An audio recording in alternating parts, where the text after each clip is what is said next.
Chapter 1. Before Mo Ran became the emperor, there were always people who called him a dog. The shopkeeper called him a dog son, the customers called him a dog cub, his cousin called him a dog thing, and his mother was the most powerful, calling him a son of a bitch. Of course, there were always some descriptions related to dogs, so it wasn't too bad. For example, his brief love affairs were always accompanied by a bit of fake anger. They were angry that his waist was as strong as a male dog's, that his sweet words seduced people's souls, and that the weapon under his body took Ching Ching's life, but in the blink of an eye, they would show off to others, causing everyone in the courtyard to know that he, Mo Weiyu, was a handsome man with a powerful weapon. Those who had tried were full of greed, but those who had not tried were relaxed and shaken. It had to be said that these people were right. Mo Ran was indeed like a silly dog wagging its head and tail. It wasn't until he became the emperor of the cultivation world that these kinds of names suddenly disappeared. One day, a small immortal sect from a faraway place gifted him a puppy. The dog was gray and white, with 3 clusters of fire on its forehead, a bit like a wolf. But it was only the size of a melon. It also had a melon head and a melon brain. It was fat and round, but it still thought it was very impressive. It ran madly all over the main hall.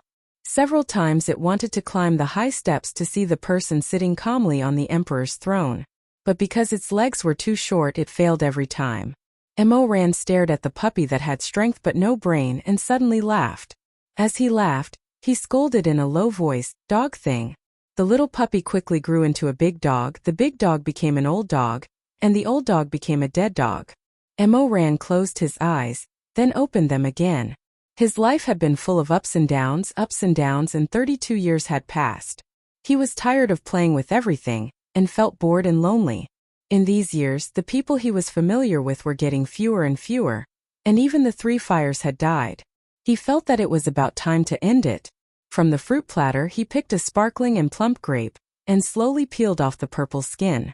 His movements were calm and skillful, like the Chongqing in the tent stripping off Huji's clothes, with a bit of laziness. The green and lustrous flesh trembled slightly on his fingertips, and the juice seeped out. The purple color was faint, like the rosy clouds of a goose, like a begonia sleeping in spring. It also looked like dirty blood. He swallowed the sweetness in his mouth and looked at his fingers. Then he lazily opened his eyes. He thought that it was about time. It was time for him to go to hell. Mo Ran, also known as Weiyu, the first monarch of the cultivation world. Being able to sit in this position was not easy. Not only did it require outstanding spells, but it also required a thick skin that was as solid as a rock. Before him, the 10 great sects of the cultivation world were on par with each other. The sects kept each other in check, and no one could change the world on their own. What's more, the sect leaders were all outstanding talents who had read a lot of classics. Even if they wanted to confer a title to themselves for fun, they would also have misgivings about the historian's pen, afraid that they would be cursed for 1,000 years. But Mo Ran was different. He was a hooligan. In the end, he did what others didn't dare to do. He drank the best wine in the world, married the most beautiful woman in the world, and became the leader of the immortal cultivation world, the Emperor Ta, and then proclaimed himself an emperor.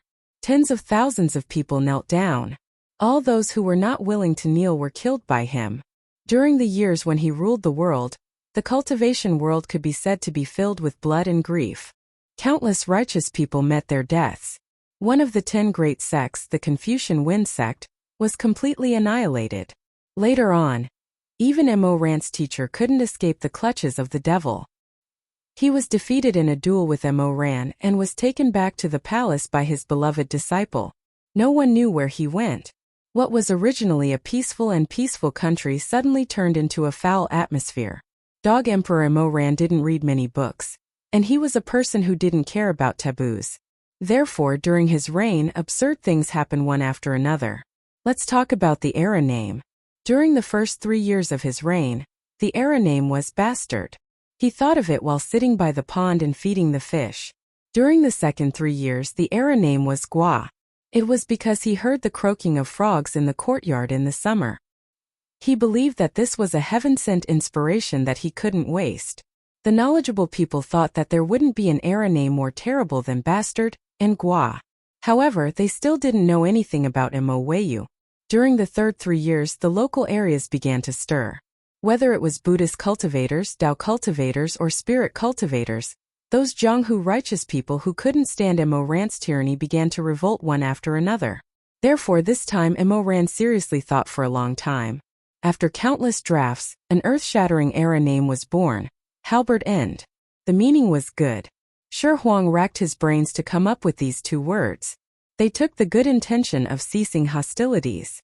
However, when people talked about it, it was awkward. Especially for those who couldn't read, it was even more awkward. The first year was called Halberd End First Year. No matter how you listened to it, it sounded like Chicken Ba Round Year. The second year was called Chicken Ba 2 Years. Chicken Ba 3 Years. There were people who cursed behind closed doors. This is ridiculous. Why don't they call it Halberd End Year? In the future, when you see a man, you don't have to ask him how old he is. Just ask him how old he is. 100-year-old man is called 100-year-old chicken. After enduring for 3 years with great difficulty, the era name Halberd End was finally coming to an end. Everyone in the world was waiting for His Majesty the Emperor's 4th era name in fear. However, this time Mo Ran wasn't in the mood to take it. This was because in this year, the world of cultivation finally broke out in all directions. The Jianghu righteous people and Xianxia heroes who had endured humiliation for nearly 10 years finally joined forces and formed a vast and mighty army of 1 million to force Emperor Mo Weiyu out of the palace. The world of cultivation didn't need an emperor, especially not such a tyrant. After several months of bloody expeditions, the rebel army finally arrived at the foot of the peak of life and death. This steep mountain in the middle of Shu was surrounded by clouds and fog all year round. Mo Ran's palace stood majestically at the peak. The arrow was knocked on the string. There was only one last strike left to overthrow the tyranny. However, this strike was also the most dangerous. Seeing the dawn of victory, the allied army, which was originally a common enemy, began to have different thoughts within themselves.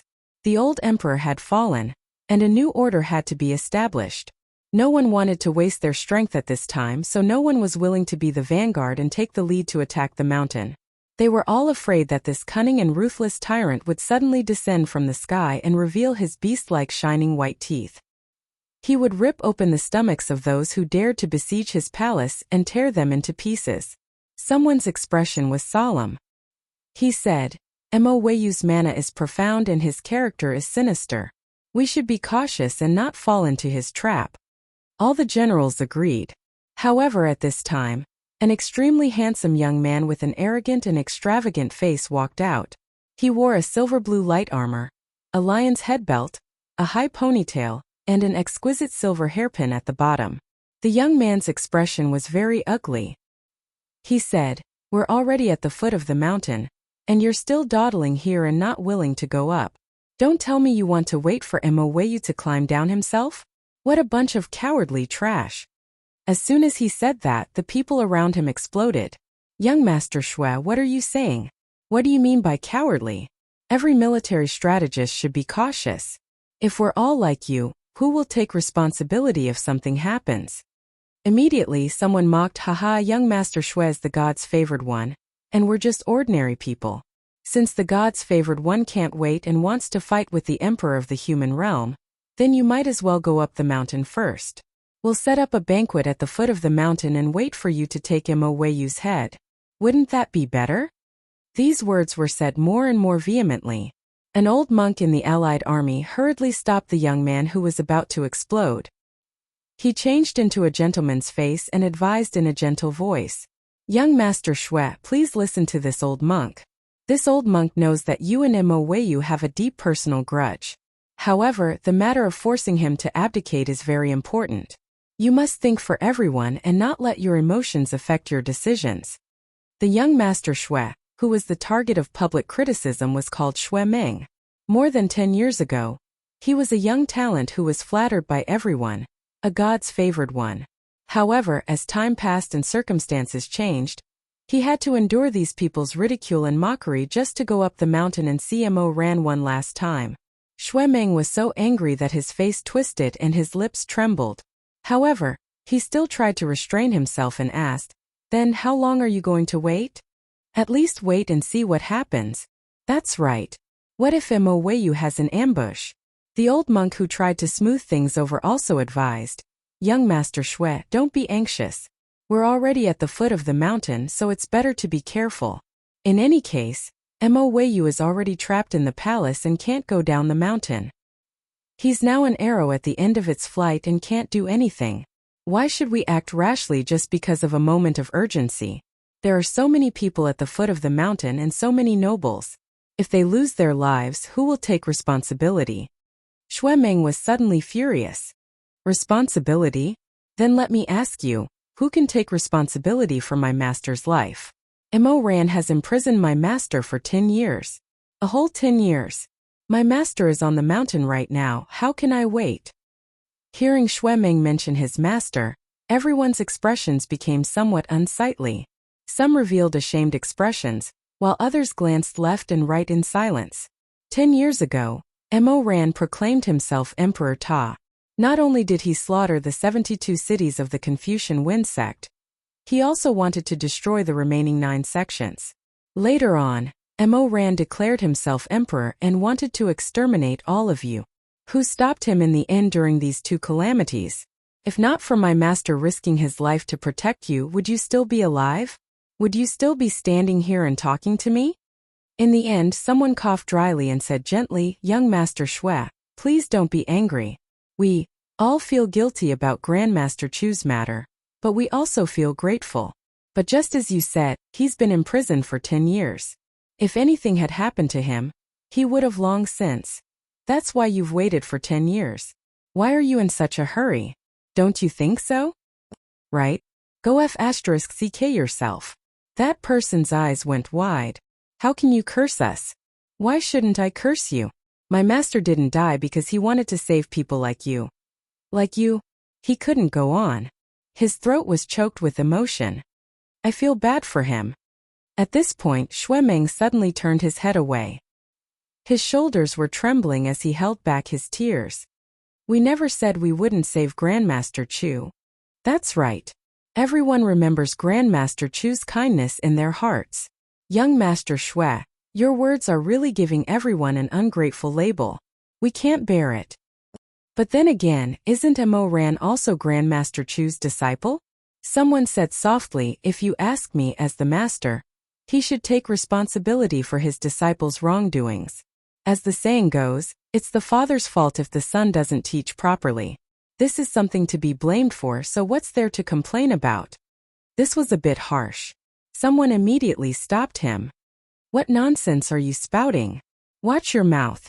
Then he turned his head and tried to persuade Shui Meng with a pleasant expression.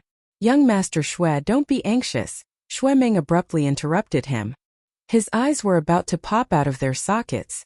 How can I not be anxious? It's easy for you to say that, but that's my master. Mine. I haven't seen him for so many years.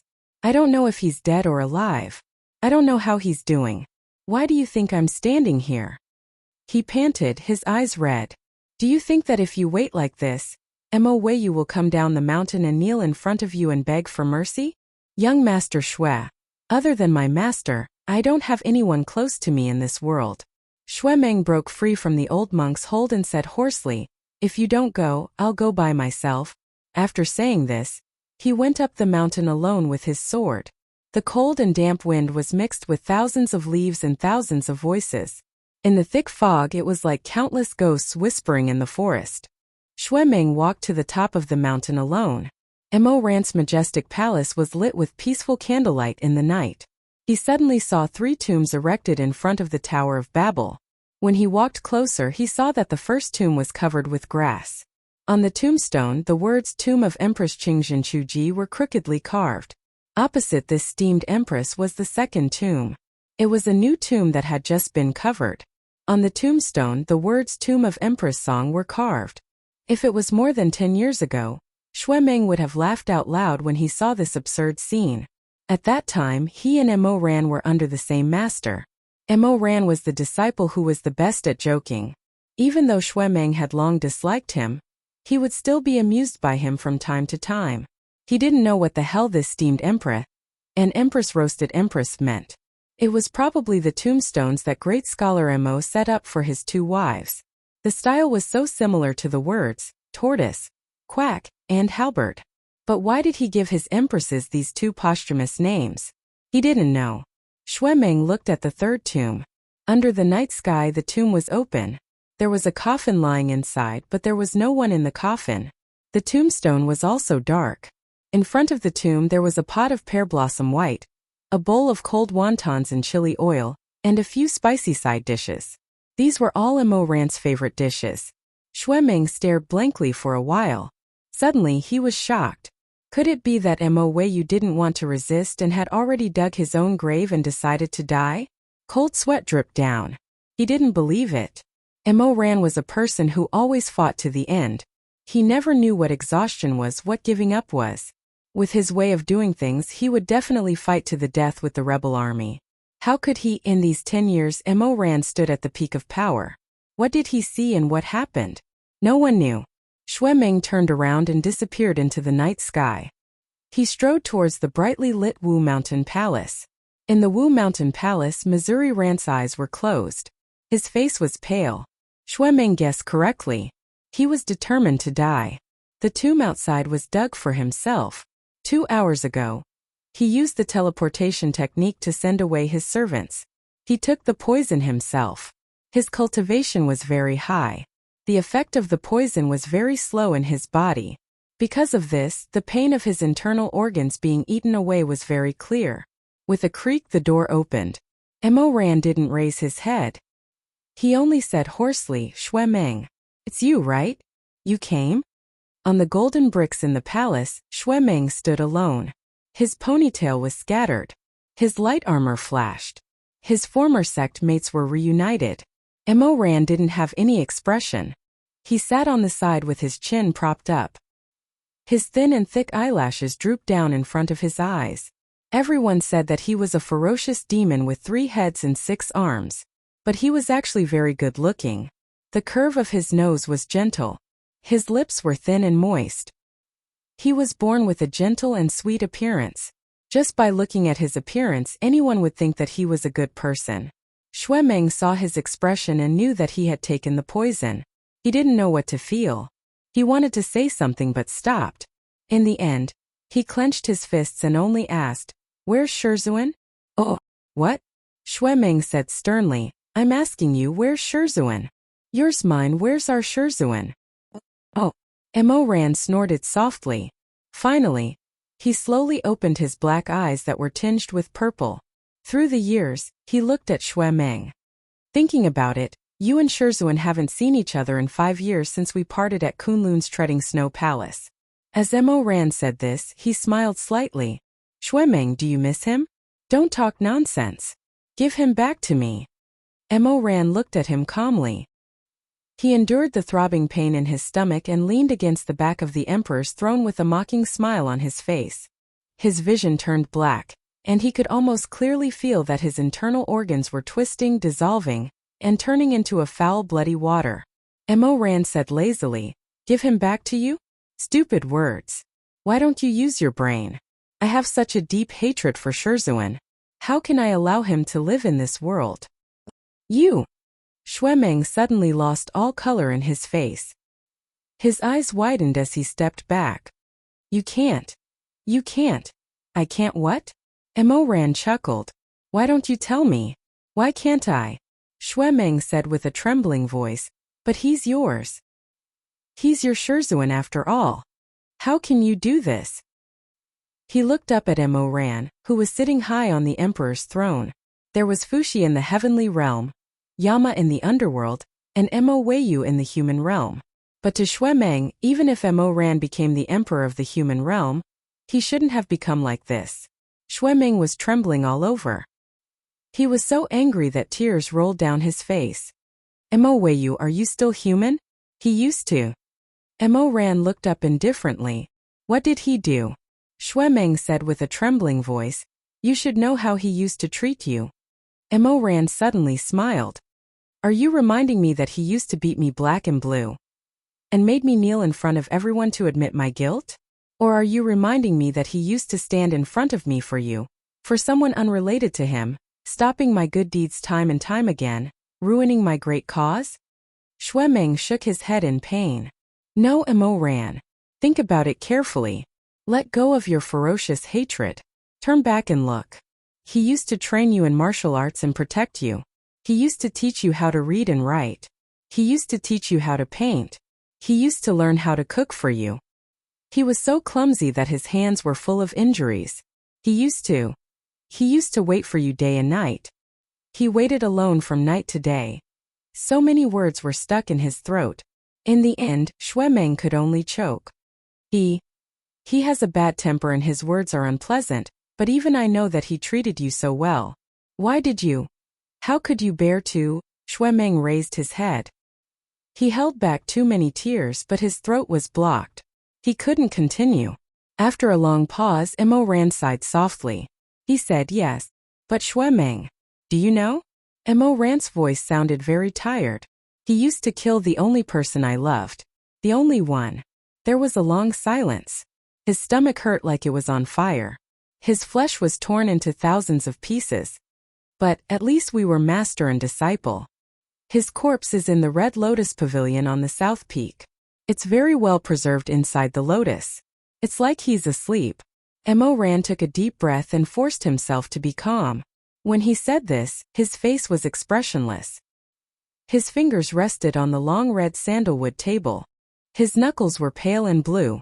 His corpse is maintained by my spiritual energy. That's why it hasn't decomposed. If you miss him, don't waste your breath here. Go quickly while I'm still alive. There was a sweet taste in his throat. Mo Ran coughed a few times. When he opened his mouth again, his mouth was full of blood, but his gaze was relaxed. He said hoarsely, Go see him. If you're too late, I'll die. Once my spiritual energy is cut off, he'll turn to ash.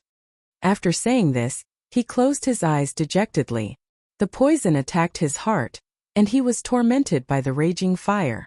The pain was so heart-wrenching that even Meng's sorrowful and twisted wail seemed so distant. It was as if they were separated by a vast ocean and came from the water. Blood kept flowing from the corner of his mouth. Mo Ran clenched his sleeves, his muscles spasming. He opened his eyes vaguely. Meng had already run far away. That kid's qigong wasn't bad. From here to the South Peak it wouldn't take him too much time. He should be able to see Shizun's last face. Mo Ran propped himself up and stood up shakily. His blood-stained fingers formed a seal and transported himself to the Tongtian Tower at the peak of life and death. It was late autumn. The begonia flowers were blooming beautifully. He didn't know why he chose to end his evil life here, but he felt that the flowers were blooming so brilliantly. It was a beautiful grave. He laid in the open coffin and looked up at the night flowers. He silently drifting into the coffin, drifting to his cheeks, fluttering and drifting away like the past. In this life, he went from being an illegitimate child who had nothing. After countless experiences, he became the only emperor in the human world. He was extremely evil. His hands were stained with blood. He loved and hated, wanted and hated. In the end, there was nothing left. In the end, he didn't write a single sentence on his tombstone with his words of, "Trust the horses and reins." Whether it was the shameless emperor of the ages, or the ridiculous steam, he didn't write anything. In the end, he didn't leave a word on the tombstone of the first emperor of the cultivation world. The farce that had lasted for 10 years finally came to an end. After a few more hours, when the group of people held up their torches and entered the emperor's palace like a fire snake, what awaited them was the empty Magi Mountain Palace, the empty peak of life and death, and Meng, who was crying numbly beside the Red Lotus Pavilion, lying on the ground beside the Red Lotus Pavilion. There was also Mo Weiyu, whose body was already cold in front of the Tongtian Tower. Chapter 2. My heart was like stagnant water. All my thoughts were disheartened, but unexpectedly, the cold night of winter revealed the light of spring. Could it be that the will of the heavens is partial to the grass of the valley? I'm afraid that the world is full of hardships. Yunu's clear and crisp voice drifted into his ears. Her jade-like words made Mo Ran's head hurt, and the veins on his forehead throbbed violently. What's with the noise? Where did this crying ghost come from? Come, beat this lowly servant girl down the mountain. After shouting, Mo Ran suddenly realized that something was wrong. Oh, wasn't he already dead? Hatred and coldness, pain and loneliness pierced his chest. Mo Ran suddenly opened his eyes. The thoughts before his death scattered like snow in the wind. He found that he was lying on a bed. It was not the bed at the peak of life and death. This bed was carved with dragons and phoenixes. The wood exuded a heavy scent of rouge. The old bedding was pink and purple, embroidered with mandarin ducks playing in water. It was the pillow quilt that women in brothels would sleep on. Mo Ran stiffened for a moment. He knew where this was. This was a tile near the peak of life and death. The so-called tile was a brothel. It said that when you come, the tile fits, when you leave, it disintegrates. It meant to let the guests and the fans meet and part on good terms. When Mo Ran was young, there was a period of time when he was very licentious. In half a month he would sleep in this brothel for more than 10 days. But this brothel was sold when he was in his 20s. Later it was changed into a wine shop. After his death, he actually appeared in a brothel that no longer existed. What was going on? Could it be that he had done too many evil things in his life, trapping countless boys and girls, so he was punished by the king of hell to be reincarnated in a brothel? While Mo Ran was thinking nonsense, he unconsciously turned over. He was surprised to see a face that was fast asleep. What was going on? Why was there a person lying next to him? And it was a naked man. This man's face was young and tender. His facial features were exquisite. He looked like a jade snow, and it was hard to tell whether he was a male or a female. Mo Ran's face was expressionless, but his heart was in turmoil. He stared at the gigolo's sleeping face for a long time before he suddenly remembered. Wasn't this the young man whom she especially doted on when she was young? His name seemed to be Rong-san? Or Rongjiu. Regardless of whether it was 3 or 9, it was not important. What was important was that this young man later contracted a venereal disease and died many years ago. His bones should have rotted away. However, at this moment, he was alive and well, nestled on the side of her bed. His shoulders and neck were exposed under the brocade quilt, and there were bruises all over, full of ambiguous marks. Mo Ran pulled a long face.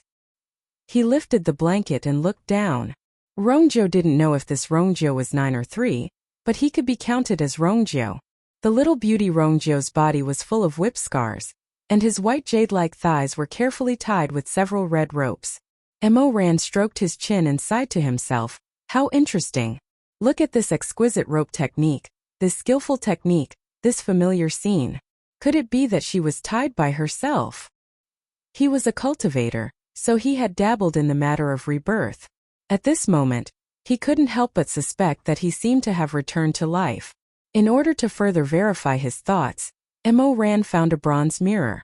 The bronze mirror was badly worn, but in the dim halo, he could vaguely see his own appearance. When Mo Ran died, he was 32 years old, and was already in his 30s. But at this moment, the face of the brother in the mirror was quite childish, and there was a unique domineering look of a young man. He looked like he was only 15 or 16 years old. There was no one else in this bedroom.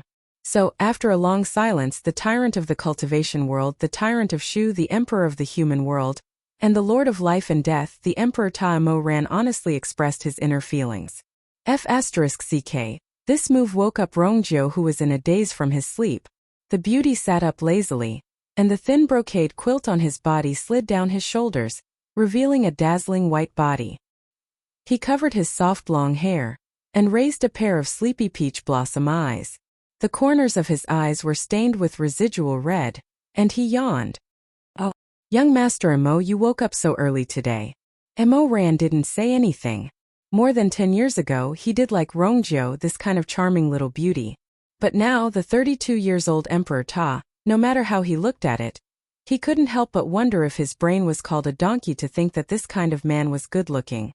Did you not sleep well last night? Did you have a nightmare? I'm already dead, don't you think it's a nightmare? Rongjiu saw that he didn't speak, and thought that he was in a bad mood, so he got out of bed, went to the wooden window, and hugged Mo Ran from behind. Young Master Mo, pay attention to me, why are you in a daze, don't you feel scared? Mo Ran was hugged by him like this, and his face turned green. He couldn't wait to tear this little devil off from his back. and slap his face 17 or 18 times, but he resisted in the end. He was still a little dizzy, and didn't understand the situation. After all, if she was really reborn, then she was still having sex with Rongjo yesterday, but when she woke up she beat him black and blue. This kind of behavior was no different from suffering from a mental illness. It was not appropriate at all.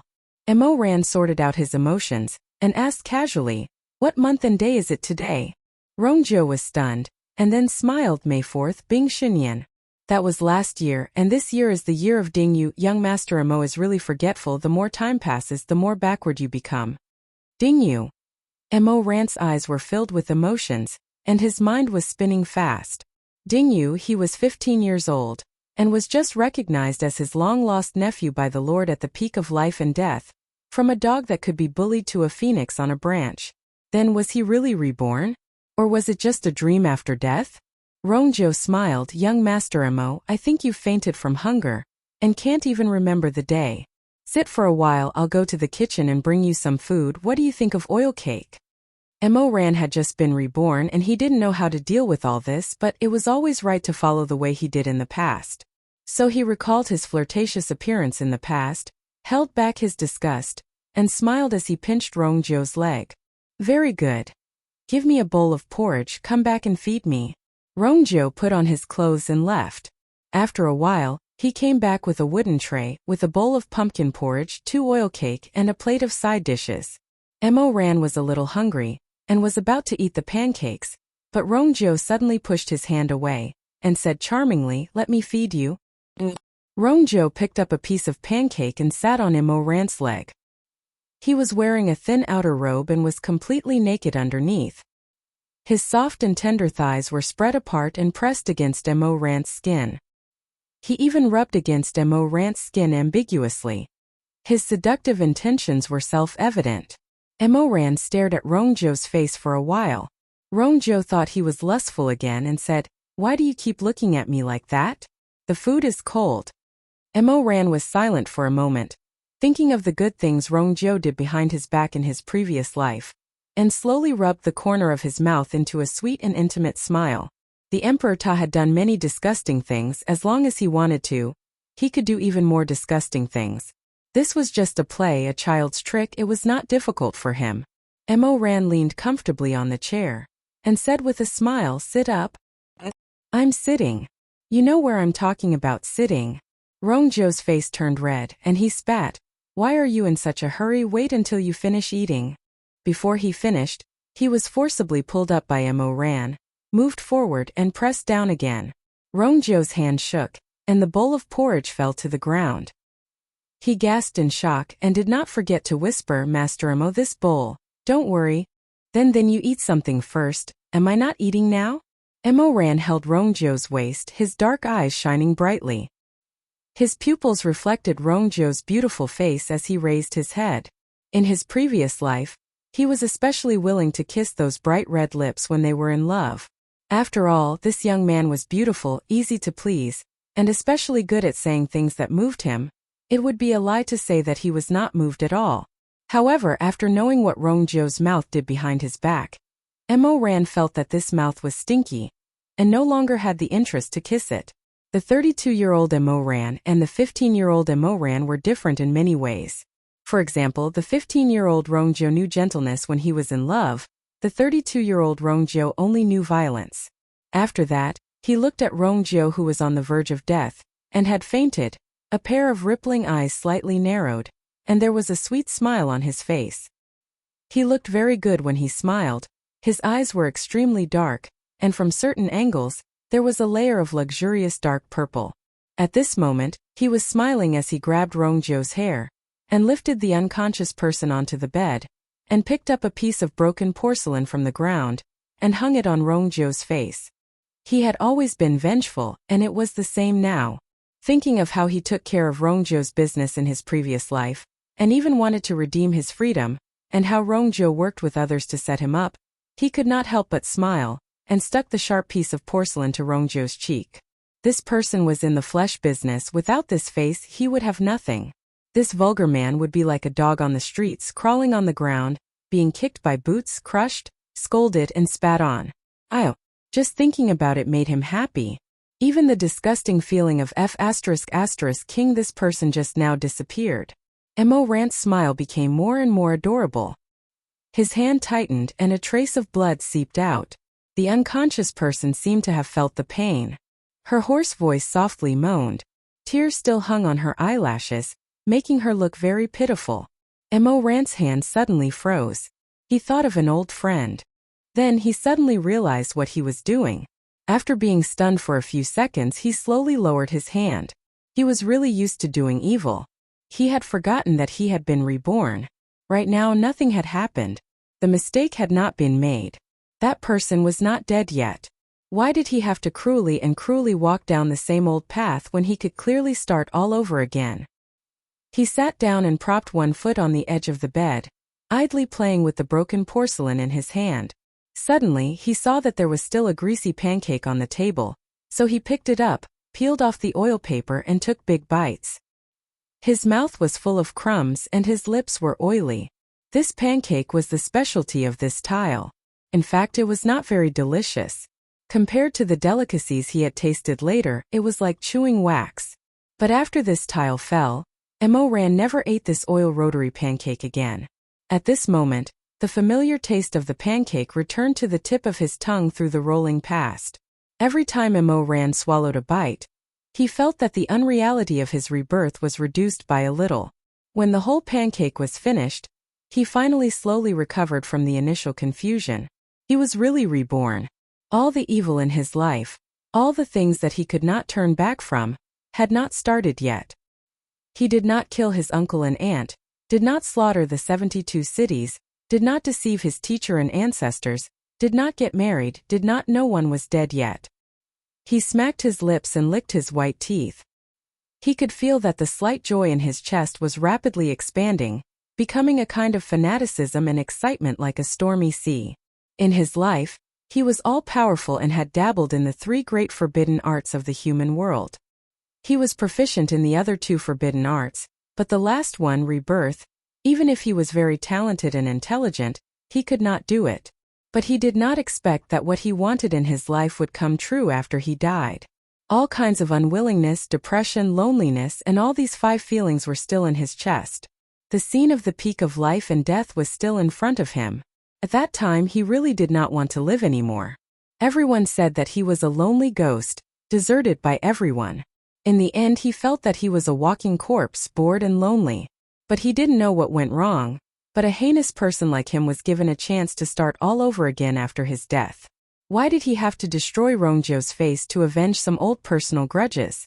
Rongjio was the most greedy and loved money. He would just give this prostitute a small punishment and take some money from her for free. That would be enough. He did not want to take human lives for the time being. "You are lucky, Rongjio," Mo Ran said with a smile. Then he threw the piece of porcelain out of the window. Then he took all of Rongjio's jewelry and put them all in his pocket. Then, he slowly tidied himself up and left the tile. Uncle and aunt, cousin Shuemeng, master, and thinking of that person, Mo Ran's eyes suddenly became gentle. "Senior brother, I am here to find you." Chapter 3. Since my soul has returned, does that mean that my previous life-strong cultivation base has also returned? Mo Ran activated the incantation, and felt the surge of spiritual power in his body. Although it was abundant, it was not strong.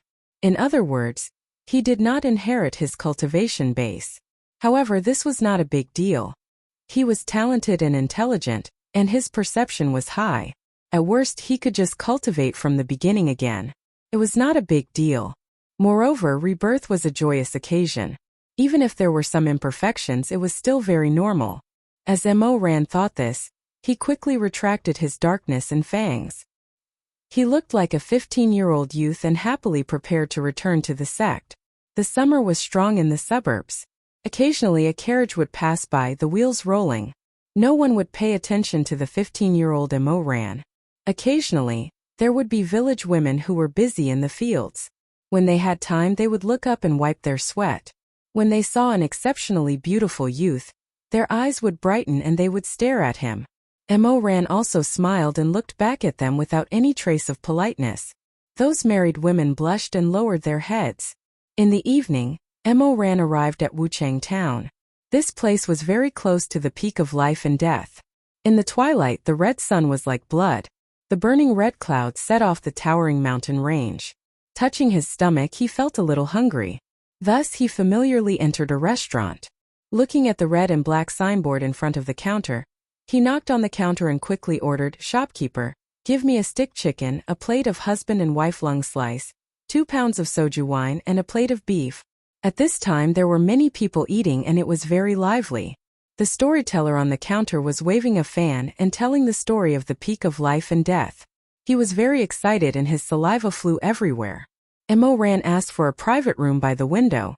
He ate while listening to the storyteller. As everyone knows, our cultivation world is divided into 2 regions, the upper cultivation world and the lower cultivation world. Today we will talk about the most amazing sect in the lower cultivation world, the peak of life and death. Hey, you should know that our Wuchang town used to be a desolate, turbulent, and poor town 100 years ago. Because it was close to the entrance of the ghost world, once the sky turned dark, the villagers didn't dare to go out.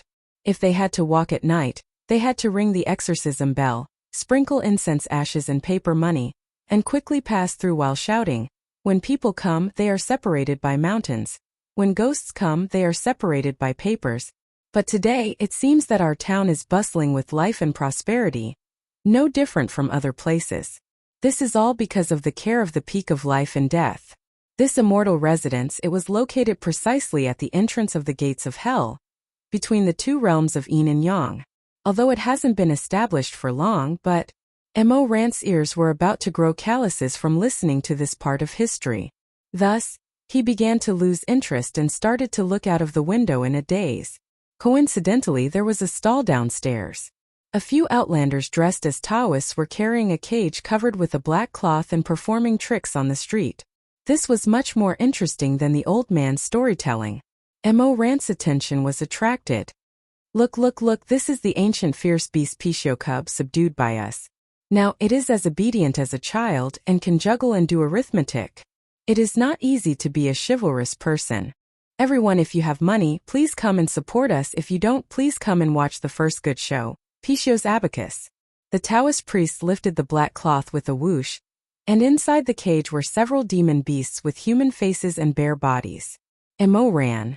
These obedient and furry bear cubs? They dared to call themselves Pishio? This boast was really going to break the sky.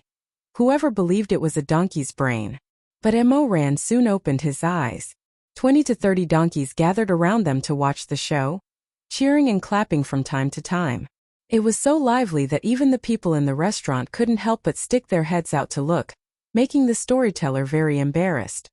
Now the Lord at the peak of life and death, his name is illustrious. His reputation spread far and wide. Good. Another one. The storyteller was greatly encouraged, and looked towards the direction of the voice, only to see that the customer's face was flushed with excitement, but his eyes were obviously not looking at him, but at the juggling stall downstairs. "Yo, Pishio's Abacus? Ah, yeah, so awesome. Good. Wonderful. Show a Pishio throwing an apple again." The people in the restaurant laughed, and all gathered by the window to watch the show below. The storyteller continued to speak pitifully. "The Lord is most famous for his fan. He ahahaha. That Pishio with the lightest fur wants to snatch the apple to eat. Look at it rolling on the ground." The storyteller wiped his face with a sweat towel, so angry that his lips were trembling. Mo Ran pursed his lips, then smiled and leisurely shouted from behind the beaded curtain, "Don't talk about the peak of life and death. Show the 18 touches. I'm sure you'll pull everyone back." The storyteller didn't know that the person behind the curtain was the Lord Mo Ran at the peak of life and death, so he stammered with integrity, "Vulgar words, don't enter the Hall of Elegance." Mo Ran laughed. "This is the Hall of Elegance? Don't you feel ashamed?" After saying that, there was a sudden noise downstairs. "Aya! What a fast horse! It's the immortal at the peak of life and death." In the midst of the discussion, a black horse galloped from the direction of the peak of life and death, and charged into the juggling circle like lightning. There were 2 people sitting on the horse. One of them was wearing a black bamboo hat and a black cloak. It was hard to tell their age and gender. The other was a woman in her 30s or 40s. She was clumsy and had a face full of hardships. When the woman saw those bears, she burst into tears. She rolled and crawled off the horse, staggered over, and hugged one of the bears, then knelt and wailed, "Son! My son!" The surrounding people were dumbfounded. Someone scratched his head and muttered, Isn't this the cub of the ancient mythological beast Pishio? Why did this woman call it son? This can't be a female Pishio, right? Aya, so powerful, this female has cultivated into a human form. The villagers here didn't know anything, so they were talking nonsense, but Mo Ran figured it out. It was said that some Taoists would abduct children, and then pull out the children's tongues to make them unable to speak. Then they would use boiling water to burn the children's skin. And while the flesh was in a mess, they would stick the animal skin on their bodies. After the blood solidified, the skin and the children would stick together, looking no different from a demon. These children couldn't speak, couldn't write, and could only be bullied, cooperating with the Pishio playing the abacus kind of juggling. If they resisted, they would be whipped with sticks. No wonder he didn't feel the slightest bit of demonic aura before. These Pishio weren't demons at all, but living people. While he was pondering, the black-cloaked figure whispered something to the Taoist priests. When the Taoist priests heard this, they were instantly enraged and shouted, "Apologize! Apologize! Your grandfather doesn't know how to write the word apologize. What's so great about the peak of life and death? Meddling in other people's business, beat him." They rushed up to beat the black cloak. Aya, seeing his fellow disciples being beaten, Mo Ran chuckled, so fierce. He didn't have the slightest intention to help. In his previous life, he especially hated this kind of atmosphere in the sect where people would help when they saw injustice. One by one they rushed up like idiots. Auntie Wang's kitten at the entrance of the village needed their help when it couldn't climb down the tree. Everyone in the sect, from the sect leader to the odd job workers, were stupid. There were so many unfair things in the world, why bother? It was tiring. They're fighting. What a powerful fist. Up and down the restaurant, the crowd crowded around to join in the fun. So many people fighting one, don't you feel ashamed? Immortal Master, watch your back.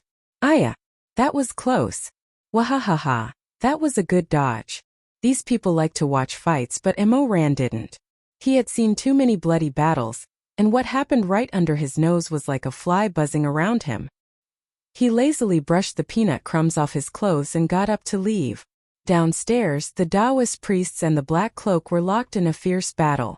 Sword Chi whizzed about. Mo Ran crossed his arms and leaned against the door of the wine shop.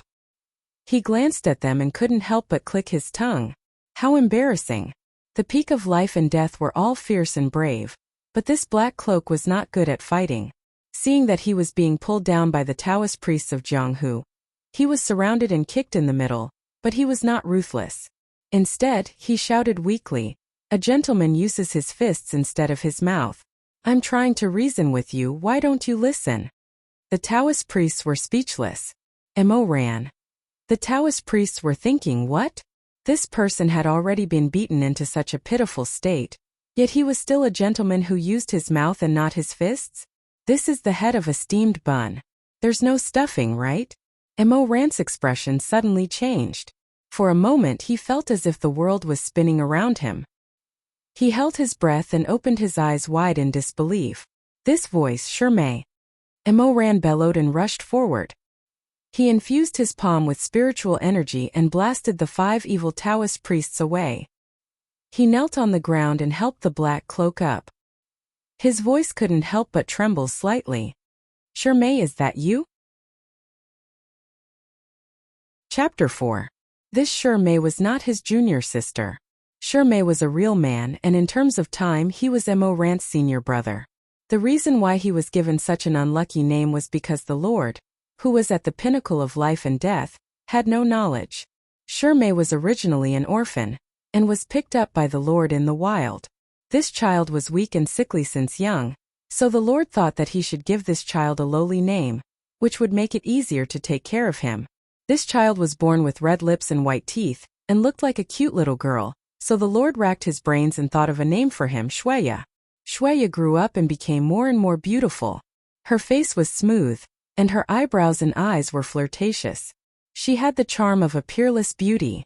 It was fine for a country bumpkin to have the name Shuya, but have you ever seen a beautiful woman called Godan or Taiju?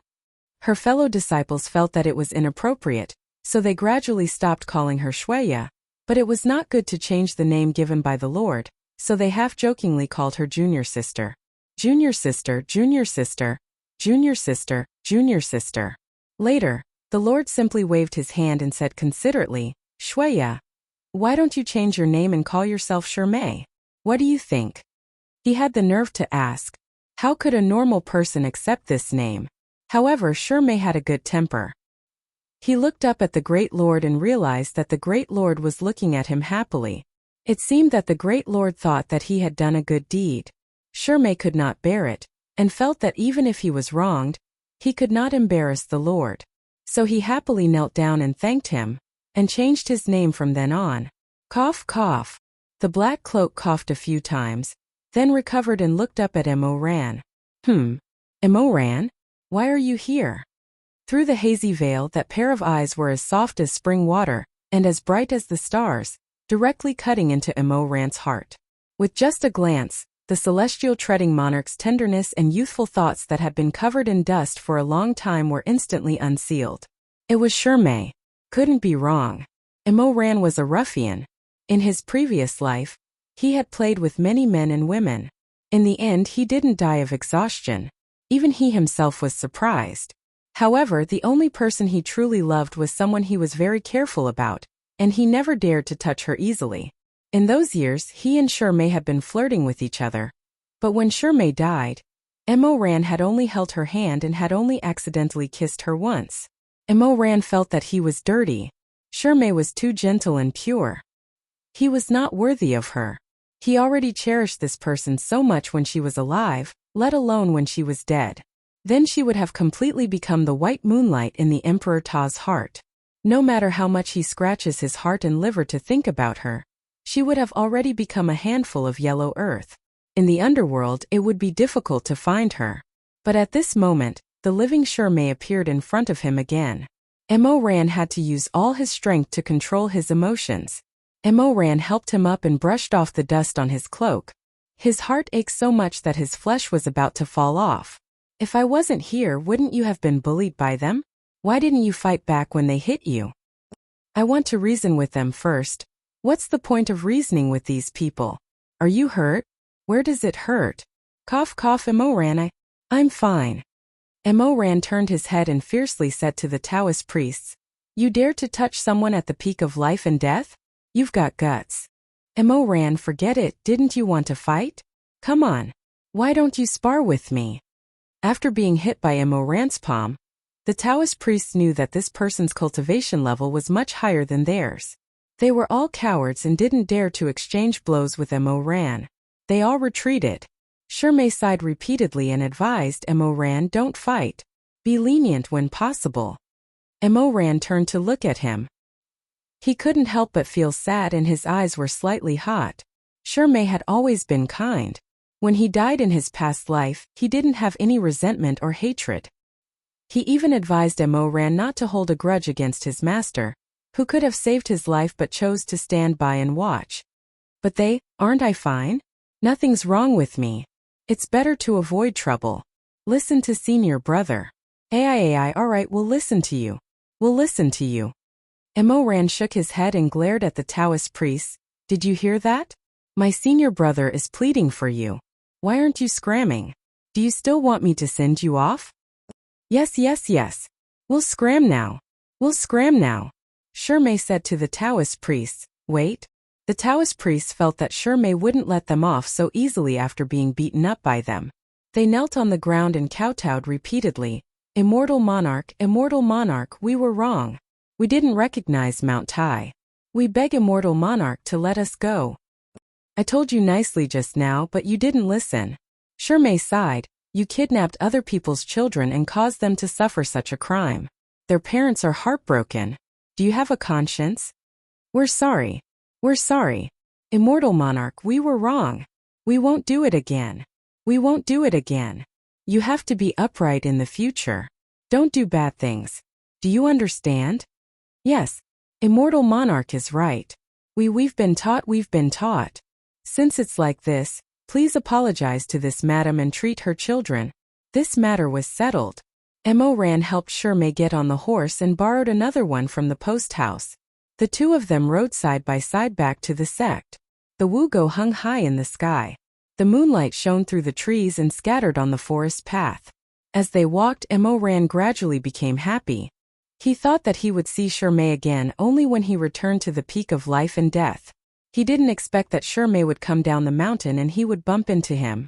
Mo Ran was more and more convinced that he and Shimei were indeed fated to be together.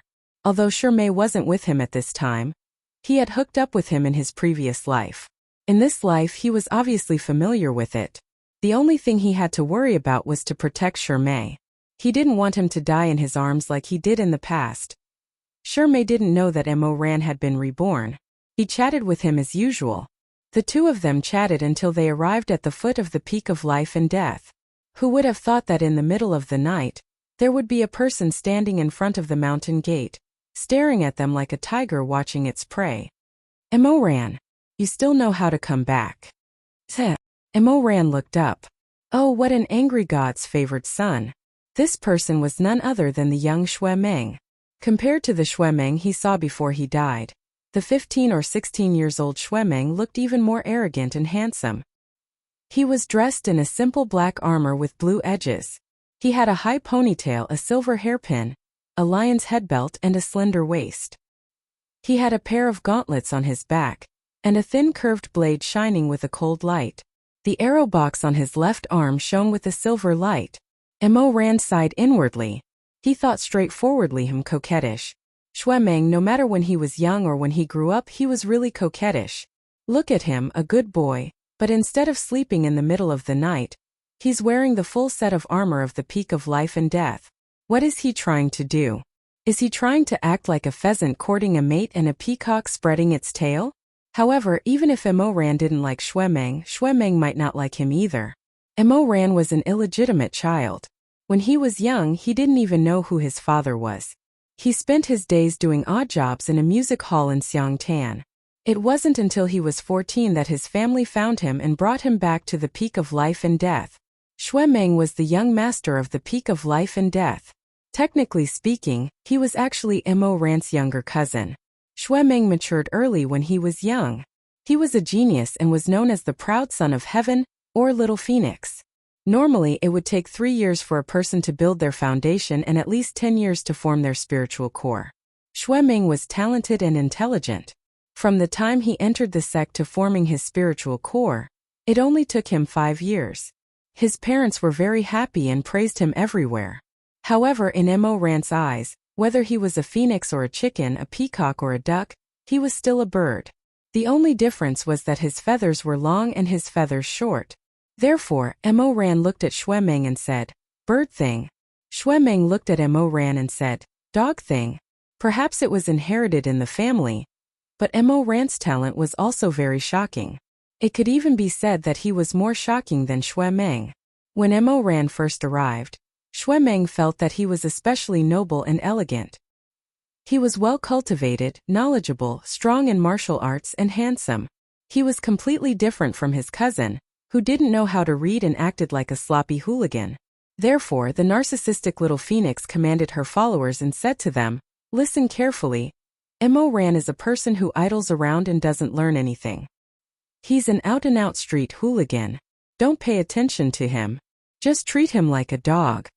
The followers flattered her and said, "Young master is right. That Mo Ran is already 14 years old and he just started to cultivate. I think he'll need at least 10 years to build his foundation and 20 years to form his spiritual core. When that time comes, our young master will have already passed the tribulation and ascended. He can only watch helplessly from the ground." Shui Meng sneered complacently. 20 years? Humph, I think he'll never be able to form his spiritual core in this lifetime. Who would have thought that the good-for-nothing would actually form his spiritual core after learning for a year from his master? Little Phoenix felt as if she was struck by lightning. She felt that she had been slapped in the face and could not swallow this resentment. Therefore, she secretly scolded him and cursed him for slipping on his flying sword. She also cursed him for being tongue-tied. Every time she saw Mo Ran, Shuemeng, and little Phoenix would relentlessly reward them with rolling eyes. The sound from her nose could be heard from 3 miles away. When Mo Ran thought of these childhood memories, he couldn't help but squint his eyes and smile. He hadn't enjoyed this kind of human life for a long time. After being alone for 10 years, even the things that he hated so much in the past were now crispy and delicious to him. When Shimei saw Shuemeng, he immediately dismounted and took off his black gauze bamboo hat, revealing a stunning face. It was no wonder that he dressed like this when he went out alone. Mo Ran peeked at him from the side and felt his heart shake as he let his imagination run wild. He thought to himself that this person was really stunning. His soul was captivating. Shimei greeted him. "Young master." Shuemeng nodded. "You're back? Have you dealt with the matter of Brown Bear?" Shimei smiled. "It's done. It's all thanks to meeting Mo Ran. He helped me a lot." Shuemeng's proud gaze swept over Mo Ran like a gale blade and immediately turned away. He frowned and his face was full of disdain, as if looking at Mo Ran for a moment would dirty his eyes. "Shimei, go back and rest first. Don't hang out with him in the future. He's a thieving bastard. You'll learn bad things if you hang out with him." Mo Ran didn't back down and mocked. "If Shimei doesn't learn from me, does he want to learn from you? It's late at night and you're still dressed so smartly. You're like a bird with your tail up. Proud son of the heavens, ha ha ha. I think you're more like a proud daughter of the heavens." Shuemeng was furious. "Mo Ran, you better watch your mouth. This is my home. Who do you think you are?" Mo Ran counted with his fingers. "I'm your older cousin. If we're talking about it, I should be ahead of you." Shuemeng felt as if his face was splashed with dog feces. He immediately frowned in disgust and said sternly, "Who has an older cousin like you? Don't flatter yourself. In my eyes, you're just a dog that has rolled in a quagmire." Shuemeng was a person who especially liked to scold others as dogs. She was very proficient in scolding others, saying things like son of a dog, son of a dog, son of a dog, son of a dog, son of a dog. Mo Ran was already used to this. He picked his ear and didn't mind. Shimei, who was standing beside them, felt awkward and tried to persuade them. Shuemeng finally let out a cold snort from her nostrils and shut her noble beak. Shimei smiled and asked gently, "Young master, it's so late. Are you waiting for someone in front of the mountain gate?" "What else? Admiring the moon?" Mo Ran held his stomach and laughed. "I was wondering why you looked so good. It turns out that you were waiting for someone to go on a date. Sigh, who's so unlucky to be remembered by you? I really pity her, ha ha ha." Shuemeng's face turned even darker. His fingernails could scrape off 3 kilograms of coal. He said in a rough voice, "You? Me? This young master will wait for you. What do you want?" Mo Ran. Chapter 5. The Danxian Palace was brightly lit. Shimei left first while Mo Ran followed Shuemeng into the palace in confusion. When he saw the scene in the palace, he immediately understood what was going on. It was Rongjio's second son. He stole some money from him before he left, but he had the guts to come to the peak of life and death. Rongjio was nestled in the arms of a tall man, crying miserably. When Mo Ran and Shuemeng entered the palace, his crying became louder. It seemed that if the man did not hold him in his arms, he would have fainted and foamed at the mouth. On the platform behind the beaded curtain, a delicate woman sat there. She seemed to be at a loss. Mo Ran did not look at the adulterous couple. He first bowed to the woman in the palace. "Auntie, I'm back." The woman was the lord at the peak of life and death, Madame Wang. She was different from those heroines who were not inferior to men. She was a woman who did not care about the outside world. Her husband was not around, so she did not know how to deal with the situation.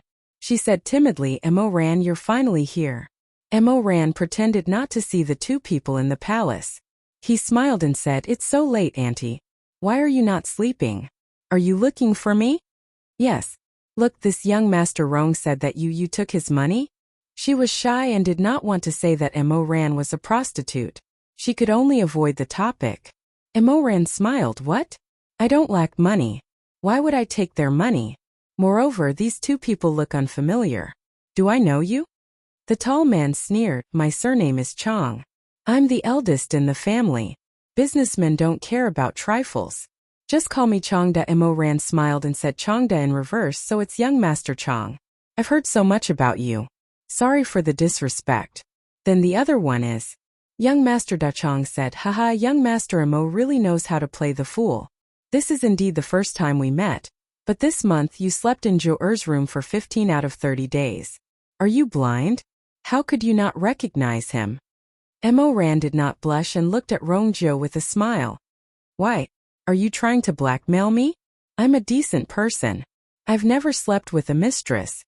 Rong Zhou's face turned red with anger, but she was still nestled in the arms of the man surnamed Chang. Mr. Mo, I know that my identity is lowly and I can't be seen in public. If you didn't bully me too much, I wouldn't have come here. But you actually turned against me like this. Mo Ran felt wronged. I really don't know you. I can't even tell if you're a man or a woman. How could we have met before? You even took care of my business last night. How can you be so cold? Young Master Chang, you have to help me. Rong Zhou buried herself deeper into the arms of the man surnamed Chang and cried. Xue Meng's face turned ashen as he listened, and his eyebrows twitched. It seemed that if it weren't for the restraint of the young master, he would have long beaten this lovey-dovey pair down the mountain. Young Master Da Chang stroked Rong Zhou's head and comforted him softly. Then he raised his head and said sternly, Madam Wang, the peak of life and death is a big sect, but this young Master Mo is despicable. Zhou worked hard to earn money just to redeem herself as soon as possible. But he not only mistreated Zhou, but also robbed her of her hard-earned money. If your sect doesn't give us a satisfactory explanation today, although the Chang family doesn't cultivate immortality, we've been doing business for generations. Our wealth reaches the sky. We'll make sure that you won't have a good time in Bashu. Madam Wang panicked and said, Young Master Chang, don't be angry. Mo Ran sneered in his heart. The salt merchant Chang family was filthy rich, but this young Master Da Chang couldn't even redeem Rong Zhou's freedom. His Zhou had to earn it herself. Who would believe that there was nothing fishy going on? But he still said with a smile, so Brother Da Chang is the son of a rich merchant from Izhou. You're really impressive. I've seen it for myself. I'm impressed. Young Master Da Chang said proudly, Humph, at least you know your place. Since that's the case, you'd better be sensible. Don't make trouble for yourself. You took Zhou things, so why don't you return them? Mo Ran said with a smile, that's strange. Your Zhou receives so many customers every day. Why don't you blame others for losing your treasures but me? You. Young Master Da Chang clenched his teeth and sneered, Good, I knew you'd quibble. Madam Wang, you saw it too. Young Master Mo is unreasonable and won't admit it. I won't talk to him anymore. You're the head of the family, so you'll be the one to make the decision. Madam Wang was an ignorant woman. She was so nervous that she couldn't speak coherently. Emoran. Xue Meng stood to the side. Seeing his mother in a difficult position, he stood up and said, Young Master Da Chang, the peak of life and death has strict rules. If what you said is true, and if Mo Ran really broke the rules of greed and lust, we'll punish him severely. But you have no proof. You said that Mo Ran stole, but do you have any proof? Young Master Da Chang sneered. I knew your sect would do something like this. That's why I rushed here to confront Madam Wang before Mo Ran returned. He cleared his throat and said, Listen carefully, Zhou lost 2 pearls, 10 ingots, a pair of plum blossom gold bracelets, a pair of jade hairpins and a jade butterfly pendant. If you check Mo Ran's body, you'll know if I've wronged him. Mo Ran couldn't accept it. Why are you searching me? Humph, I think you have a guilty conscience. Young Master Da Chang raised his chin arrogantly. Madam Wang, how do you punish theft and lust at the peak of life and death? Madam Wang whispered. This my husband has always been in charge of the sex affairs. I really don't know. No, I think it's not that Madam Wang doesn't know, but that you want to protect your nephew. Haha, I didn't expect the peak of life and death to be such a filthy place. Okay. My aunt already said that she doesn't know how to make decisions. You're bullying a woman and you're not done yet? Mo Ran finally got a little impatient and interrupted him. His usual cheeky smile disappeared a little as he turned to stare at the adulterous couple. I'll search you. But if I can't find anything, what should I do when you're full of filthy words to slander my sect? Then I'll apologize to young Master Mo immediately. Okay. Mo Ran agreed without hesitation. But there's one thing. If you're wrong to apologize, you have to crawl down from the peak of life and death on your knees. When young Master Da Chong saw Mo Ran's confident look, he couldn't help but feel suspicious. He envied cultivators since he was young, but his talent was too poor and he didn't understand the main points. A few days ago, he heard that his old sweetheart Rongjiu was favored by Mo Ran. The two of them agreed that as long as Rongjiu found a chance to steal Mo Ran's cultivation, young Master Da Chong would redeem Rongjiu. Not only would he redeem Rongjiu, but he would also take Rongjiu into his family and guarantee him a life of wealth and prosperity. Young Master Da Chong sought immortality, and Rongjiu sought wealth. The two of them colluded and hit it off. In his previous life, Mo Ran fell into their trap. Although it was settled later, he suffered a lot. But in this life, the two of them tried to steal a chicken only to end up losing the rice used to lure it. For some reason, Mo Ran suddenly changed his temperament. A few days ago, he was still in a drunken stupor, lying in the land of warmth and tenderness. But this morning, after having sex with Rongjiu twice, he took Rongjiu's belongings and ran away. Young Master Da Chong was so angry that he immediately dragged Rongjiu to the peak of life and death to complain. This salt merchant's business abacus crackled. He calculated that once he caught Mo Ran in the act, he would force Madame Wang to disperse Mo Ran's cultivation. For this reason, he specially carried a jade pendant that could absorb cultivation. He was going to take advantage of it and integrate it into his sea of qi. But seeing Mo Ran like this, young Master Da Chong looked down and hesitated. Mo Ran was so slippery. Maybe he had already disposed of the goods and was waiting to trick him. But on second thought, since things had come to this, it would be a pity to give up at this time. Maybe this guy was bluffing. While he was still thinking hard, Mo Ran began to take off his clothes. He took off his outer robe without hesitation and threw it away casually. Then he smiled and made an inviting gesture. "You're welcome. Take your time." After a while, he didn't find anything except for some silver. Young Master Da Chong's face changed. "How is it possible? You must be cheating." Mo Ran narrowed his black eyes with some purple. He touched his chin and said, "You've touched my outer robe 10 times, and my whole body 7 or 8 times. I almost took off my clothes for you to see. You still don't give up?" Mo Ran was suddenly enlightened. "Ah, I get it now. Child Da Chong, don't tell me you're drooling over my beauty, so you deliberately put on this show to take advantage of me?" Young Master Da Chong was so angry that he almost fainted. He pointed at Mo Ran's nose and couldn't say a word for a long time. His face was red with anger. Xue Ming on the side couldn't stand it anymore. Although he didn't like Mo Ran was still a person at the peak of life and death. He couldn't tolerate being humiliated by outsiders. Xue Ming stepped forward without hesitation. He raised his hand and broke young Master Da Chong's fingers. He said angrily, "I played with you for half a night, but it turns out that you're just looking for trouble." Young Master Da Chong screamed in pain and held his fingers. You guys. You're in cahoots. No wonder we couldn't find those things on Mo Ran. You must have hidden them for him. You take off your clothes too. I'll search you." Someone dared to order him to take off his clothes. Xue Ming flew into a rage out of humiliation. "Shameless! Do you think your dog paws are fit to touch the corner of this young master's clothes? Get out of here." Since their young master had given the order, the waiters in Dan Xian Palace, who had been patient for a long time, immediately swarmed up and threw the two mortals, who had no power to fight back, down the mountain.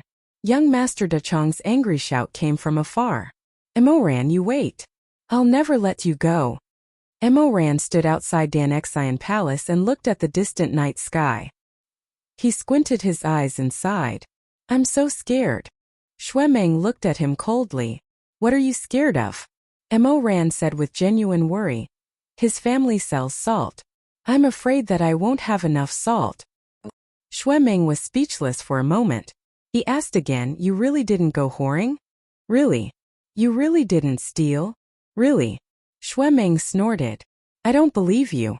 Mo Ran raised his hand and said with a smile, "If I lie, I'll be struck by lightning." Xue Ming suddenly raised his hand and grasped Mo Ran's arm tightly. Mo Ran stared at him. What are you doing? Shuemeng snorted and quickly chanted a series of spells. With a series of clanking sounds, several inconspicuous soybean-sized beads slipped out of Mo Ran's sleeve and fell to the ground. Shuemeng filled his palm with wackin and waved it at the beads. The beads shone brightly and became bigger and bigger. In the end, they turned into a pile of jewelry, plum bracelets, emerald earrings, and other glittering gold jewelry. Mo Ran said, "We're from the same school. Why do you have to make things difficult for us?" Shuemeng's face darkened. Mo Weiyu, you're so shameless. Haha. Shuemeng angrily said, "Who's laughing at you?" Mo Ran sighed and said, "Then I can't cry." Shuemeng's face darkened. He said, "Is this how you use the life and death secret technique?" "Yes, I'm using it." Shuemeng angrily said, "That salt-selling dog is so annoying. That's why I didn't want to interrogate you properly in front of him. But that dog thing is right about one thing. If you break the rules of theft and lust, you'll be in trouble no matter which sect you go to." Mo Ran wasn't afraid at all. He smiled and said, "What are you going to do? Wait for uncle to come back and complain to him?" He wasn't afraid at all. His uncle spoiled him to death. At most he would say a few words. How could he bear to hit him? Shuemeng turned around and brushed aside the hair that was blown in front of his eyes. His eyes shined with arrogance in the dark night. "Father." "No, father went to Kunlun. I'm afraid he won't be back for a month or two." Mo Ran's smile froze. He suddenly had an ominous feeling. He suddenly thought of someone. But if he was here, he would be the one to receive young Master Chong at Danxian Palace tonight, not Madame Wang, who didn't know anything. That person shouldn't be here. Shuemeng saw the flicker in his eyes. His contempt and arrogance became more obvious. "Father loves you. But isn't there someone who doesn't love you at the Life and Death Summit?"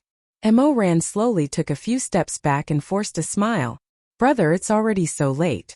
Let's not disturb the old man. I know I was wrong. I won't go to whorehouses next time. What do you think about that? Go back to your room and rest. Haha, look how tired you are." He ran away after saying that. What a joke. Shuemeng, this brat is too vicious. He wasn't the Emperor Ta now. He wasn't the master of the human realm. How could he be sent to that person? If he found out that he had stolen something and even had sex with a prostitute, he would probably break both of his legs. If he didn't run now, when would he? Chapter 6. After all, Shuemeng grew up on the peak of life and death, so he was familiar with the terrain of the shortcut. In the end, he still captured Mo Ran. He escorted him all the way to the back mountain. The back mountain of the peak of life and death was the closest place to the ghost world in the entire human world. It was separated by a barrier, and behind it was the netherworld. Looking at the miserable situation at the back mountain, Mo Ran immediately knew why that person still needed Madame Wang to entertain him in the front hall even though he was at home. It was not that that person did not want to help, but he really could not free himself. The barrier of the ghost world was broken. At this moment, the whole back mountain was filled with a thick ghost aura. The evil spirits that had yet to materialize were howling and circling in the air. At the entrance of the mountain gate, one could see that a huge gap had been torn open in the sky. Behind that gap was the ghost realm. A bluestone staircase that was thousands of steps long extended out from the crack in the barrier. The evil spirits that had already cultivated flesh and blood were climbing down this staircase. They were climbing down from the netherworld to the human realm. If it was an ordinary person, they would be scared out of their wits upon seeing this scene. Mo Ran also broke out in a cold sweat when he first saw this, but he was used to it now. The barrier between the human world and ghost world was set up by Fuxi in ancient times. Now it was very weak. From time to time, there would be holes that needed to be repaired by immortal cultivators. However, this kind of thing did not increase one's cultivation by much. It also consumed a lot of spiritual power. It was a thankless task, so very few immortals in the upper cultivation world were willing to take this job. When evil spirits appeared, the first to suffer would be the people in the lower cultivation world. As the guardian of the lower cultivation world, the peak of life and death took on the task of repairing the barrier. Their sex back mountain was facing the weakest part of the barrier, so that they could repair the gap in time. This broken barrier would always be broken 4 or 5 times a year, just like a patched pot. It was not banned. At this time, at the entrance of the ghost world, on the bluestone staircase, a man in snow-white clothes, his wide sleeves fluttering, surrounded by sword aura and golden light. He was cleaning the evil spirits and fixing the hole in the barrier with his own strength. That person had a slender waist and long hair. He had a celestial demeanor and was very handsome. Looking at him from afar, it was very easy to think of an elegant scholar who was reading books under a flowering tree. However, when looked at up close, his sharp brows were piercingly cold, his phoenix-shaped eyes were high, his nose was tall and narrow, and he looked refined. However, his eyes revealed a trace of harshness, and he seemed to be extremely unreasonable. Mo Ran glanced at him from afar. Although he was mentally prepared, when he saw this person appear in front of him, healthy and unharmed, he still couldn't help but tremble. Half of it was fear and the other half was excitement. His master, Chu Wanning. In his previous life, the last person Xue Meng came to the Magi Mountain Palace and cried to see was this person.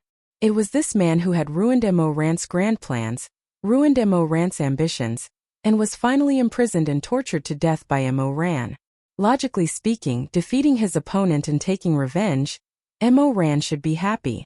The sea was wide and the sky was wide and the sky was wide and there was no one who could control him. Mo Ran originally thought that he had the same thoughts. However, it didn't seem to be the case. After his master died, there seemed to be something else that was buried together with his hatred. Mo Ran didn't have much self-cultivation, so he didn't know what it felt like to meet one's match. He only knew that from then on, there was no longer any enemy in the world. When his master was alive, he was afraid, fearful, and trembled. When he saw the willow vine in his master's hand, his hair stood on end. He was like a beaten stray dog, and when he heard the sound of a clapper, his teeth would ache, his legs would go soft, and his mouth would drool. His legs and stomach would twitch nervously. Later, his master died.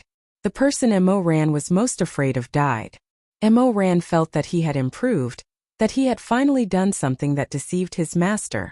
After that, in the world of mortals, no one dared to make him kneel, and no one dared to slap him. To celebrate, he opened a jar of pear blossom white, sat on the roof and drank wine all night. That night, under the influence of alcohol, the scar on his back that his master had slapped when he was young seemed to burn with pain again. At this moment, seeing his master reappear in front of him with his own eyes, Mo Ran stared at him with fear and hatred. But there was also a trace of twisted ecstasy. Such an opponent, how could he not be happy when he found him again? Chu Wanning didn't pay attention to his 2 disciples who had broken into the back of the mountain. He was still concentrating on resisting the overflowing spirits. His facial features were elegant, his pair of eyebrows were long, and his phoenix eyes were cold and indifferent. His cultivation was extraordinary, and his expression didn't change in the wind and rain of blood. He looked very indifferent, and it wouldn't be strange if he sat down at this moment to burn incense and play the zither. However, such a gentle and elegant handsome man was now holding an exorcist's sword that was shining with cold light, and still dripping with bright red blood beads.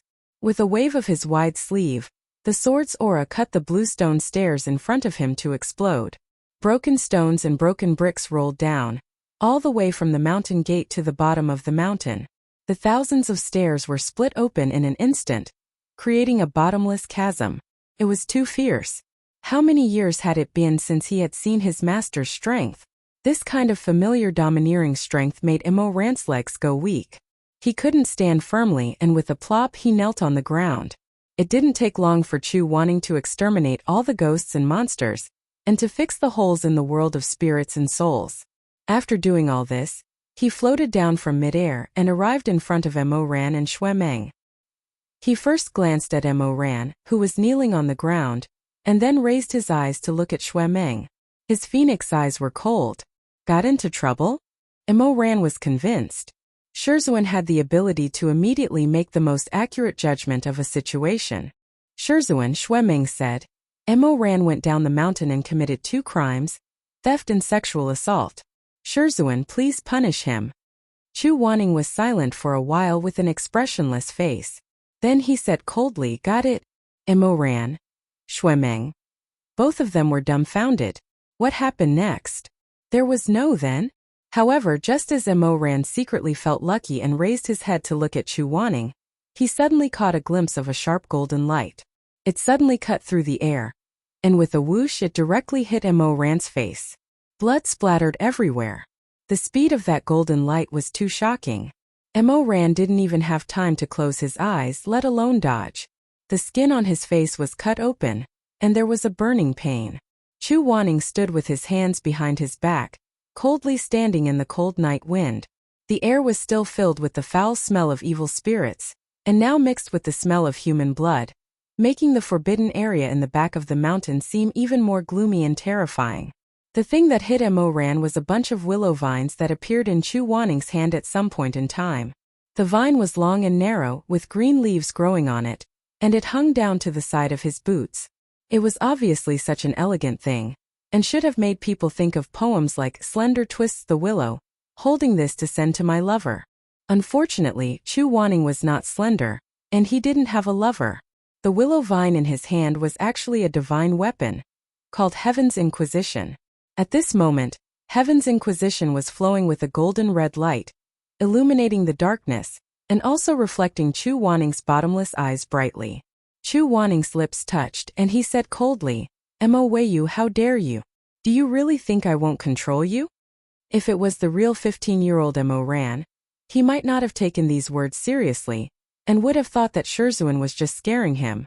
However, the Mo Weiyu who had been reborn had long ago used his blood to thoroughly experience his honored master's control in his previous life. He immediately felt that his teeth were aching, and his brain was hot. His mouth had already started to refuse to admit it, and he wanted to clear his name. "Master." With blood dripping from his cheeks, Mo Ran raised his eyes, which were filled with a layer of mist. He knew that his current appearance must be extremely pitiful. This disciple did not steal, did not commit adultery. "Shizun, why did you listen to Xue Meng's words and hit me without asking?" Mo Ran had two tricks up his sleeve when dealing with his uncle. First, he had to act cute. Second, act pitiful. Now he copied the same thing to Chu Wanning. He was so aggrieved that tears were about to fall. Could it be that this disciple is so unbearable in your eyes? Why is Master not even willing to give me a chance to defend myself? Xue Meng stomped his feet in anger. Mo Ran. You lackey. You are shameless. Master, don't listen to him. Don't be confused by this bastard. He really stole it. The stolen goods are still here. Chu Wanning lowered his eyelashes, his expression cold. Mo Ran, you really didn't steal? Never. You should know the consequences of lying to me. Mo Ran had goosebumps. How could he not know?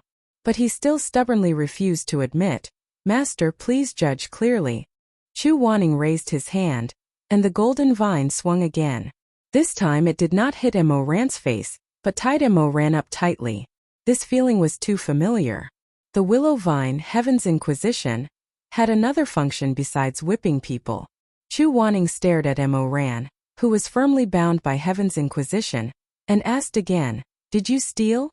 Mo Ran only felt a familiar sharp pain in his heart, as if a small snake with sharp teeth had suddenly pierced into his chest, churning his internal organs. Accompanying the sharp pain was an irresistible temptation. Mo Ran could not help but open his mouth, his voice hoarse, ever, as if sensing that he was lying. The golden light of Heaven's Inquisition became even more violent.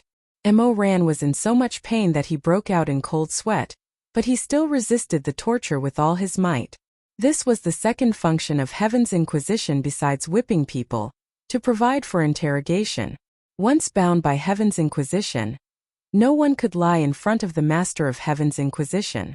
Whether it was a person or a ghost, dead or alive, Heaven's Inquisition had a way to make them speak and tell the answer that Chu Wanning wanted to know. In his previous life, there was only one person who finally managed to keep a secret in front of Heaven's Inquisition with his powerful cultivation. That person was Mo Weiyu, who became the emperor of the human realm.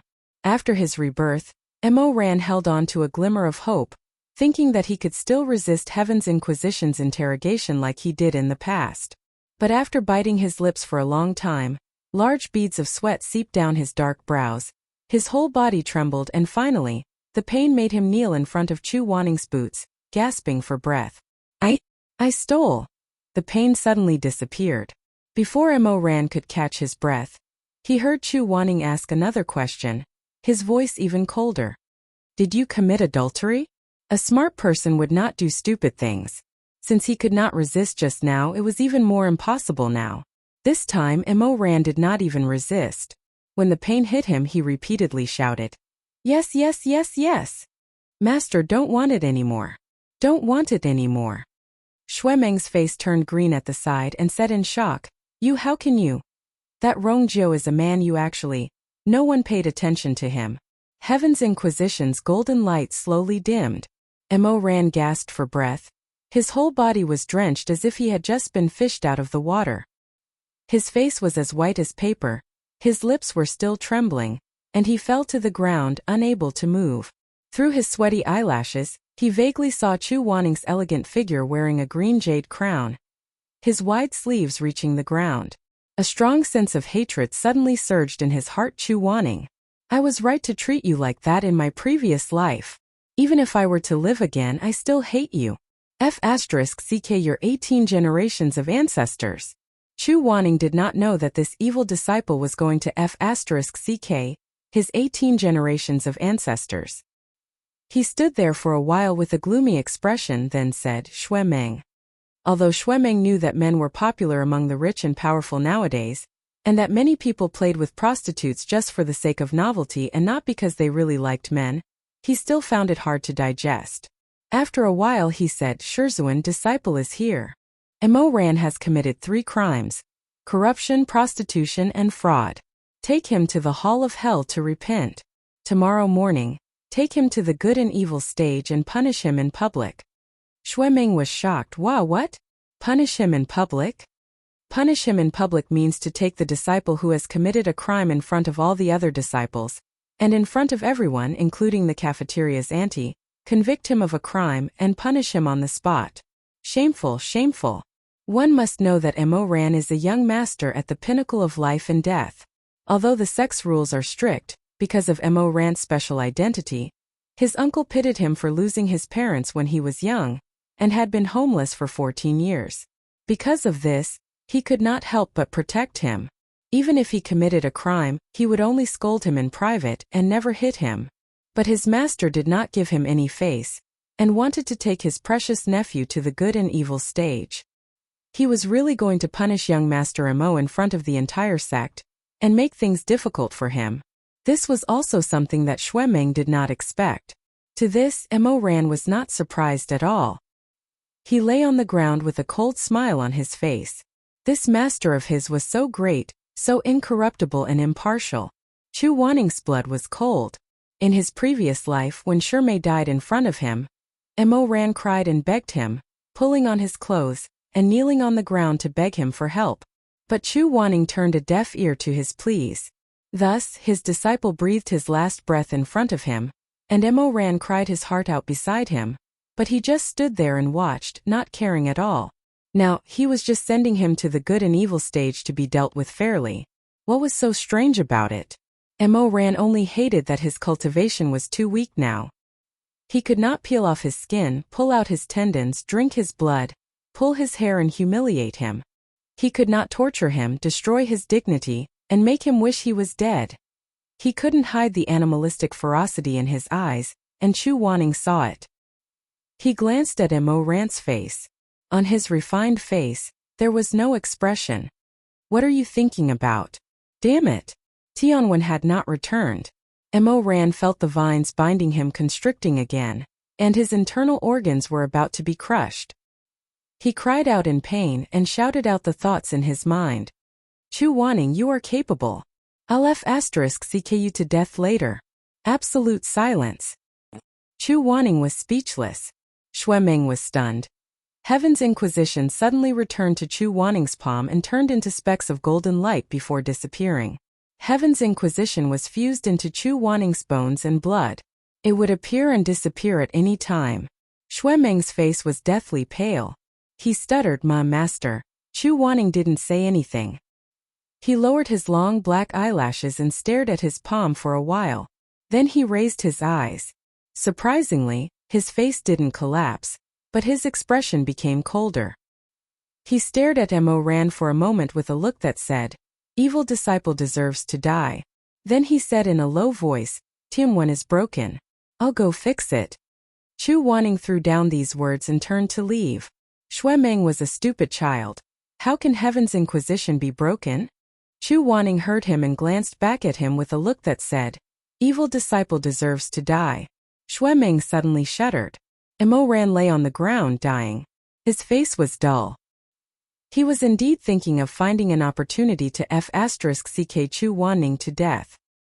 He knew that this Grandmaster Chu, who was known as Late Night Yu Hung, Northern Dipper Celestial Venerable, had always paid attention to elegance and integrity.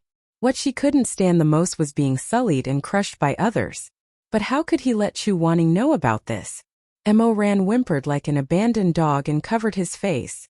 Thinking of Chu Wanning's eyes before he left, he felt that he was not far from death. Chapter 7. The scorching sun was overhead. The peak of life and death was 100 miles wide, with continuous corridors.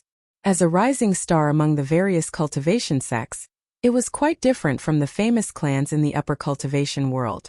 Take the current flourishing Lini Confucian Wen sect as an example. Its main hall was called the Hall of Six Virtues. It hoped that its disciples would have wisdom, faith, holiness, righteousness, benevolence, and loyalty. The area where the disciples lived was called the Hall of Six Elements. It advised its disciples to have filial piety, friendship, harmony, marriage, trust, and compassion. The place where the lessons were taught was called the Hall of Six Arts. It referred to the fact that Confucian Wen sect's disciples had to be proficient in the six arts of etiquette, music, archery, driving, calligraphy, and mathematics. In short, it was boundlessly elegant.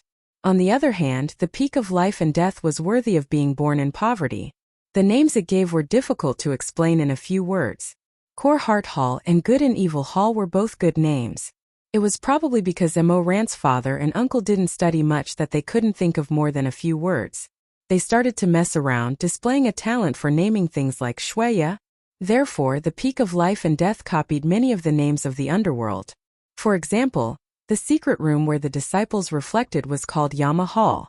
The jade bridge connecting the resting area and the teaching area was called the Bridge of Helplessness. The dining hall was called the Mengpa Lobby. The martial arts field was called the Mountain of Blades and Sea of Flames. The forbidden area behind the mountain was called the Room of Dead Ghosts, and so on. These were still considered good names. The more remote places were simply called, "This is mountain," "This is water," and "This is pit." There were also the famous and Wawawa cliffs. Naturally, the sleeping halls of the elders couldn't escape this mold. Each of them had their own nickname. Chu Wanning was naturally no exception. He was a person who liked peace and quiet and didn't want to live with others. His residence was on the south peak of life and death, hidden in a sea of green bamboo. There was a pond in front of the courtyard. In the pond, red lotuses covered the sun. Because of the abundant spiritual power, the lotuses in the pond bloomed all year round, dazzling like red clouds. The disciples secretly called this place with beautiful scenery Red Lotus Hell. Thinking of this, Mo Ran couldn't help but laugh. Who asked Chu Wanning to have a feminine face all day long?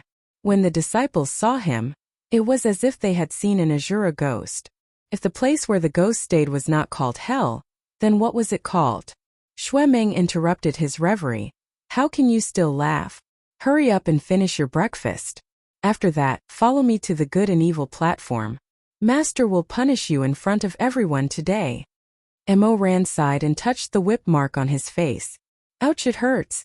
Serves you right. Sigh, I wonder if Heaven's Inquisition has fixed it. If not, don't use it to interrogate me again. Who knows what nonsense I will spout again. Facing Mo Ran's sincere worry, Shuemeng's face turned red.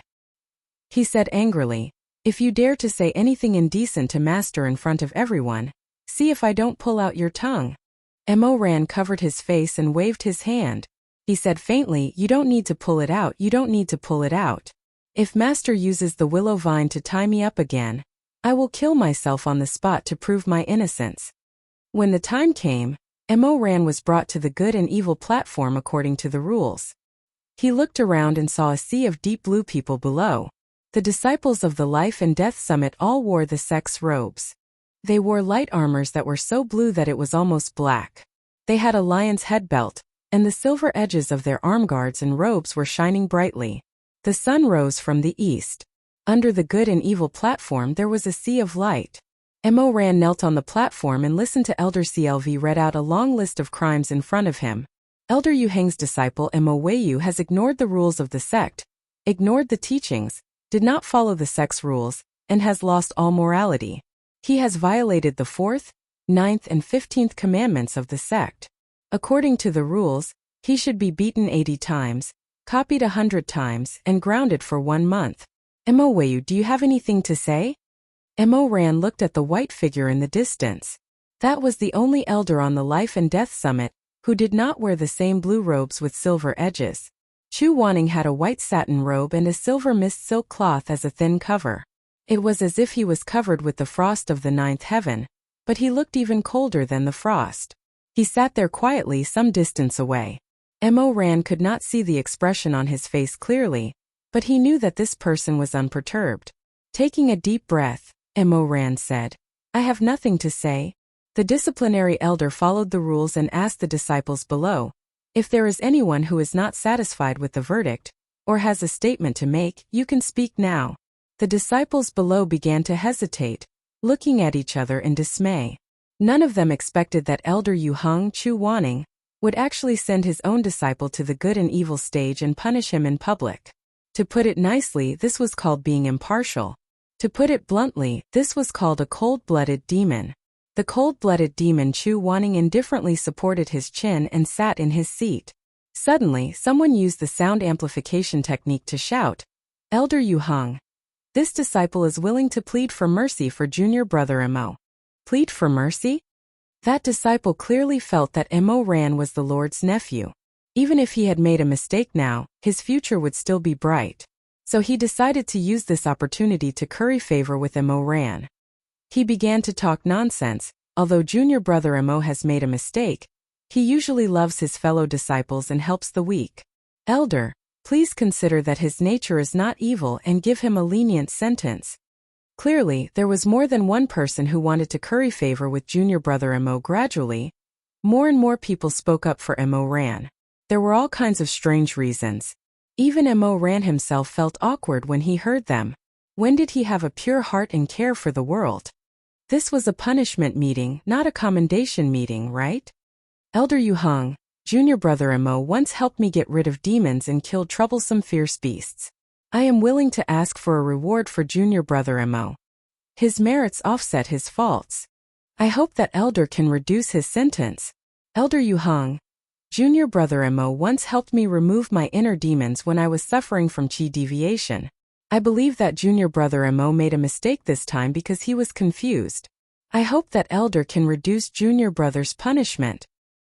Elder Yu Heng, junior brother Mo once gave me a miraculous elixir to save my mother. He is a kind person. I hope that elder can punish him lightly. The last person's story was snatched away by the previous person, so he had nothing to say for a moment. When he saw Chu Wanning's cold eyes sweeping over, he suddenly thought of an idea and blurted out, Elder Yu Heng, junior martial brother Mo once assisted me in dual cultivation. Puffed, someone couldn't hold back his laughter.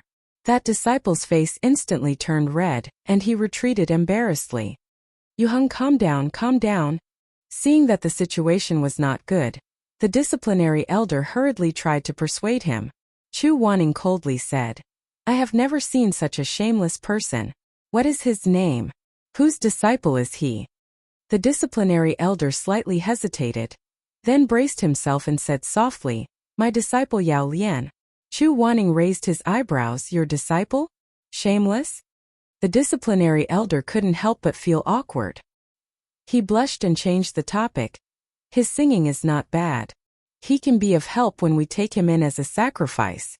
Chu Wanning snorted and turned his face away. He was too lazy to talk nonsense with this shameless disciplinary elder.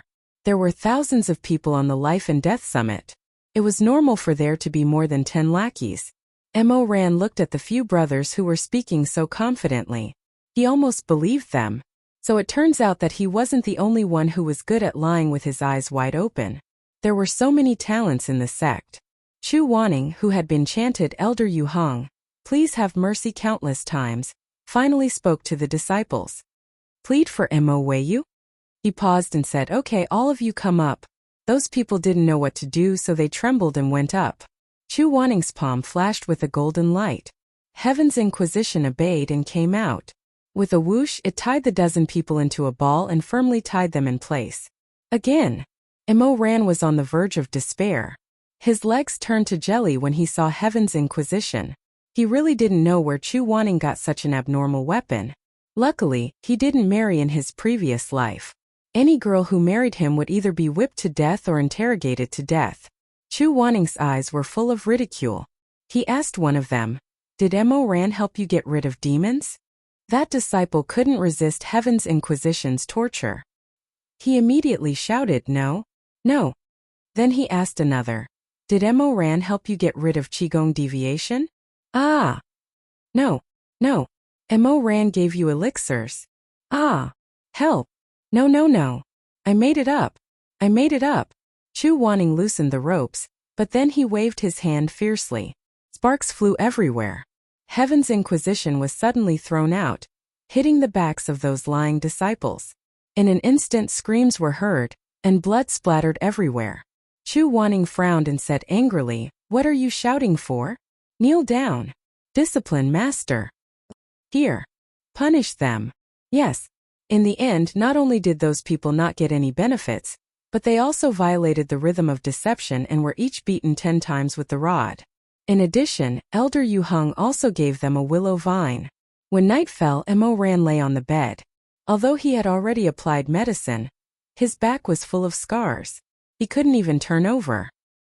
He was in so much pain that tears welled up in his eyes and he kept sniffling. He was born cute. His whimpering and curled-up appearance made him look like a beaten kitten. Unfortunately, the content of his thoughts was not what a kitten should have.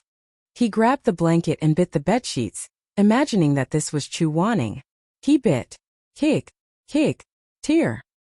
His only consolation was that Shirmei came to visit him with the handmade wooden hands. Being stared at by those gentle eyes, Mo Ran's tears fell even more fiercely. He didn't care about the saying that men don't cry easily. He loved to act spoiled with whoever he liked. "Is it that painful? Can you still get up?" Shirmei sat by his bedside and sighed.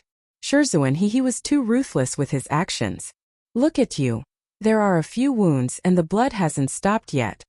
Mo Ran heard that he was worried about him, and a warm feeling gradually rose in his chest.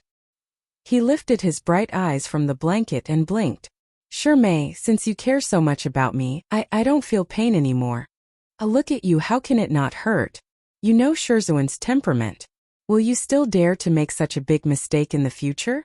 Under the candlelight, Shirmei looked at him with some helplessness and heartache. Those eyes were full of emotions, rippling like warm spring water. Mo Ran's heart moved slightly, and he obediently said, "I won't do it again. I swear." "When have you ever taken your oath seriously?" Although she said that, Shirmei finally smiled. "If your hands turn cold, can you even get up? If you can't get up, just lie down. I'll feed you." Mo Ran was already halfway up, but when he heard this, he immediately collapsed to the ground. Shirmei. Whether it was in his previous life or in this life, Mo Ran's favorite food was the handmade wooden hands made by Shirmei. The skin was thin like smoke, and the stuffing was tender like congealed fat. Every handmade wooden hands were full, smooth, soft, and fragrant. They melted in the mouth and left a fragrance in the mouth. Especially the soup, which was white and mellow. It was sprinkled with green onions, tender egg shreds, and a spoonful of chili oil that was stir-fried with garlic. When it entered the stomach, it was as if it could warm the stomach for a lifetime. Shirmei carefully fed him spoonful by spoonful. As he fed him, he said, "I didn't put chili oil today. You're badly injured, so it's not easy to eat spicy food. Just drink the bone soup." Mo Ran stared at him, unable to move his eyes away. He smiled and said, "It doesn't matter if it's spicy or not. As long as it's made by you, it's delicious. You really know how to talk. Shirmei also smiled and picked up a poached egg lying in the soup. I'll give you a soft one. I know you like it. Emoran laughed. A bunch of messy hair stuck up on his forehead like a blooming flower. Shirmei. What's wrong? Nothing, I'm just calling you. His ahog swayed. Shirmei. Shirmei held back his laughter. You're just calling me? Yes. I'm just calling you. I feel so happy. Shirmei was stunned for a moment. He gently touched his forehead. This silly child, don't tell me you have a fever? Emoran burst out laughing. He rolled half over and looked at him sideways. His eyes were bright, as if they were full of stars. If I could eat Shirmei's wontons every day, that would be great. This was not a lie. After Shirmei's death, Emoran had always wanted to taste his wontons again. However, that kind of taste could never come back.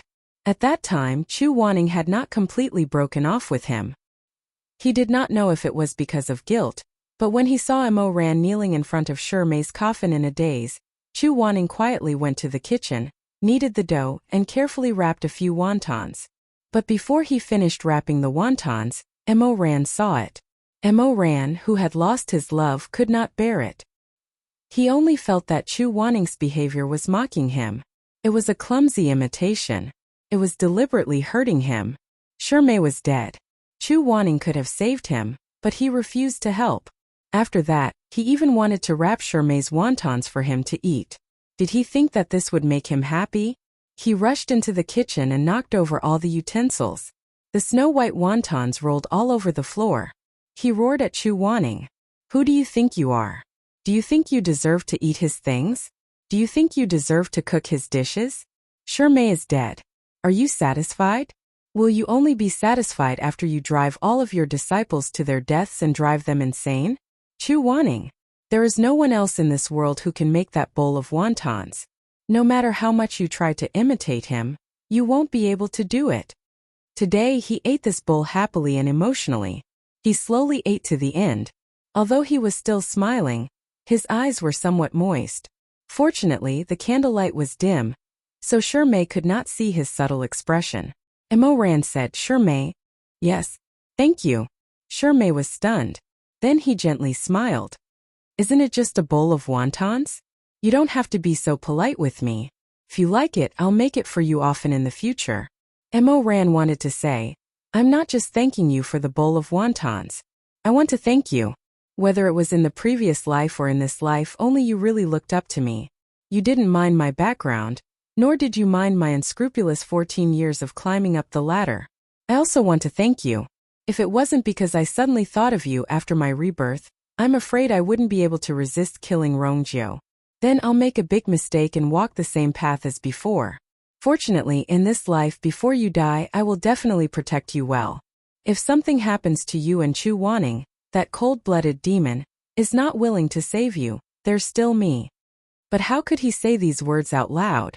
In the end, Emoran finished the soup in one gulp. Not even a stalk of scallion was left. He licked his lips as if he hadn't had enough. His dimples were deep, making him look like a cute kitten. Do you have more tomorrow? Shirmei did not know whether to laugh or cry. Don't you want to change to something else? Aren't you tired of it? I'm not tired of eating it every day. I'm just afraid you'll find me annoying. Shirmei shook his head and laughed. I don't know if there's enough flour. If there's not enough, I'm afraid I won't be able to make it. If that's not enough, how about egg and sugar water? It's your favorite. Okay. As long as it's yours, anything is fine. Emoran was overjoyed. He was so happy that he wanted to hug his blanket and roll around. Look at how virtuous Shirmei is. Chu Wanning, you can hit me as much as you want. Anyway, when I'm lying on the bed, I still have a beauty to care for me. Humph. When he thought of his Shizun, he couldn't help but feel angry. Emoran started to pick at the seam of the bed again. He thought to himself, what Wanya Yuheng, what Beidou Celestial Venerable, it's all bullsh**. Chu Wanning. Let's wait and see in this life. Chapter 8.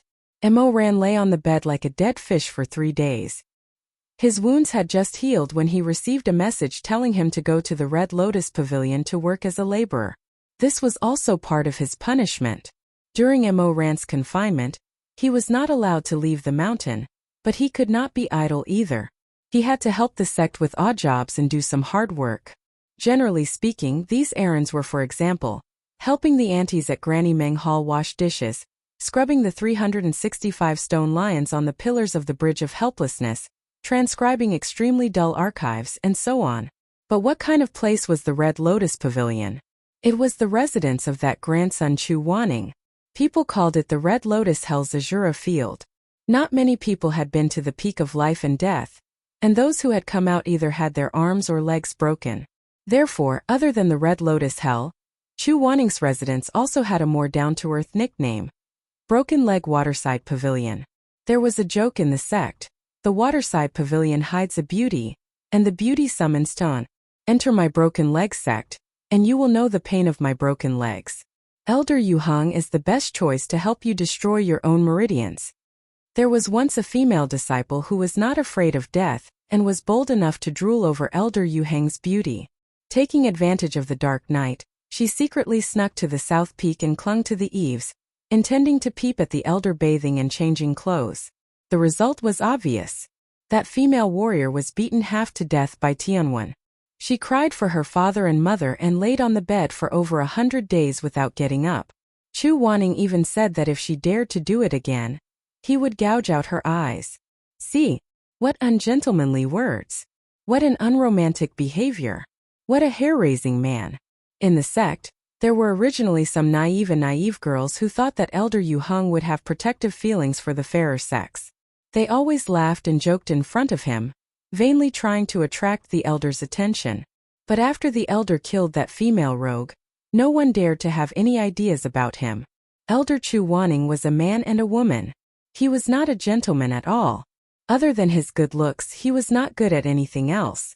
This was the evaluation of Chu Wanning by the disciples of the sect. The junior brother who came to deliver the message looked at Mo Ran sympathetically. He tried to restrain himself, but in the end he couldn't. Senior brother Mo.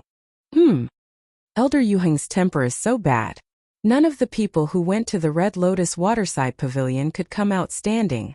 Why don't you say that your wound hasn't healed yet and beg Elder Yu Hung to let you go wash dishes? Mo Ran was very grateful for his junior brother's kindness and rejected him. Beg Chu Wanning? Forget it. He did not want to be served by Tianwen again. Thus, he put on his clothes with great effort and dragged his heavy footsteps towards the south peak, the peak of life and death, with great reluctance. Red Lotus Waterside Pavilion, Red Lotus Hell, Chu Wanning's residence. There was not a single living person within 100 li of him. No one was willing to go near the place where he lived. Chu Wanning's terrible taste and unpredictable personality made everyone in the sect keep a respectful distance from him. Mo Ran was a little nervous. He didn't know what Chu Wanning would punish him for. Along the way to the south peak, he let his imagination run wild.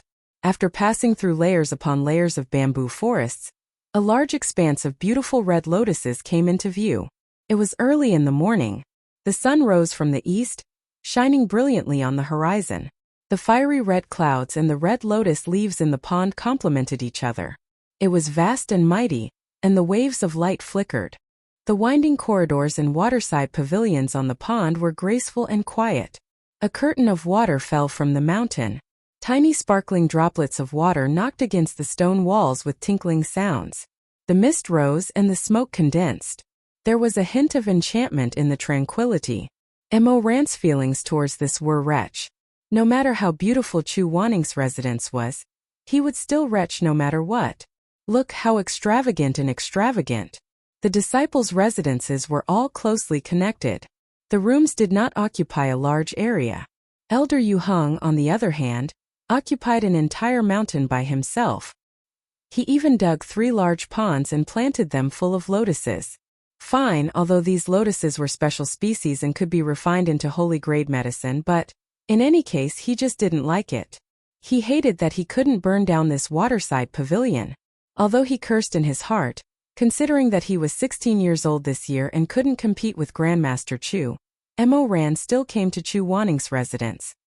He stood at the door, narrowed his eyes, and sweetly opened his mouth to speak like a grandson.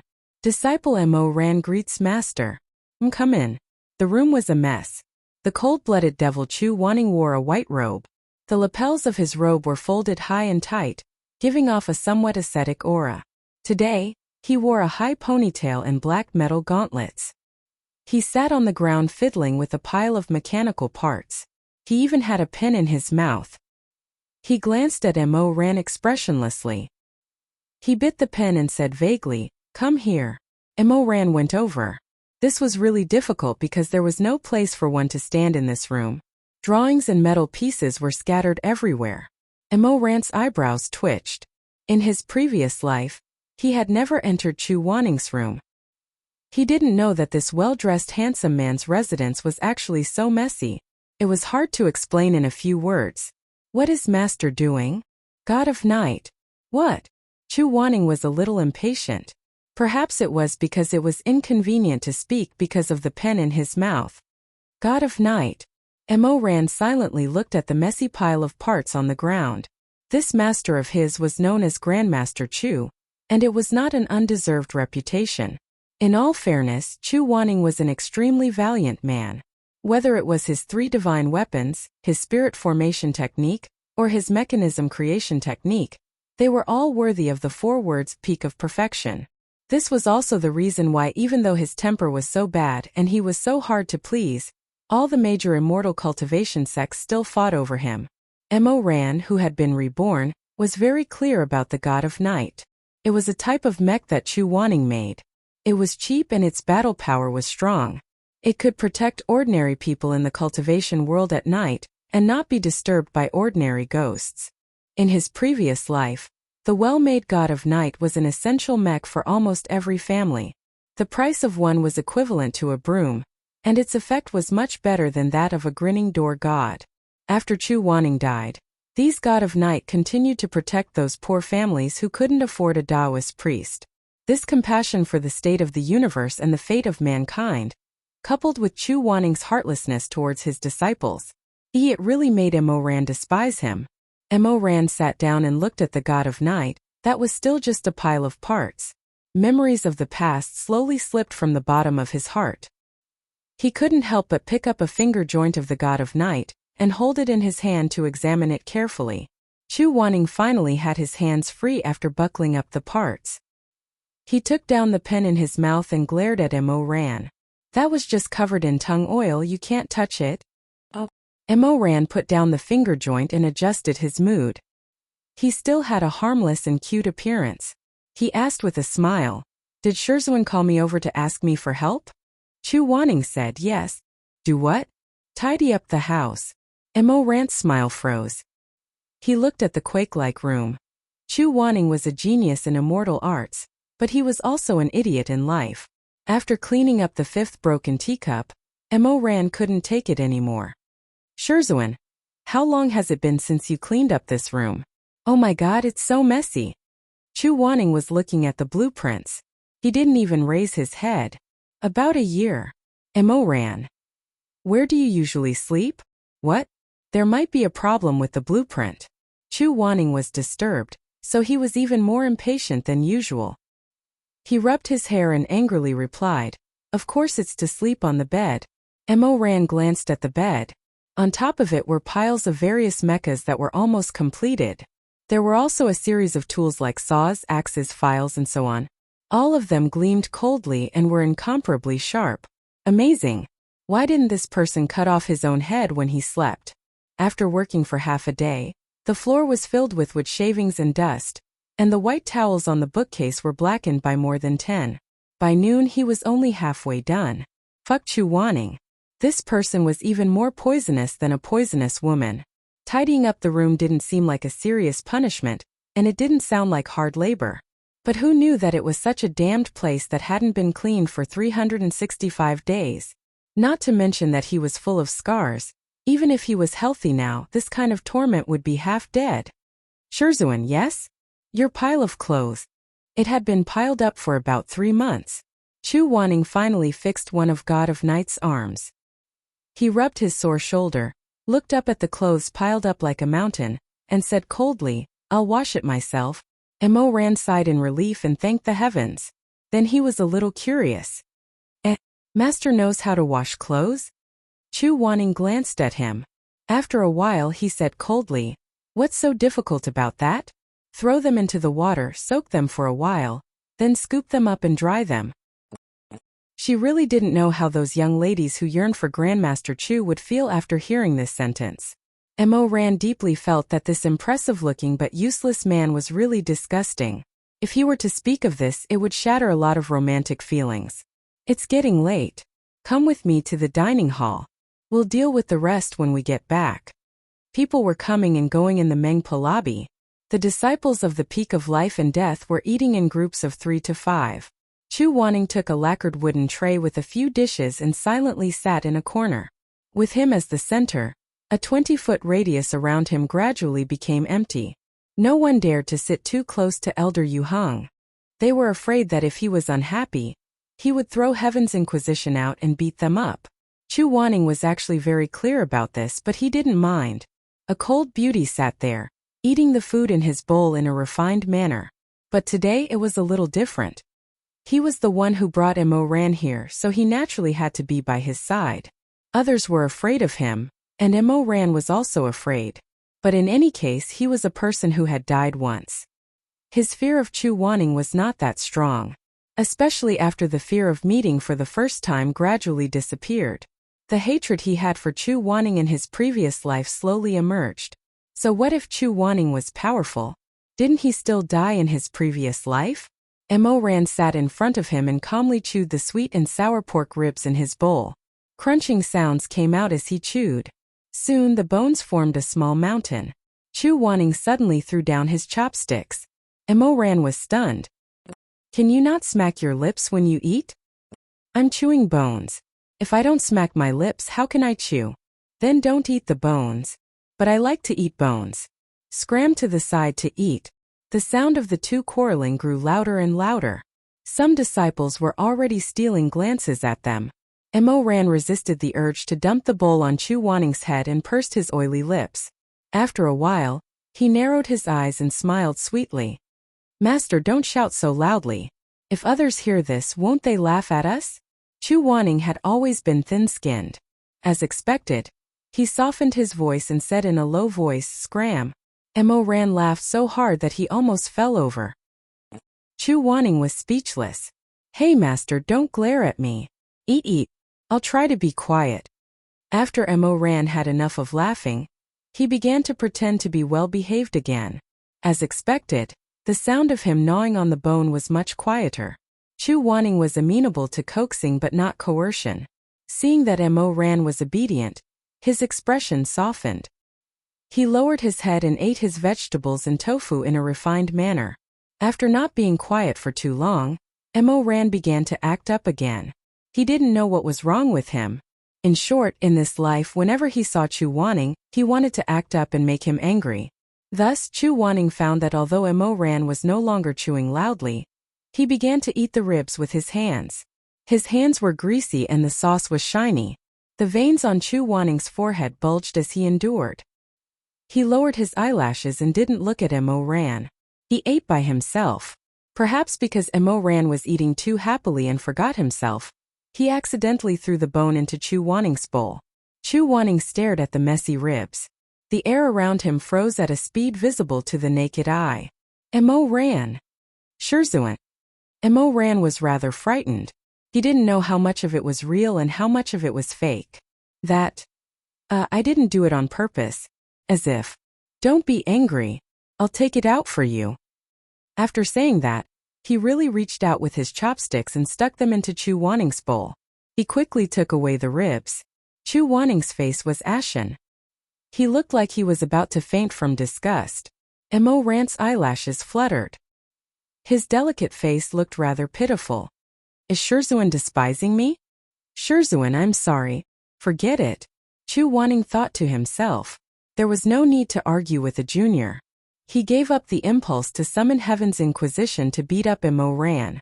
However, his appetite was gone. He stood up and said, I'm full. You only ate so little? Shizun, you didn't even touch your bowl. Chu Wanning said coldly, I'm not hungry. Mo Ran was so happy that his heart was blooming like a flower. He said sweetly, then I won't eat either. Come, let's go back to the Red Lotus land, the Red Lotus Water Pavilion. Chu Wanning narrowed his eyes. Us? There was a hint of ridicule in his eyes. He said, who's us with you? Seniority is order. You better speak properly. Mo Ran responded diligently. His eyes curved into crescents. He was obedient, sensible, and cute. However, this person was thinking in his heart. Seniority? Speak properly? Haha. If Chu Wanning knew what happened in his past life, he should know that in the end, only he Mo Weiyu was respected in this world. No matter how noble, arrogant, and insufferably arrogant Chu Wanning was in the end, he was still a piece of mud under his boots. He had to rely on his charity in order to survive. Mo Ran quickly caught up with his Shizun's footsteps. There was still a bright smile on his face. If Shimei was the white moonlight in his heart, then Chu Wanning was the broken fishbone stuck in his throat. He had to pull this fishbone out and crush it, or swallow it and let it be corroded by gastric juices. In short, in this rebirth he could let go of anyone, but he definitely would not let go of Chu Wanning. However, Chu Wanning did not seem to want to let him go so easily. Mo Ran stood in front of the Red Lotus Land's library. Looking at the 50 rows of 10 high bookshelves, he thought that he had misheard. Shizun, what did you say? Chu Wanning said indifferently. Wipe all the books here. Register them after wiping them. I'll check them tomorrow morning. What? Was he going to stay in the Red Lotus Land tonight? But he had made an appointment with Shimei. He would let Shimei change his dressing tonight. He opened his mouth wanting to bargain, but Chu Wanning could not be bothered with him. He waved his wide sleeves, turned around and went to the machine room. He even coldly closed the door of the machine room. Mo Ran, whose date was ruined, fell into a deep disgust for Chu Wanning. He wanted to burn all of Chu Wanning's books. No. His mind turned and he thought of an even worse idea. Chapter 9. Chu Wanning's taste was truly terrible. Tedious. Dry. Despairing. Look at this shelf, what kind of lousy books are these? Ancient Enchantments Catalog. Illustrations of exotic flowers and rare herbs. Lini Ru Feng Men Qin Score. And collection of plants. The only thing that could be considered as a pastime was probably a few travels in Shu Land, and Shu food records. Mo Ran picked a few relatively new books. Obviously, Chu Wanning did not read them often. He smeared over all the pages and drew a bunch of erotic pictures. As he drew, he thought, humph, there are at least 8,000 books here. When Chu Wanning finds out that a few of them have been changed to forbidden books, who knows how long it will be. When that time comes, Chu Wanning will definitely not know who did it and can only sulk. How wonderful, how wonderful. As he thought about it, he could not help but laugh out loud while hugging the books. Mo Ran smeared over a dozen books in a row. Using his imagination, he drew all kinds of erotic pictures. His brushwork could be said to be elegant and graceful. If someone asked Elder Yu Hung to borrow books and happened to borrow these few books, there would probably be rumors spread. Elder Yu Hung has a beast's heart. He actually secretly included pictures of men and women having sex in the art of tranquility! Elder Yu Hung is unworthy of being a teacher. There are pictures of gay men in the sword manual. What northern dipper celestial venerable? A beast in human clothing. The more Mo Ran thought about it, the funnier it became. In the end, he simply held his stomach and rolled around on the ground with his brush. He was so happy that he did not even notice that someone had walked to the entrance of the library. So when Shimei came over, he saw Mo Ran rolling around in a pile of books, laughing like crazy. Shimei. Mo Ran, what are you doing? Mo Ran was stunned. He immediately sat up and hurriedly covered up the erotic pictures. He put on a pretentious face and said, wipe the floor. Shimei held back his laughter.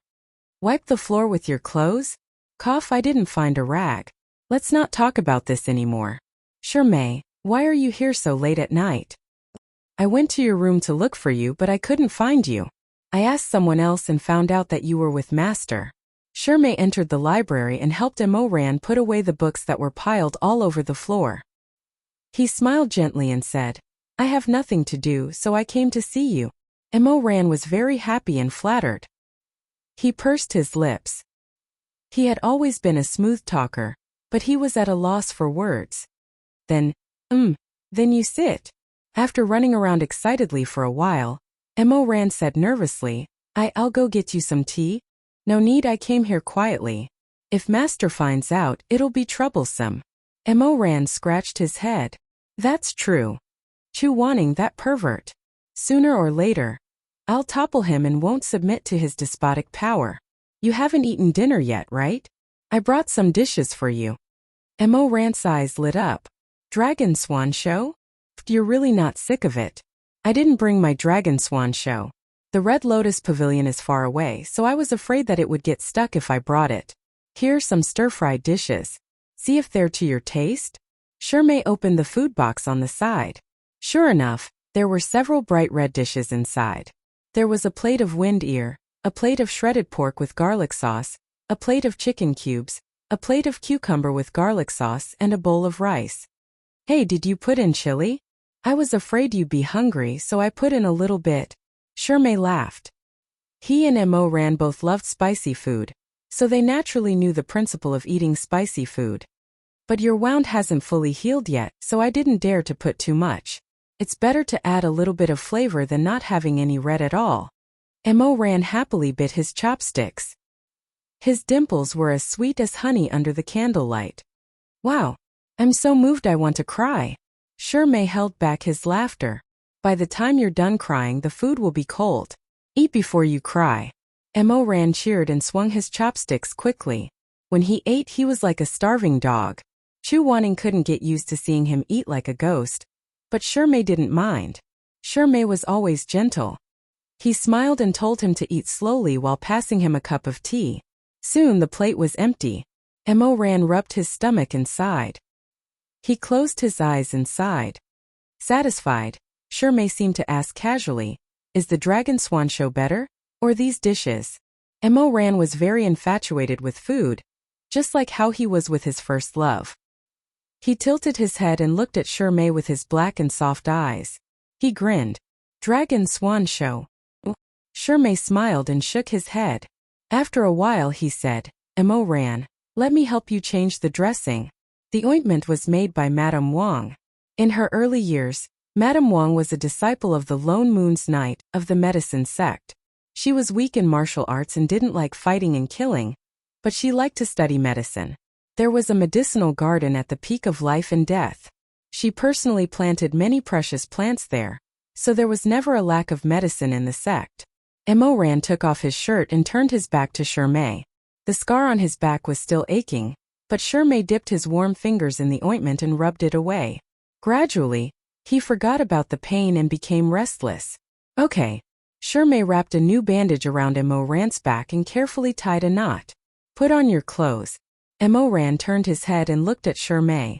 Under the dim candlelight, Shirmei's skin was white as snow. He looked even more charming. His mouth was dry and he really didn't want to put on his clothes. After hesitating for a while, he lowered his head and quickly put on his coat. Shirmei. In such a secluded study, the atmosphere between a single man and a single man was very good. Mo Ran originally wanted to say something touching, but he was an illiterate person who could even change his era name to Halberd Bow. After holding back for a long time, his face was red from holding back, but he only managed to squeeze out 2 words. You're so nice. What's wrong with that? It's what I should do. I'll be especially nice to you. Mo Ran's tone was very calm, but his sweaty palms betrayed his surging heart. When I'm strong enough, no one can bully you. Not even Shizun. Shirmei didn't know why he suddenly said this. He was stunned for a moment but still said gently, okay. Then in the future, I'll have to rely on Mo Ran. Yes, Mo Ran hesitantly agreed, but Shirmei's flirtatious gaze made him even more anxious. He didn't dare to look at him again and lowered his head. He had always been very careful with this person, even stubbornly stubborn. Shizun wants you to wipe so many books? And make them overnight? Mo Ran still wanted to save face in front of his sweetheart. It's okay. If I hurry, there's still time. Shirmei said, let me help you. How can that be? If Shizun finds out, he'll definitely punish you as well. Mo Ran was very firm. It's getting late. You should go back and rest. There's still morning cultivation tomorrow. Shimei pulled his hand and laughed softly. It's okay. He won't find out. Will quietly. Before he finished speaking, he heard a cold voice. Quietly what? Chu Wanning had come out of the mechanism room at some point. His face was cold, and his red phoenix eyes were like snow. He was dressed in white and cold. He stood at the entrance of the library and looked at them expressionlessly. His gaze paused on their hands for a moment, then moved away. Shi Mingjing Mo Weiyu, how dare you? Shimei's face was as white as snow. He suddenly let go of Mo Ran's hand and whispered Shizun. Mo Ran also had a bad feeling. He lowered his head. Shizun. Chu Wanning walked in. He ignored Mo Ran and looked down at Shimei, who was kneeling on the ground. He said lightly, "The Red Lotus Pavilion is covered with barriers. Did you think that I wouldn't know if you entered unannounced?" Shimei kowtowed in fear. This disciple knows his mistake. Mo Ran was anxious. Shizun, Shimei only came to change my medicine. He'll leave immediately. Please don't blame him. Shimei was also anxious. Shizun, this has nothing to do with junior brother Mo. It's this disciple's fault. This disciple is willing to accept punishment. Chu Wanning's face turned green. He hadn't said more than a few words, but these two were already rushing to exonerate the other. They saw him as a scourge and shared a common enemy. Chu Wanning was silent for a while. He suppressed the twitching of his eyebrows and said lightly, "You really have deep feelings for your fellow disciples. It's touching. It seems that I'm the only bad person in this room." Mo Ran said, "Shizun. Don't call me that." Chu Wanning flung his sleeves, unwilling to say anything else. Mo Ran didn't know what had happened to him and why he was so angry. He guessed that Chu Wanning had always hated people pulling and pulling in front of him. No matter what kind of pulling and pulling, it would probably dirty his eyes. The three of them were silent for a long time. Chu Wanning suddenly turned around and left. Shimei raised his head. His eyes were a bit red. He said blankly, "Shizun, go and copy the sect rules 10 times. Go back." Shimei lowered his eyes. After a while, he said softly, "Yes." Mo Ran was still kneeling in the same place. Shimei stood up. He looked at Mo Ran and hesitated. After a while, he knelt down again and begged Chu Wanning, "Shizun, Shidi Mo's scar has just healed. If this disciple is so bold, please don't make things too difficult for him." Chu Wanning didn't say anything. He stood alone under the flickering candlelight. After a while, he suddenly turned his face. His eyebrows were sharp and his eyes were like torches. He said angrily, "So much nonsense. Why aren't you leaving?" Chu Wanning was handsome but not gentle enough. When he was angry, he was even more frightening. Shimei was scared. He was afraid that he would anger his Shizun and implicate Mo Ran. He quickly bowed and left. Only the two of them were left in the library. Mo Ran sighed inwardly. He said, "Shizun, this disciple was wrong. This disciple will continue to write the records." Chu Wanning didn't turn his head. He said, "If you're tired, you can go back." Mo Ran suddenly raised his head. Chu Wanning said coldly, "I won't keep you." How could he be so kind as to let him go? There must be a trick. Mo Ran said wittily, "I won't go." Chu Wanning paused and sneered. "Oh, fine, as you wish." After saying that, he swung his sleeves and turned to leave. Mo Ran was stunned. There was no trick? He thought that Chu Wanning was going to give him some willow vines. After busying himself until midnight, he finally finished his work. Mo Ran yawned and walked out of the book pavilion. At this time it was already late at night. Chu Wanning's bedroom was still illuminated by a dim yellow light. Huh, that loathsome devil still hasn't slept? Mo Ran walked over and prepared to say goodbye to Chu Wanning before leaving. When he entered the room, he found that Chu Wanning had already gone to bed. It was just that this person with a bad memory forgot to extinguish the candles before going to bed. Or maybe he was halfway through his work and directly fell asleep from exhaustion. Mo Ran glanced at the prototype of the god of night that was pieced together by the bed. He estimated this possibility in his mind. In the end, when he saw that Chu Wanning didn't take off the metal gloves at all, and that half of the mechanical button was still tightly gripped in his hand, he confirmed that this was the truth. When Chu Wanning was asleep, he wasn't so cold and austere. He was curled up on the bed that was piled with mecha parts and saw axes. There were so many things spread out that there wasn't much space for him, so he curled up very small.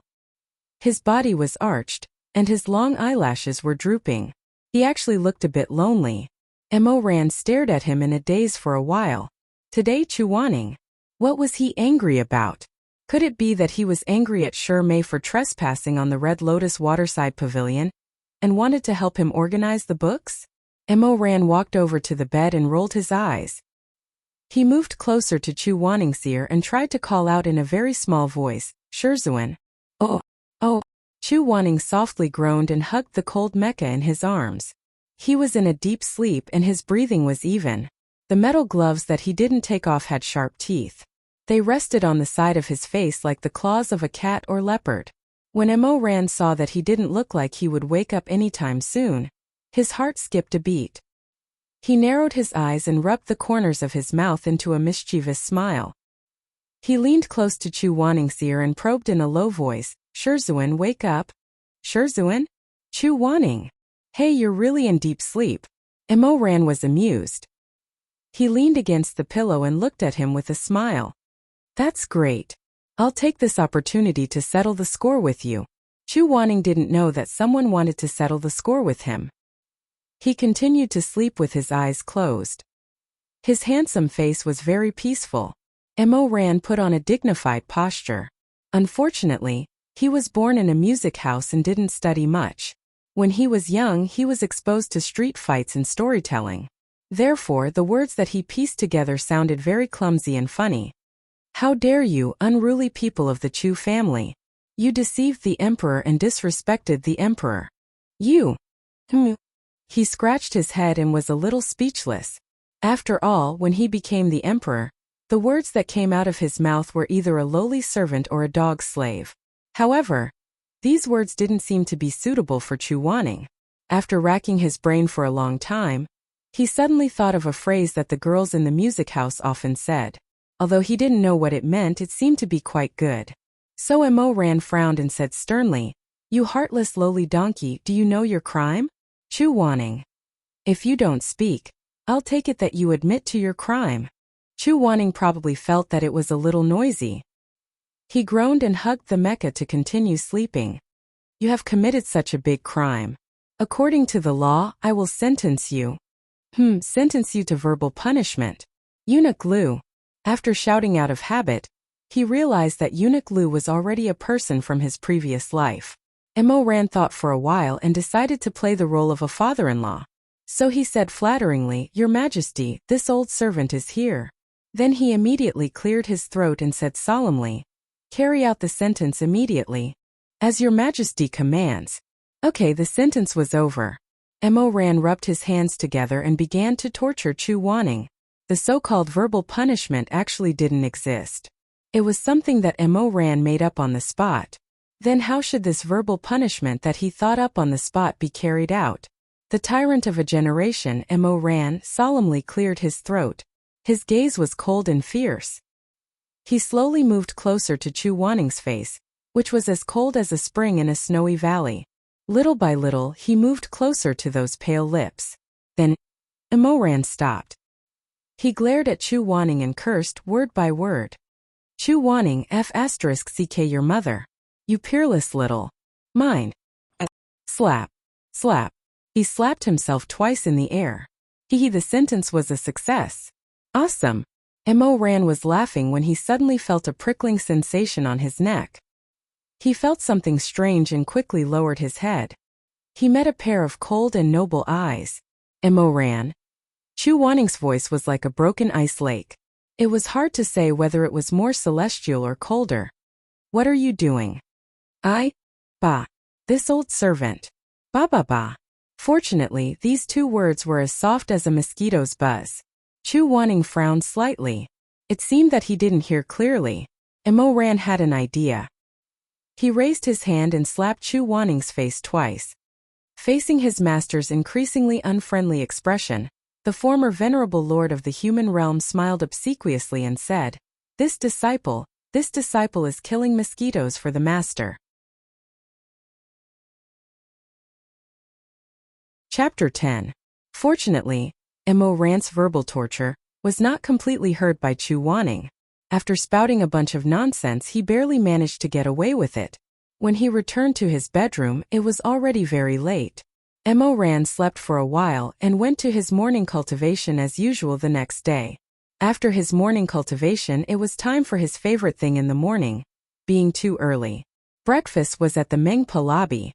As the morning cultivation dispersed, more and more people started to gather. Mo Ran sat across from Shimei. Xue Meng arrived late, so the seat next to Shimei was taken by someone else. He had no choice but to sit next to Mo Ran with a gloomy face. If Mo Ran were to talk about the most exquisite part of the Heart Sutra of the Peak of Life and Death, he would definitely say, Our sect does not need to abstain from eating. Unlike many of the sects in the upper cultivation world, the Peak of Life and Death had its own set of cultivation methods. They did not abstain from meat and did not need to fast. Therefore, the food in the sect was always sumptuous. Mo Ran drank a bowl of spicy and fragrant oil tea. He ate peanuts, chopped vegetables and crispy soybeans. In front of him was a plate of yellow and crispy pan-fried dumplings that were specially prepared for Shimei. Xue Meng looked at Mo Ran from the corner of his eyes and said mockingly, Mo Ran, I didn't expect you to be able to walk out of the Red Lotus hell alive. Amazing. Mo Ran did not even raise his head. Then why don't you see who I am? Who are you? Xue Meng sneered. Shizun didn't break your leg. And you're so arrogant that you don't know who you are? Oh, if I'm an onion, then what are you? Xue Meng sneered. I'm Shizun's chief disciple. You gave yourself that title?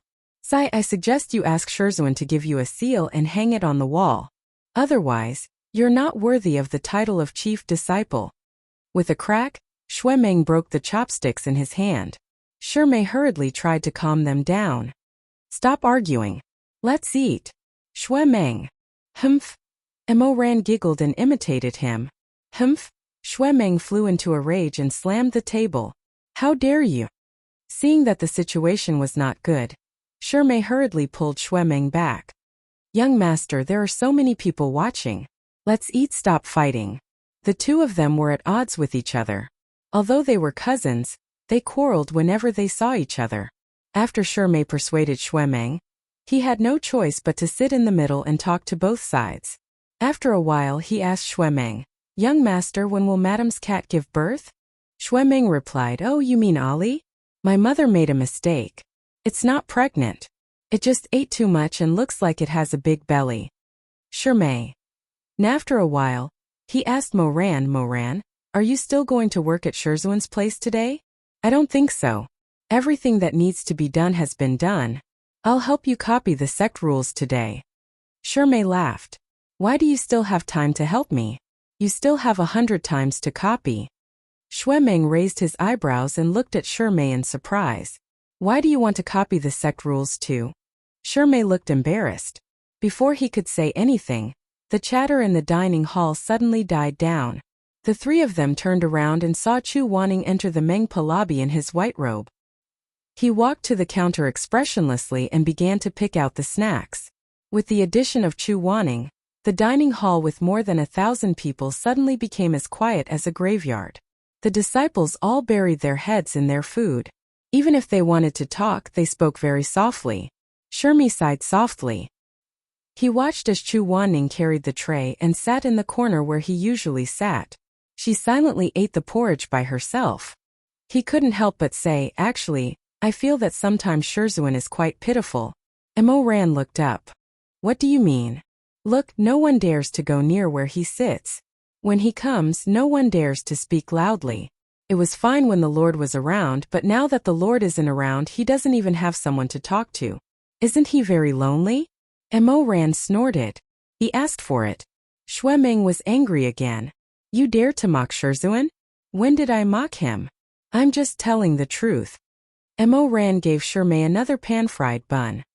With his temper, who would want to stay with him? You! Mo Ran looked at Xue Meng with a mischievous smile and said lazily, "Not convinced? If you're not convinced, then sit over there and eat with Shizun. Don't sit with us." That one sentence made Xue Meng speechless. Although he respected Chu Wanning, he was more afraid of him like everyone else. He couldn't help but feel embarrassed and angry, but he couldn't refute. He could only kick the table legs and sulk with himself. Mo Ran's face had a trace of lazy pride. He glanced at the little phoenix provocatively, and then his line of sight fell on Chu Wanning across the crowd.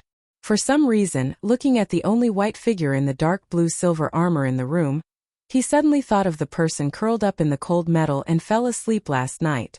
Shimei was right. Chu Wanning was really pitiful. But so what? The more pitiful he was, the happier Mo Ran was. As he thought about it, the corners of his mouth couldn't help but curl up a little more. The days passed by quickly. Chu Wanning didn't ask him to go to the Red Lotus Pavilion anymore. Mo Ran's daily tasks were washing dishes, feeding the chickens and ducks raised by Madame Wang, and weeding in the herb garden. He had a lot of free time. In the blink of an eye, a month of confinement had passed. One day, Madame Wang called Mo Ran to the Dan Xian Palace. She touched his head and asked, "Mo Ran, have your wounds healed?" Mo Ran smiled and said, "Thank you for your concern. They're all healed." "That's good. Be careful when you go out in the future. Don't make such a big mistake and make your Shizun angry. Do you understand?" Mo Ran was very good at pretending to be a grandson. "I understand, Auntie. There's one more thing." Madame Wang took out a letter from the small table and said, "You've been in the sect for a year. It's time for you to take on the responsibility of eliminating demons. Yesterday, your uncle sent you a letter and asked you to go down the mountain to complete this task after your confinement is over. According to the rules of the Life and Death Summit, disciples who had been in the sect for a year had to go out and eliminate demons. During the first time, the disciple's Shizun would accompany him. In addition, the disciple had to invite a fellow disciple to go with him. This was to let the disciples support each other and understand why the saying, 'Loyal heart can be a mirror, and will not change in life and death.'"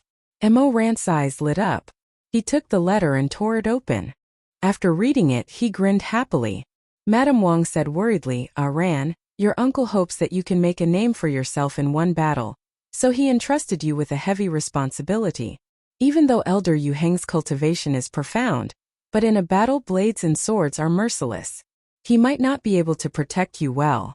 You must not be too happy and underestimate the enemy." I won't. Mo Ran waved his hands and laughed. "Auntie, don't worry. I'll take care of myself." After saying this, he slipped away to pack his luggage. This child. Madame Wang looked at his back. Her gentle and beautiful face was full of worry. Why is he so happy to accept a task? How could Mo Ran not be happy? The task his uncle gave him to eliminate demons happened in colorful Butterfly Town. It was entrusted by a local official surnamed Chun. Regardless of what kind of demons were there, the key was that in his previous life, he was bewitched by demons in this colorful Butterfly Town. He lost his mind and forcibly kissed Shimei in an illusion. This was one of the few times that Mo Ran was close to Shimei. It was really ecstasy. Moreover, because he was bewitched, Shimei couldn't be bothered. He kissed her for nothing. After he kissed her, she couldn't even find him to settle the score. Mo Ran was so happy that his eyes turned into crescents. He didn't even mind that this task had to be done with Chu Wanning. Eliminating demons depended on one's master, and flirting depended on one's self. This kind of easy task, why not? After inviting Mo and reporting to Shizun, the three of them quickly rode their horses and arrived at the colorful Butterfly Town, which was full of evil spirits. This was a town that was rich in flowers. Outside the residential area were flower fields that stretched for dozens of miles. Because of this, there were always butterflies fluttering about in the town, hence the name. When the three of them arrived, it was already nighttime. The village entrance was bustling with noise and excitement. A line of musicians wearing bright red clothes walked out of the alley while playing Swona. Shimei asked curiously, "Is this a wedding? Why are they marrying at night?" Chu Wanning said, "It's a ghost wedding." Ghost weddings were also known as yin weddings or matching bones. It was a marriage arranged by the common people for men and women who died young before marriage. This kind of custom didn't flourish in poor places, but the colorful butterfly town was very rich. Therefore, it was common for the unmarried young men and women to find a spouse. The group of ghost weddings was majestic. They were divided into 2 rows. One row was carrying silk and satin. The other row was carrying paper ingots and ghost coins. Like this, they escorted a red and white palanquin with 8 carriers. All of them were deacons with golden lanterns as they filed out of the village. Mo Ran pulled the horses to the side and let the group of ghost weddings pass first. As the palanquin came closer, they saw that the person sitting inside was not a living person, but a ghost bride made of paper. The ghost bride was covered in makeup. Her lips were bright red, and the 2 rosy clouds on her cheeks reflected her pale face. Her smiling appearance was extremely frightening. What kind of bad habits does this village have? They really have money to burn. Mo Ran whispered. Chu Wanning said, the people of colorful Butterfly Town are very particular about the art of geomancy. They believe that a lone grave cannot appear in a family, otherwise, the family's luck will be affected by the wandering ghosts. There's no such saying, right? The townspeople believe in it. Aye, that's true. Colorful Butterfly Town has been around for hundreds of years. If we tell them that the evil they believe in does not exist, they probably won't be able to accept it. Shermay whispered, where is this group of ghost weddings going? Chu Wanning said, when we came here, we passed by an earthen temple. The temple doesn't worship any deity. There was a double happiness character pasted on the door. The table was filled with red satin. On the satin, there were words like heaven sent good fortune, and a good match in the underworld. I think they are going there. I noticed that temple too. Shermai seemed to be deep in thought. Master, is that a ghost MC enshrined there? That's right. A ghost master of ceremonies is an image of a ghost god. People believe that a ghost wedding needs 3 matchmakers and 6 cards. When exchanging Dragon Phoenix invitations, the master of ceremonies is also needed to recognize 2 dead people as husband and wife.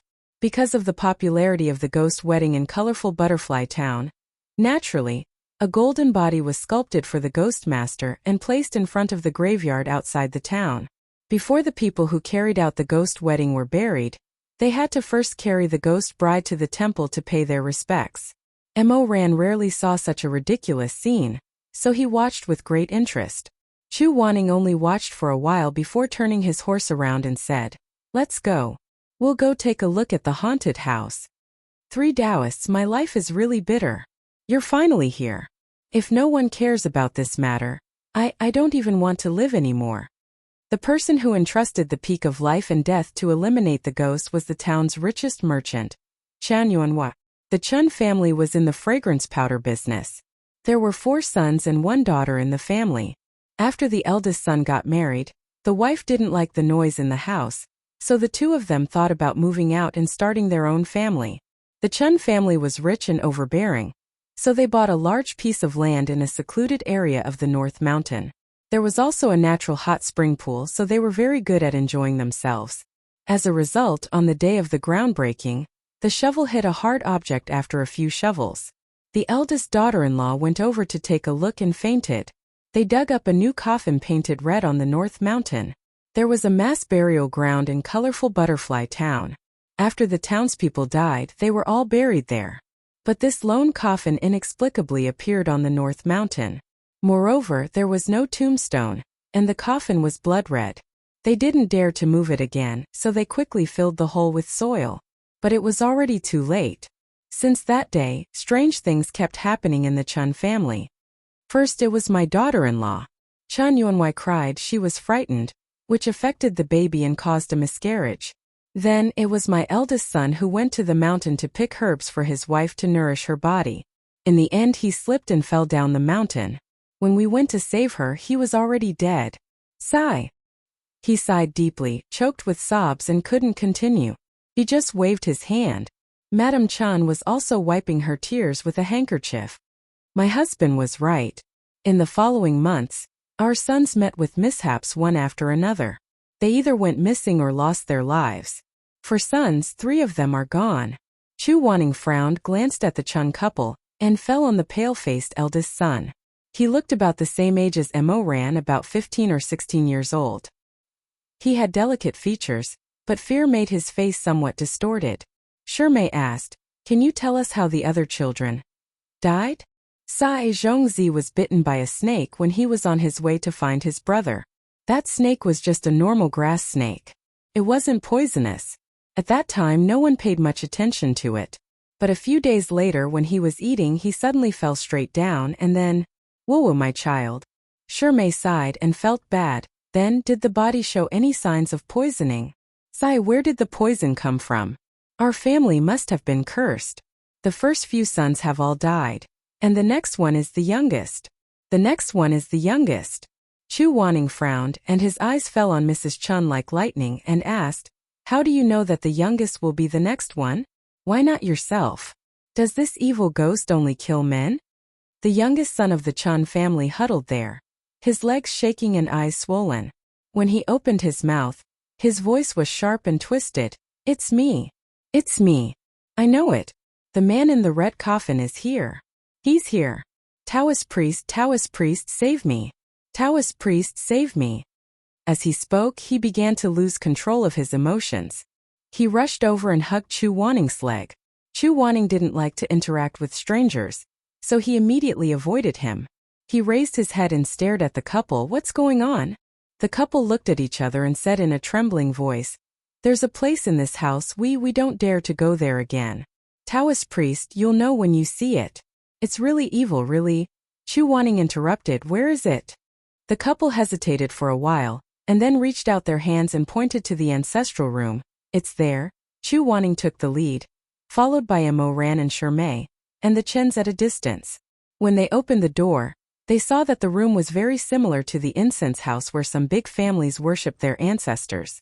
There were several rows of memorial tablets, and pale candles were burning on both sides. All the memorial tablets in this room were engraved with yellow paint. The names of the deceased and their ranking in the family were written on them. The memorial tablets were written in a very orderly manner. The spirit of a certain Lord Taifu would be tested on the spirit of a certain Lord Taifu, and the spirit of a certain Lord Taifu would be tested on the spirit of a certain Lord Taifu. Only the memorial tablet in the middle didn't have the words engraved on it. Instead, it had a line of words written in bright red. The spirit of Chun Yenji. Erected by Lord Yang Chan's son. The members of the Chun family who were hiding behind the Taoist priest felt lucky and timidly glanced at the white silk fluttering in the air. However, when they saw the words on the memorial tablet that looked like they were painted with blood, they immediately collapsed. Mrs. Chun cried loudly.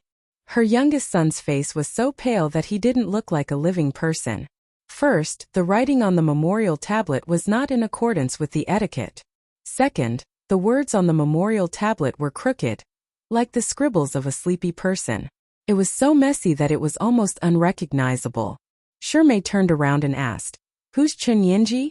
The youngest son of the Chens cried behind him and said with a trembling voice, It's me." Chun Yuanwei cried and said, "Taoist priest, it's like this. Since Master Zhong passed away, we found that there was a memorial tablet in the ancestral hall. The names of all the living people in our family were written on the tablet. As soon as the name appeared, within 7 days, that person would meet with an unexpected disaster. When the third son's name appeared on the tablet, I locked him in the room and scattered incense outside the door. I asked someone to perform a ritual. I tried everything, but on the 7th day, he still died for no reason, just like that." The more he spoke, the more agitated and scared he became. He knelt down with a thud and said, "I, Chun Yuanwei, have never done anything evil in my life. Why did God do this to me? Why?" Shimei felt sad and hurried to comfort the crying old man. At the same time he raised his head and said softly, "Master, look at this." Chu Wanning didn't turn around. He was still looking at the memorial tablet with great interest, as if a flower would bloom on it. Suddenly, Chu Wanning asked, "Master Yang, Madam Chun's son, are they talking about you, Madam Chun?" Chapter 11. It's me, Madam Chun cried. "But this tablet wasn't written by me. How could I curse my own child? You won't write when you're awake, but not when you're asleep." As Chu Wanning spoke, he raised his hand and picked up the tablet. He poured spiritual energy into his palm, and the tablet suddenly burst out with a mournful scream. followed by thick blood flowing out from the tablet. Chu Wanning's eyes were cold, and he sternly said, "Evil creature, how dare you be so arrogant?" The spiritual energy in his palm increased, and the words on the tablet were forced to recede bit by bit from the scream, becoming dim, and finally completely disappeared. Chu Wanning's slender and cold fingers clenched once more, shattering the entire tablet into pieces. The Chun family members behind were all stunned. Not to mention the Chun family members, even Shirmei was stunned. He couldn't help but sigh, so powerful. Mo Ran couldn't help but sigh in his heart, so fierce. Chu Wanning turned half of his handsome face, but there was no expression on his face, only a few drops of blood splashed on his cheeks. He raised his hand, carefully examining the blood on his fingertips, and said to the Chun family members, "You all stay in this courtyard today, don't go anywhere." At this time they didn't dare to disobey, so they quickly said, "Good, good. We'll listen to Taoist priest's orders." Chu Wanning walked out of the ancestral room in large strides, casually wiping the blood on his face, and pointed at Madame Chan, "Especially you can't fall asleep. That thing will take over your body, so no matter how sleepy you are, you must be awake." "Yes, yes, yes, yes." Madame Chan repeatedly agreed, and with tears in her eyes she asked in disbelief, "Taoist priest, my son? Is he all right?" "He's fine for now." Madame Chan was stunned. "For now? Not all the time. Then how can I save my son's life?" Chu Wanning said, "Catch the monster." Madame Chan was very anxious, so she couldn't help but be a little rude. She hurriedly asked, "When does Taoist priest plan to catch it?" "Immediately." As Chu Wanning spoke, he glanced at the Chung clan members and asked, "Do any of you know the exact location of the red coffin? Someone lead the way." The eldest son's daughter-in-law's surname was Yao. Although she was a woman, she was tall and looked quite heroic. Although there was fear on her face, she was calmer than the others. She immediately said, "My late husband and I chose that place. I know where it is. Let me take you there." The three of them followed Chun Yaosher and headed north. Soon they arrived at the piece of land that the Chun family had bought. Martial law had been set up there, and there was no sign of human habitation around. The dark hills were overgrown with vegetation, and it was so quiet that not even the chirping of insects and birds could be heard. When they reached the middle of the mountain, their field of vision widened. Chun Yaosher said, "Three Taoists, this is the place." The place where the red coffin was dug out was still covered with the tombstone. Mo Ran laughed when he saw it. "What's the use of this stupid stone? One look and I can tell that this is something that only an amateur would do. Let's move." Chun Yaosher was a little flustered. The mister in town said that because of the tombstone, the evil spirits inside can't come out. Mo Ran put on a fake smile. "Mister, you're quite capable." Chun Yaosher said, "Move, move, move, move." Chu Wanning coldly said, "There's no need for that." As he finished speaking, he raised his hand. His fingertips glowed with golden light. Heaven's Inquisition obeyed his summons and appeared in his palm. He then swung his willow vines and the tombstone shattered into pieces. Chu Wanning expressionlessly walked over and stood on top of the pile of rubble. He raised his hand again and said, "What are you hiding for? Get up." A strange creaking sound came from below. Suddenly, a 12-foot thick wooden coffin broke through the ground. In a moment, sand and dirt flew everywhere. Shirmei was shocked. "This coffin is filled with evil spirits." Chu Wanning said, "Back off." As he finished speaking, he swung his hand and the Heaven's Inquisition struck the red coffin. Golden sparks flew everywhere. After a moment of silence, the lid of the coffin burst open. The billowing smoke dispersed and the thing inside was revealed. Lying in the coffin was a naked man. His nose was straight and his face was handsome. If it wasn't for his pale skin, he would have looked like he was sleeping. Mo Ran glanced at the man's lower abdomen and covered his eyes. "Aya, you're not wearing underwear. Stinky hooligan." Shirmei was speechless. Chu Wanning was speechless. Chun Yaosher exclaimed, "Husband!" She rushed over to the coffin. Chu Wanning reached out and stopped her. He raised his eyebrows and asked, "This is your husband?" "Yes, he's my husband." Chun Yaosher was shocked and sad. "Why is he here?" "He was buried in the ancestral grave. At that time he was wearing his burial clothes. Why is he? Halfway through her sentence, the woman burst into tears. She beat her chest and stamped her feet. Why is it like this? It's so tragic, so tragic. Hubby. Hubby. The junior sister sighed. Little Mrs. Chun, my condolences. Chu Wanning and Mo Ran ignored the crying woman. Chu Wanning wasn't good at comforting people, while Mo Ran didn't have any compassion. The two of them stared at the body in the coffin. Mo Ran had already experienced this in his previous life and wasn't surprised. However, he still had to pretend. He rubbed his chin and said, Shizun, there's something wrong with this body. Chu Wanning said, I know. Mo Ran had a lot of things to say. They were all words that Chu Wanning had analyzed for them in his previous life. In this life, he wanted to use them to shock Chu Wanning. However, Chu Wanning just casually said, I know. As a master, shouldn't he be tempting his disciple and encouraging him to voice his thoughts and praise him and reward him for his actions? Mo Ran wasn't satisfied. He pretended not to hear the I don't know and said, there are no signs of decay on this body. Young Master Chen's accident happened more than half a month ago. According to the current climate, it should have festered and oozed pus. There should be a layer of liquid in the coffin. This is the first reason.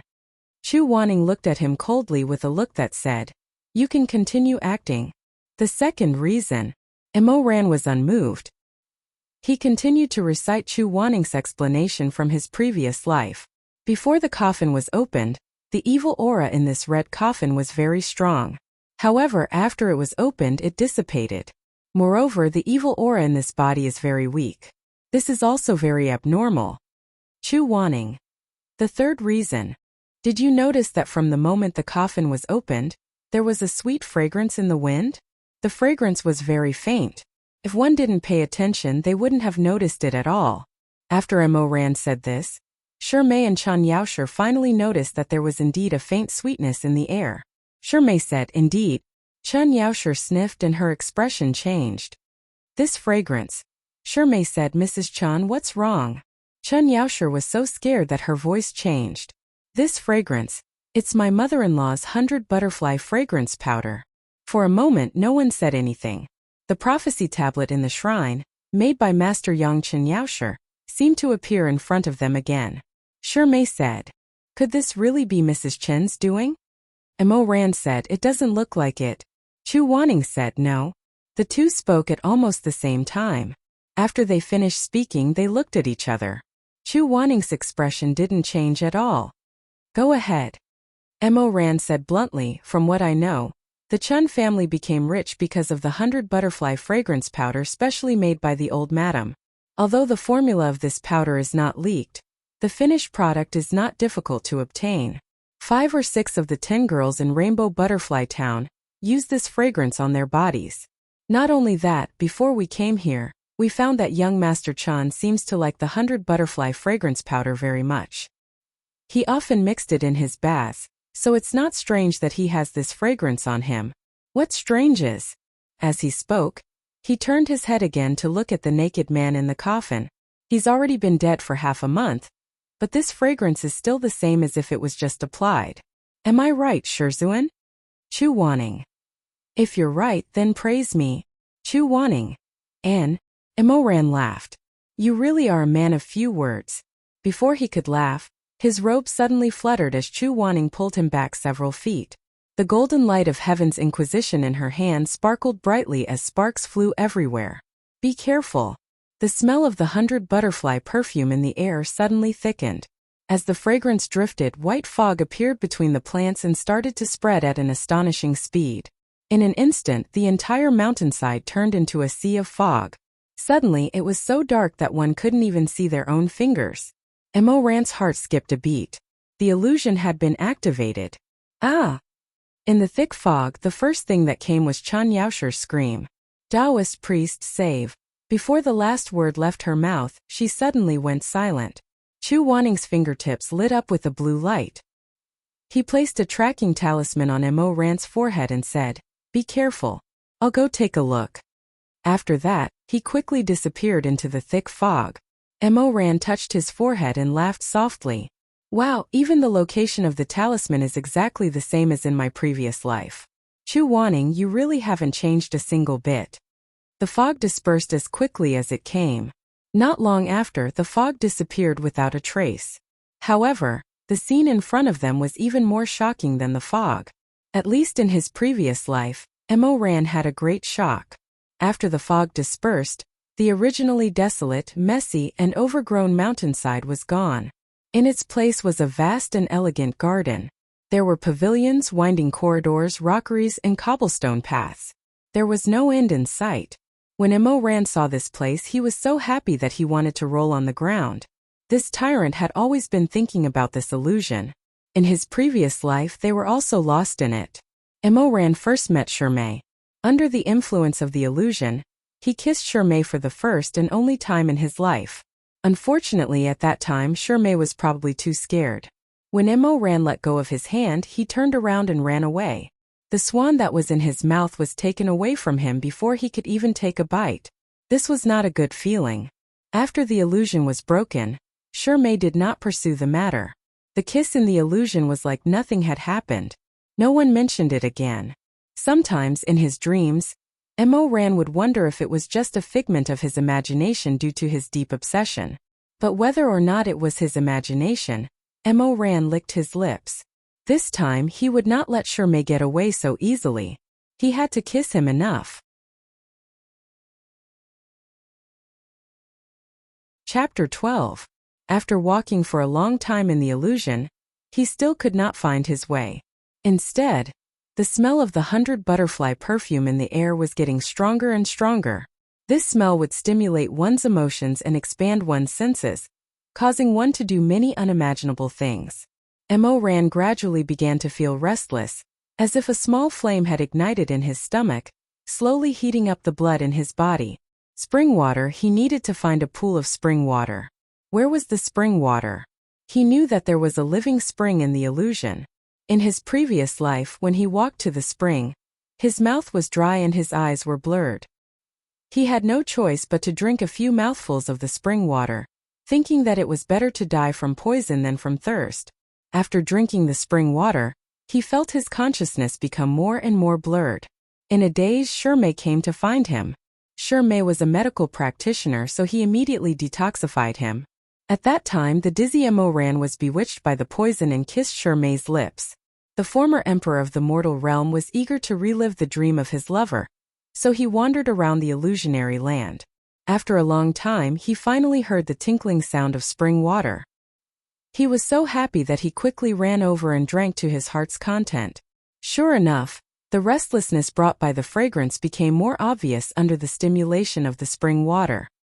He uncontrollably wanted to plunge into the depths of the spring water, and unknowingly buried half of his body. Just as Mo Ran's consciousness was about to become blurred, a hand suddenly pulled him up, just like in his previous life. In an instant, water splashed everywhere, and air rushed into his nose. Mo Ran gasped for breath, opened his eyelashes and saw the figure in front of him. The blurry figure gradually became clearer, accompanied by an angry voice. "How dare you drink the water here? Do you want to die?" Mo Ran shook off the water droplets like a dog. When he saw the person, he was relieved. "Shirmei, don't talk, take the medicine." A dark purple pill was passed to his lips. Mo Ran opened his mouth and obediently took the pill, but his eyes were still staring at Shirmei's beautiful face. Suddenly, just like in his previous life, he could not resist the anxiety in his heart. Besides, Mo Ran was not a gentleman, so he clasped Shirmei's wrist and quickly kissed him on the lips before he could react. In an instant, sparks flew everywhere, and his mind was blank. He was a dissolute and promiscuous person, but the intensity in bed did not require the contact of the lips, and did not require excessive warmth. Thus, although there was a lot of physical contact, the number of kisses he had with others was pitifully few. Mo did not expect to be attacked like this. He froze on the spot. Only when the tongue reached in did he finally react and begin to struggle and resist. "What are you doing?" "Oh." Before he could finish his sentence, his face was violently turned around and his lips covered again. Mo Ran's kiss was even more intense than in his previous life. The two rolled around by the spring. Shirmei was firmly pressed under Mo Ran's body, and Mo Ran kissed his moist and cold lips. It was the same amazing feeling as in his memory, and his cheeks, ears, "Don't move." When he opened his mouth, his hoarse voice shocked himself. It was over. Why did the spring water feel even more effective than in his previous life? According to the development of his previous life, he did not have the time to be intimate with Shimei for so long. After a few kisses, the young Mo Ran was condemned by his conscience. He let go of Shimei and used Qinggong to escape. But because he was too evil and shameless in this life, not only was he not condemned by his conscience, he was driven by lust. He directly pressed Shimei to the shore and kissed him. Shimei struggled and shouted angrily under his body, but his evil thoughts had entered his heart and he could not hear what he was shouting. In his eyes, he could only see that peerlessly beautiful face and that seductive, moist opening and closing lips. A fire burned in his stomach. Mo Ran followed his heart and kissed him even more violently. He directly pried open Shimei's teeth, and his tongue went straight in, grabbing the sweetness in his mouth. His heart was beating like a drum. In the midst of the chaos, he had already torn off Shimei's complicated outer robe and pulled open the waist belt. His hand slipped inside and touched the smooth and firm skin. The person under him suddenly jumped up, but was heavily pressed down by Mo Ran. He bit Shimei's ear and whispered, "Be good, and we can both feel good. Mo Wayu. Taya Aya. Why are you so angry that you're calling me like that? It makes us seem like strangers." Mo Ran smiled and licked Shimei's earlobe. His hand didn't stay idle and went straight to Shimei's waist. Stinking rogue Mo Ran, the 16-year-old rogue from back then really couldn't compare to the 32-year-old rogue now. This person's face was growing thicker with each passing day. Shimei's body tensed up. Mo Ran could feel his body trembling slightly. Really, he clearly looked like a slender person, but his muscles were well proportioned and his lines sharp.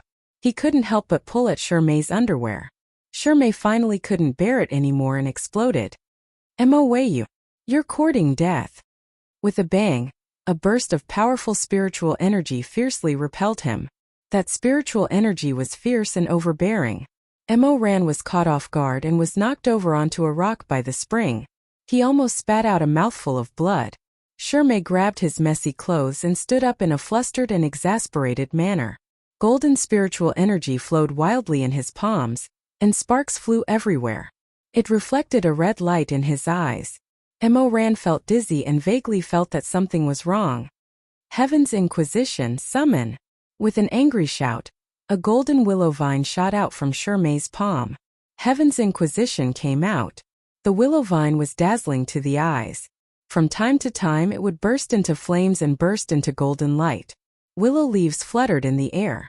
Mo Ran was stunned. When did Shimei know how to summon Heaven's Inquisition? But this thought didn't linger in his mind for a moment. Suddenly Heaven's Inquisition tore through the air and slapped down on his face. The willow vine didn't hold back at all.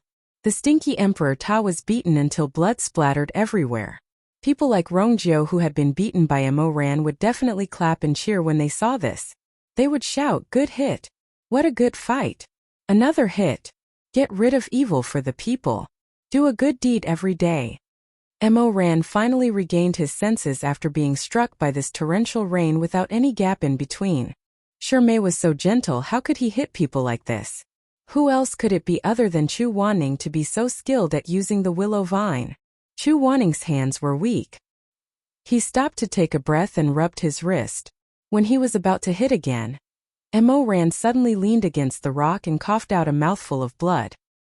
"Don't hit me anymore, I'm going to die." Mo Ran coughed out a few mouthfuls of blood. He couldn't help but feel sad. This was definitely the thickest and most colorful stroke in his dissolute book. Who would have thought that the person who came was actually Chu Wanning? And for some reason, this Chu Wanning had Shimei's face. Even his voice sounded exactly the same as Shimei's. He wiped the mottled blood from the corner of his mouth.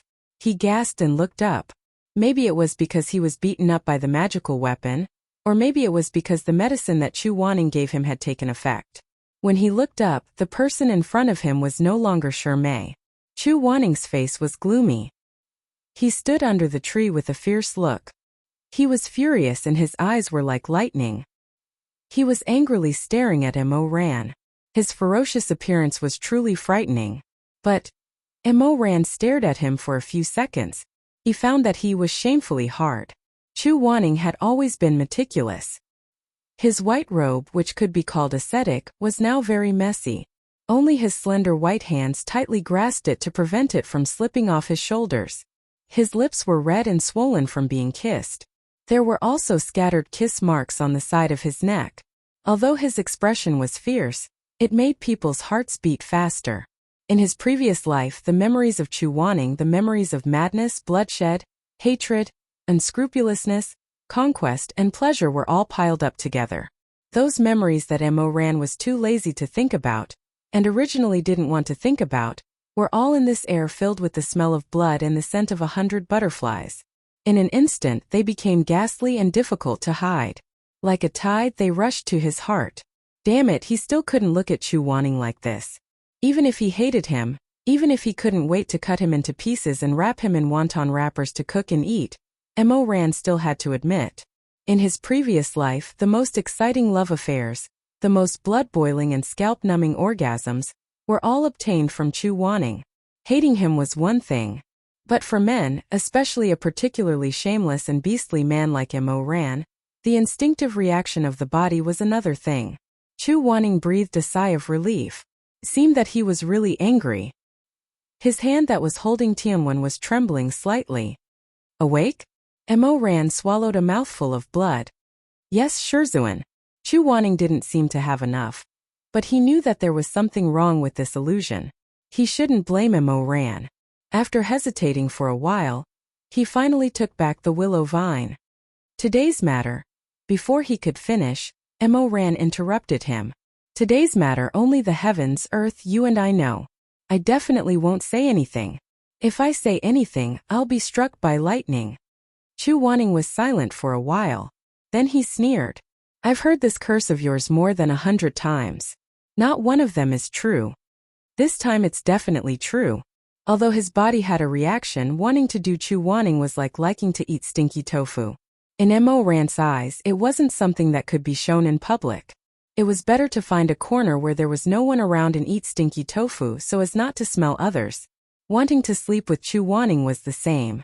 Mo Ran had always hated Chu Wanning. How could he tell others that he actually hated him and secretly wanted to sleep with him? If this wasn't crazy, then what was? And those rotten things with Chu Wanning in his previous life, he really didn't want to mention it again. Forgive him. This illusionary realm is very confusing. The people you meet inside will become what you want to see the most. Chu Wanning said as he walked side by side with Mo Ran. You need to focus to not be confused by the illusion. Wait a minute. Mo Ran suddenly thought of something. If it was like this, then in his previous life the Shirmei he saw might not be Shirmei. It might still be. He glanced at Chu Wanning who was walking next to him and couldn't help but feel a chill. Impossible. If the person he kissed in his previous life was Chu Wanning, he definitely couldn't avoid a beating. At the very least he would eat a slap. It definitely wasn't Chu Wanning. It definitely wasn't him. Just as he was shouting in his heart, Chu Wanning suddenly stopped and pulled Mo Ran behind him. Quiet. What's wrong? There's movement in front. The current situation was completely different from his previous life. So Mo Ran didn't know what would happen next. When he heard Chu Wanning say this, he immediately asked, could it be Shirmei? Chu Wanning frowned. In this illusion, you can't imagine who you will see in advance. If you can't help it, you will see what that person looks like.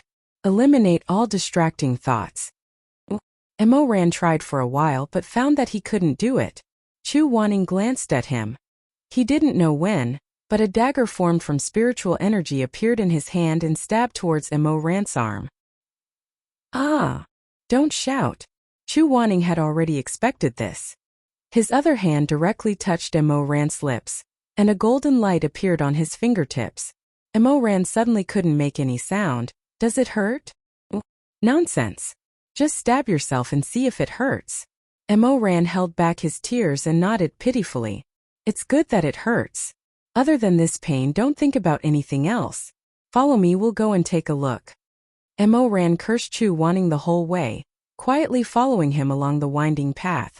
Who knew that the closer they got to the place, the more they could hear countless people laughing and joking. In this empty place it was especially strange. After going around a long stretch of high walls, The two finally arrived at the place where the sound was coming from. It was a building draped in red and green. The lights were brilliant, and the red gauze swayed in the wind. The large courtyard was bustling with activity. There were actually more than 100 tables set up for a banquet. There were all kinds of fish and vegetables on the tables. The guests were drinking and chatting merrily. In the wide-open hall, a large bright red she character was particularly eye-catching. It seemed that there was actually an extraordinarily lively wedding banquet being held here. "Master," Emo Ran whispered, "look at these people drinking at the wedding. They are all shameless." Chapter 13. Even without Emo Ran's reminder, Chu Wanning had already noticed it. Those people were talking and laughing, but no one knew where their voices were coming from. Those who were sitting or standing, playing finger-guessing games and toasting, all had blank faces, as if they were made of paper. "What should we do? Do we have to go in and drink with them?" Chu Wanning was not amused by Emo Ran's inappropriate joke. He lowered his head and pondered. At this moment, a rustling sound of footsteps suddenly came from the distance. Two long lines of people appeared from the hazy fog and slowly approached the main building. Chu Wanning and Emo Ran subconsciously hid behind the rockery as the two groups of people approached. The leading group was a pair of smiling golden boy and jade girl. These two people actually had facial features, and their facial features were distinct and their skin tone was thick. In the dim light of the night, they looked very much like the paper dolls of boys and girls that were burned for the dead. Each of them held a red candle in their hands. The candles were as thick as a child's arm, with dragons and phoenixes entwined around them. As the candles burned, the rich fragrance of 100 butterflies assailed their nostrils. Emo Ran almost fainted again. Fortunately, the wound on his hand that Chu Wanning had stabbed was still hurting. He fiercely poked the wound again, and finally managed to maintain his consciousness. Chu Wanning glanced at him. Emo Ran said, "Ahem, this is quite useful." After a pause, he asked curiously, "Shizun, why don't you need to poke holes in your body to stay awake?" Chu Wanning said, "This fragrance has no effect on me." "Ah, why?" Chu Wanning said coldly, "You have good willpower." Emo Ran. With the golden boy and jade girl in the lead, the two groups of people walked up the stairs. Chu Wanning shifted his gaze back and watched for a while. Suddenly, he said in a low voice, "Huh?" He was rarely surprised, so Emo Ran was very curious. Following his line of sight, he was also surprised. The corpses walking unsteadily in the group were all corpses with their eyes closed. Their skin was pale, and they maintained their appearance when they were alive. Most of them were very young, less than 20 years old. There were both men and women, and one of them was particularly familiar. The eldest young master of the Chan clan, whom he had seen in the coffin, had appeared in this group at some point in time. His eyes were closed as he slowly followed the scent of the candle. Beside him was different from the others. Beside him was another corpse. Beside him was a ghost bride made of paper floating in the air. Young Master Chun was not a big deal, but when they reached the end of the line and saw the people at the end of the line, Emo Ran's face turned pale. Shi Mei and Chun Yaoshi were following behind the corpses with their heads down. Both of them had their eyes closed, and their faces were as white as snow.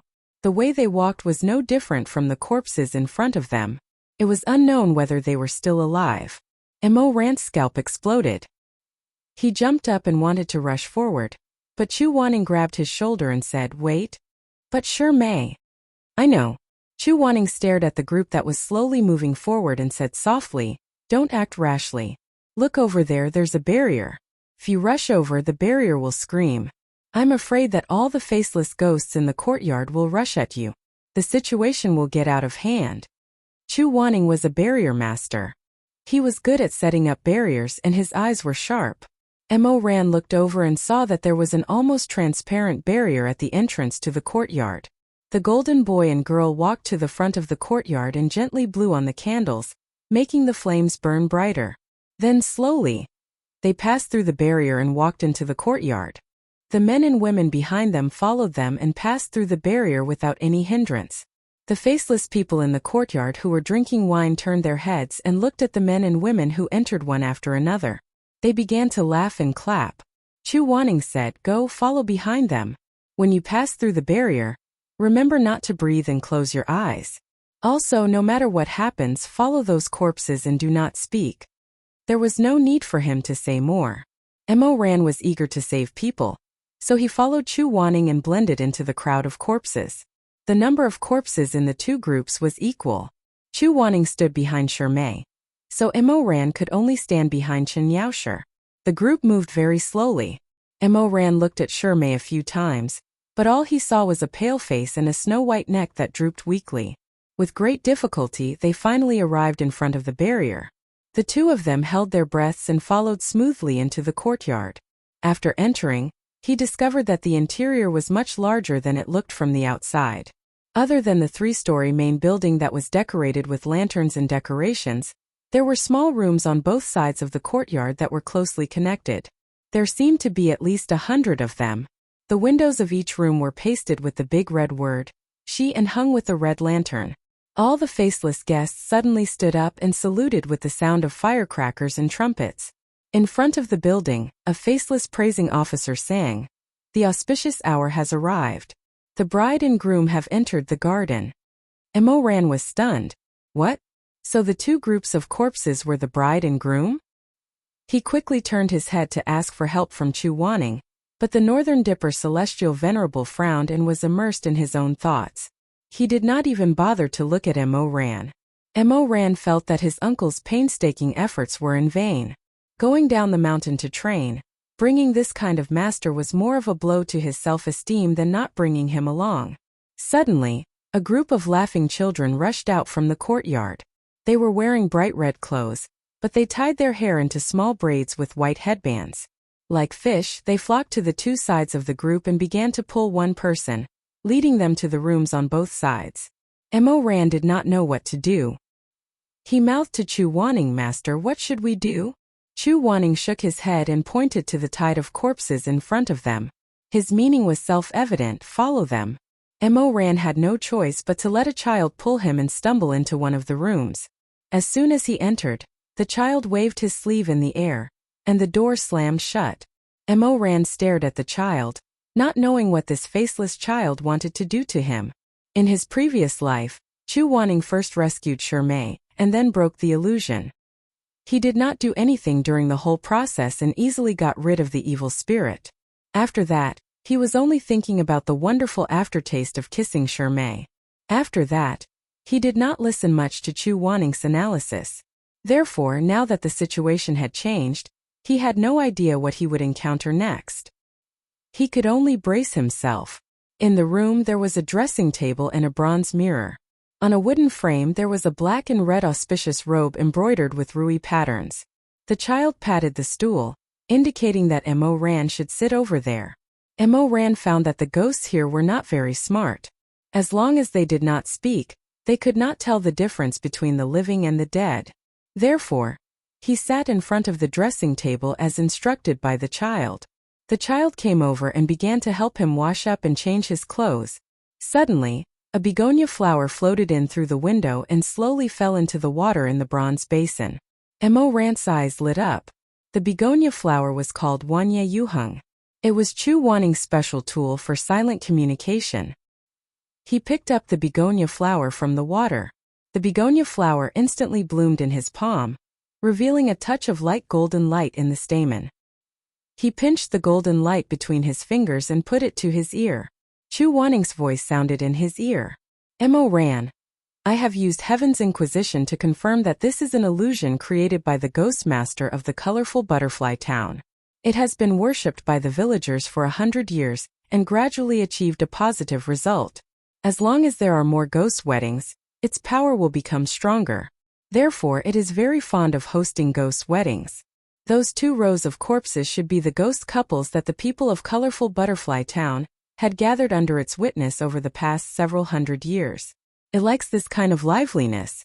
Every night, it would summon those corpses into the dreamland and hold another ghost marriage. Moreover, every time it does so, its power would become a bit stronger.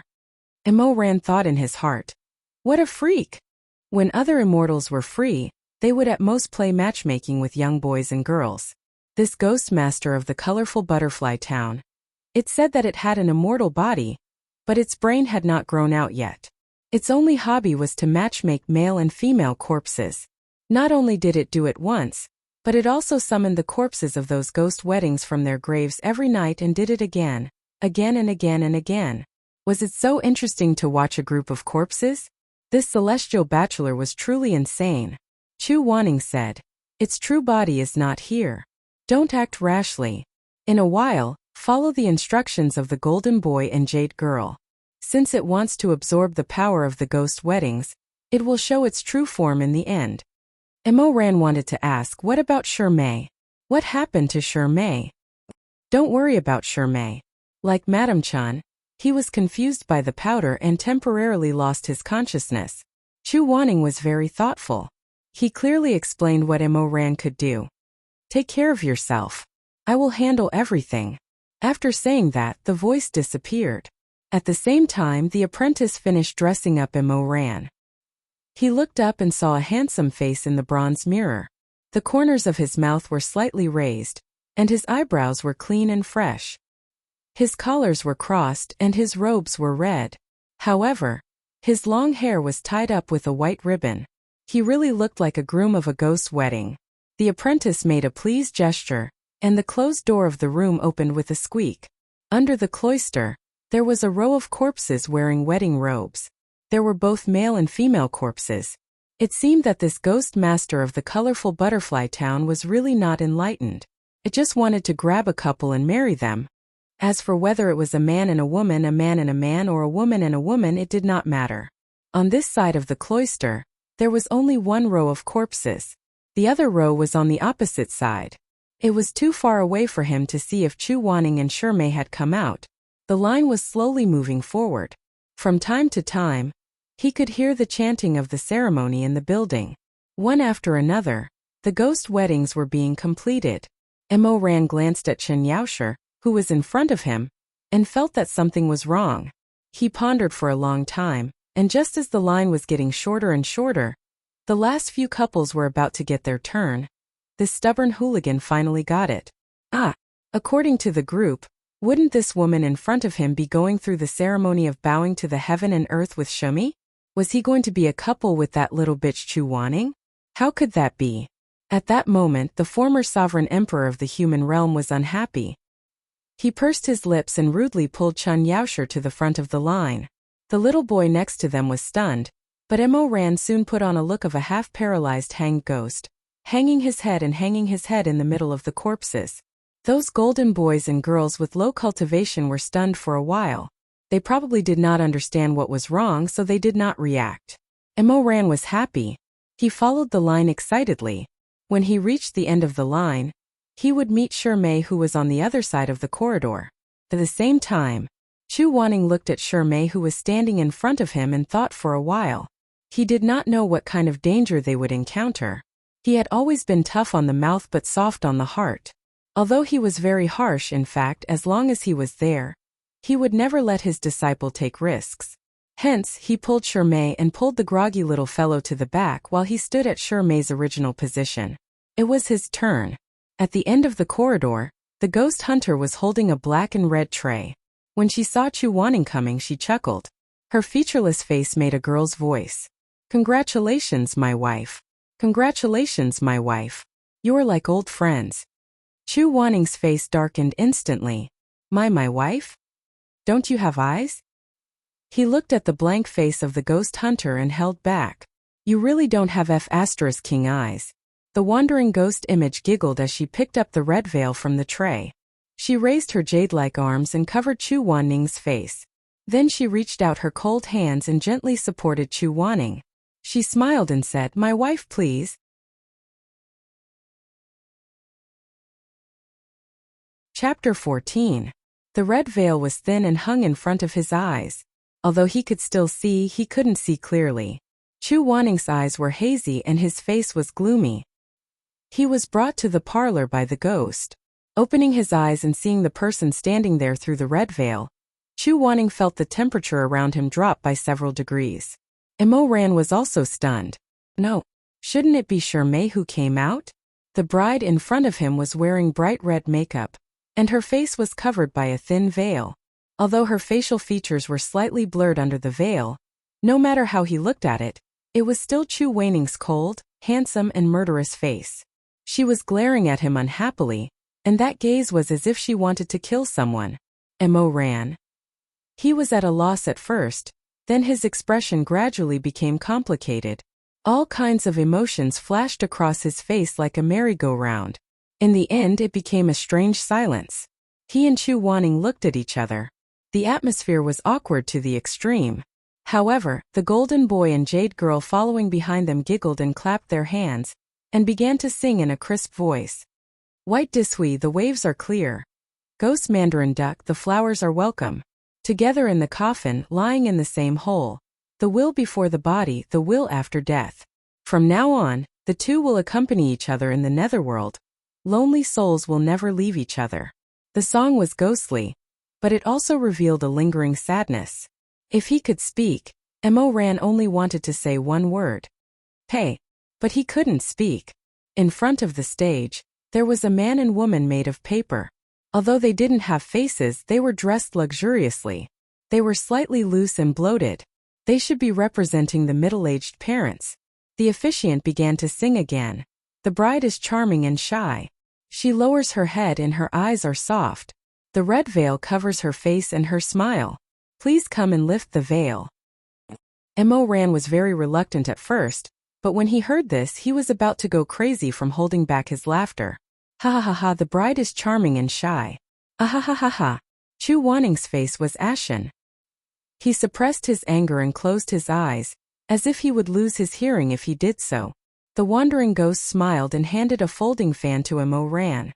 Fan and good had the same pronunciation, referring to the good karma of this marriage. The groom, please lift the veil. Mo Ran held back his laughter and followed her advice. He held the fan and lifted the veil in front of Chu Waning. His eyelashes fluttered with laughter as he looked at Chu Waning's moving face. As if sensing the other party's mocking gaze, Chu Waning held back for a while, but he couldn't hold it in any longer and suddenly opened his eyes.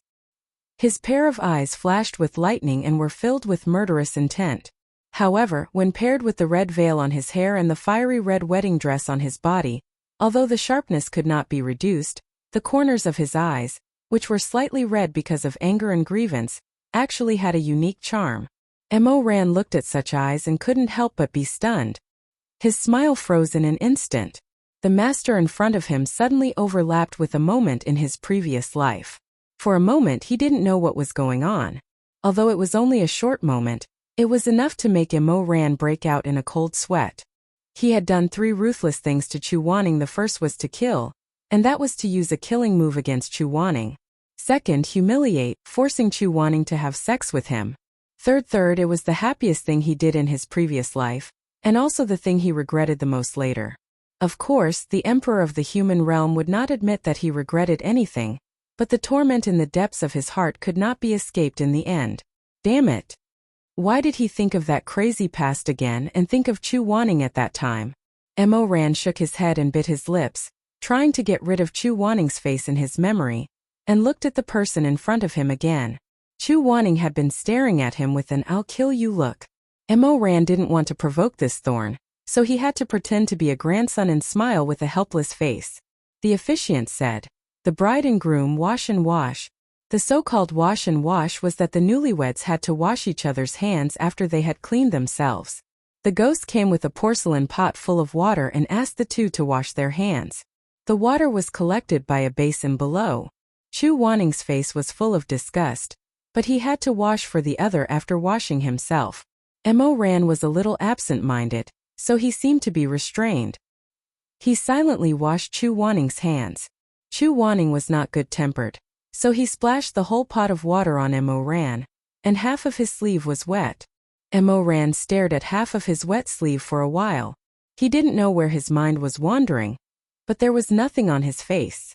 Deep in his dark eyes there was a subtle light flowing. He thought in a daze. Chu Waning didn't change, he never changed. His actions, his thoughts, his past life, this life, it was exactly the same, he didn't change at all. He slowly raised his head, and there was even a moment when he felt that he was standing at the peak of life and death, standing in front of the Shaman Mountain Hall. Chu Wanning walked towards him from the bottom of the stairs, and the next moment he was going to kneel in front of him. His noble head was going to hit the ground, and his straight back was going to bend. Chu Wanning was going to kneel in front of him, and never get up. The wash and wash is done. The wandering ghost suddenly sang a long song, waking Mo ran up from his memories.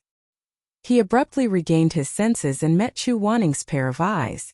Chu Wanning's pitch-black pupils flashed with a piercing cold light, like a curved blade covering snow, causing one's heart to tremble in fear.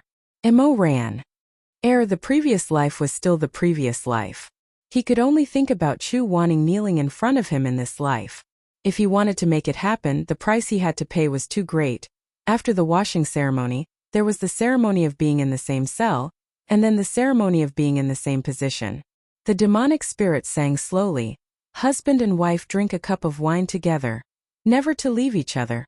They exchanged their cups and bowed to the heavens and earth.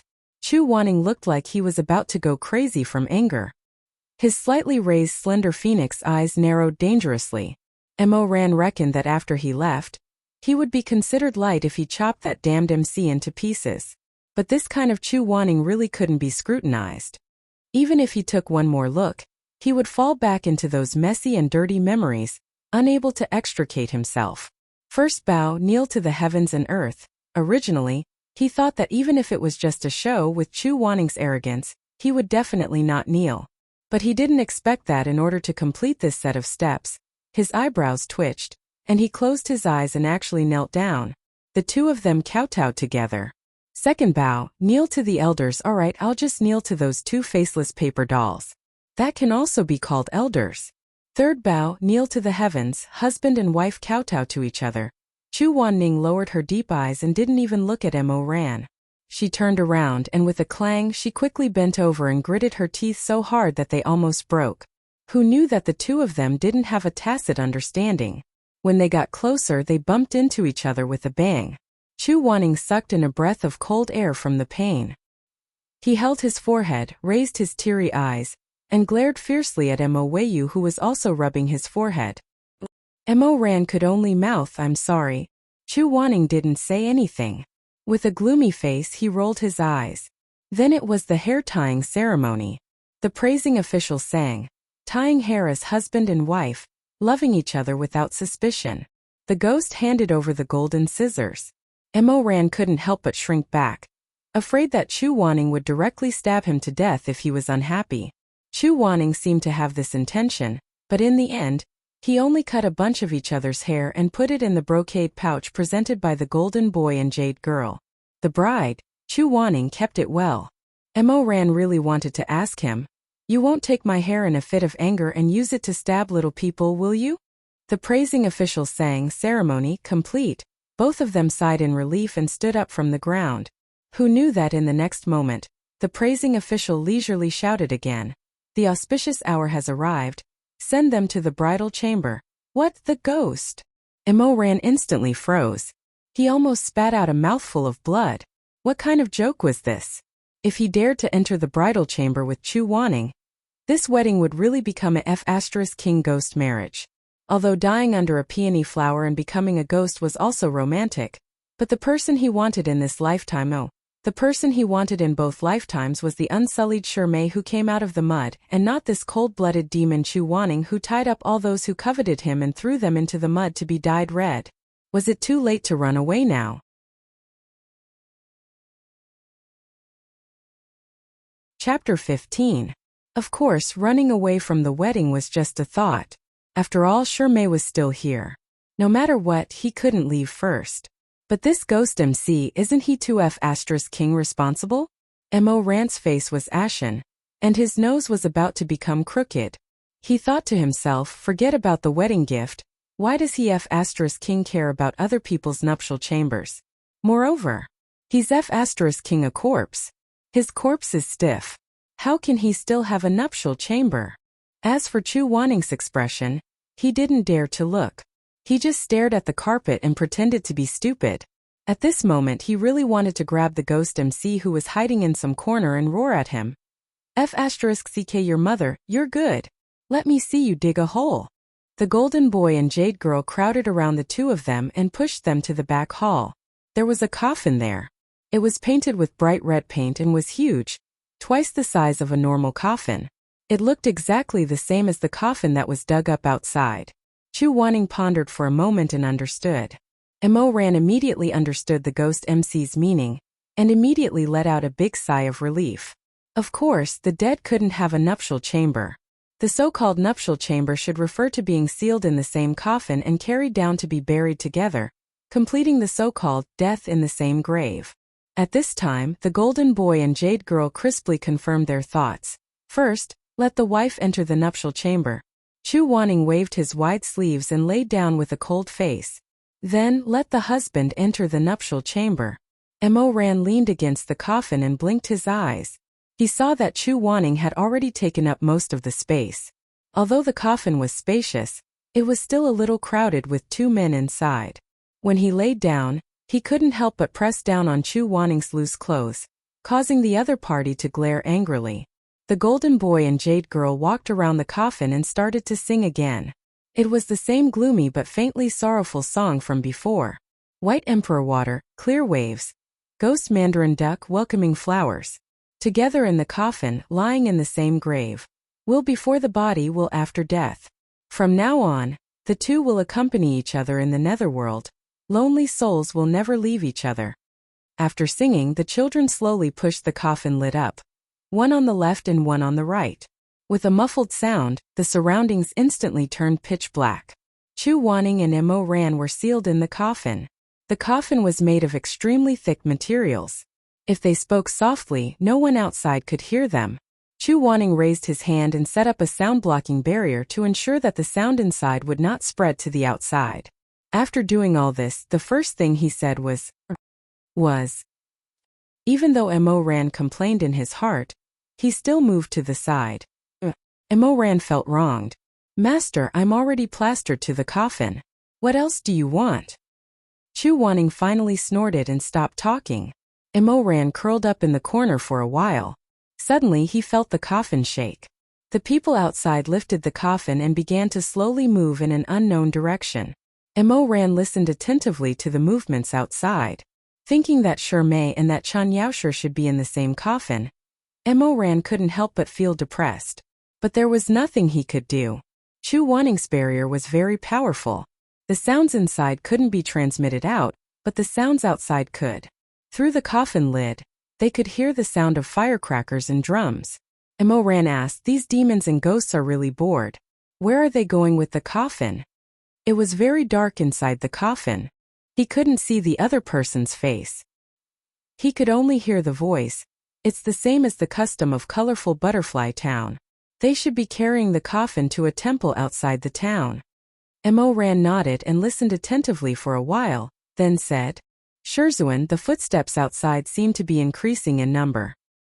During the 100 Ghosts Parade, all the coffins will be carried there together. If I'm not wrong, when we reach the temple, that ghost master will show his true form. You can absorb merit from every pair of ghost weddings. Mo Ran asked, there are so many coffins, hundreds of them. If we walk around town, won't people notice us? You can't find them.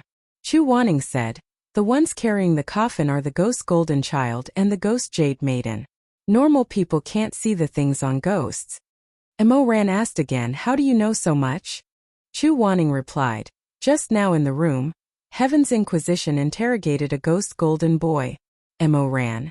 After a moment of silence, he asked again, then what's the matter with young Master Chen lying in the red coffin that was dug out on the mountain?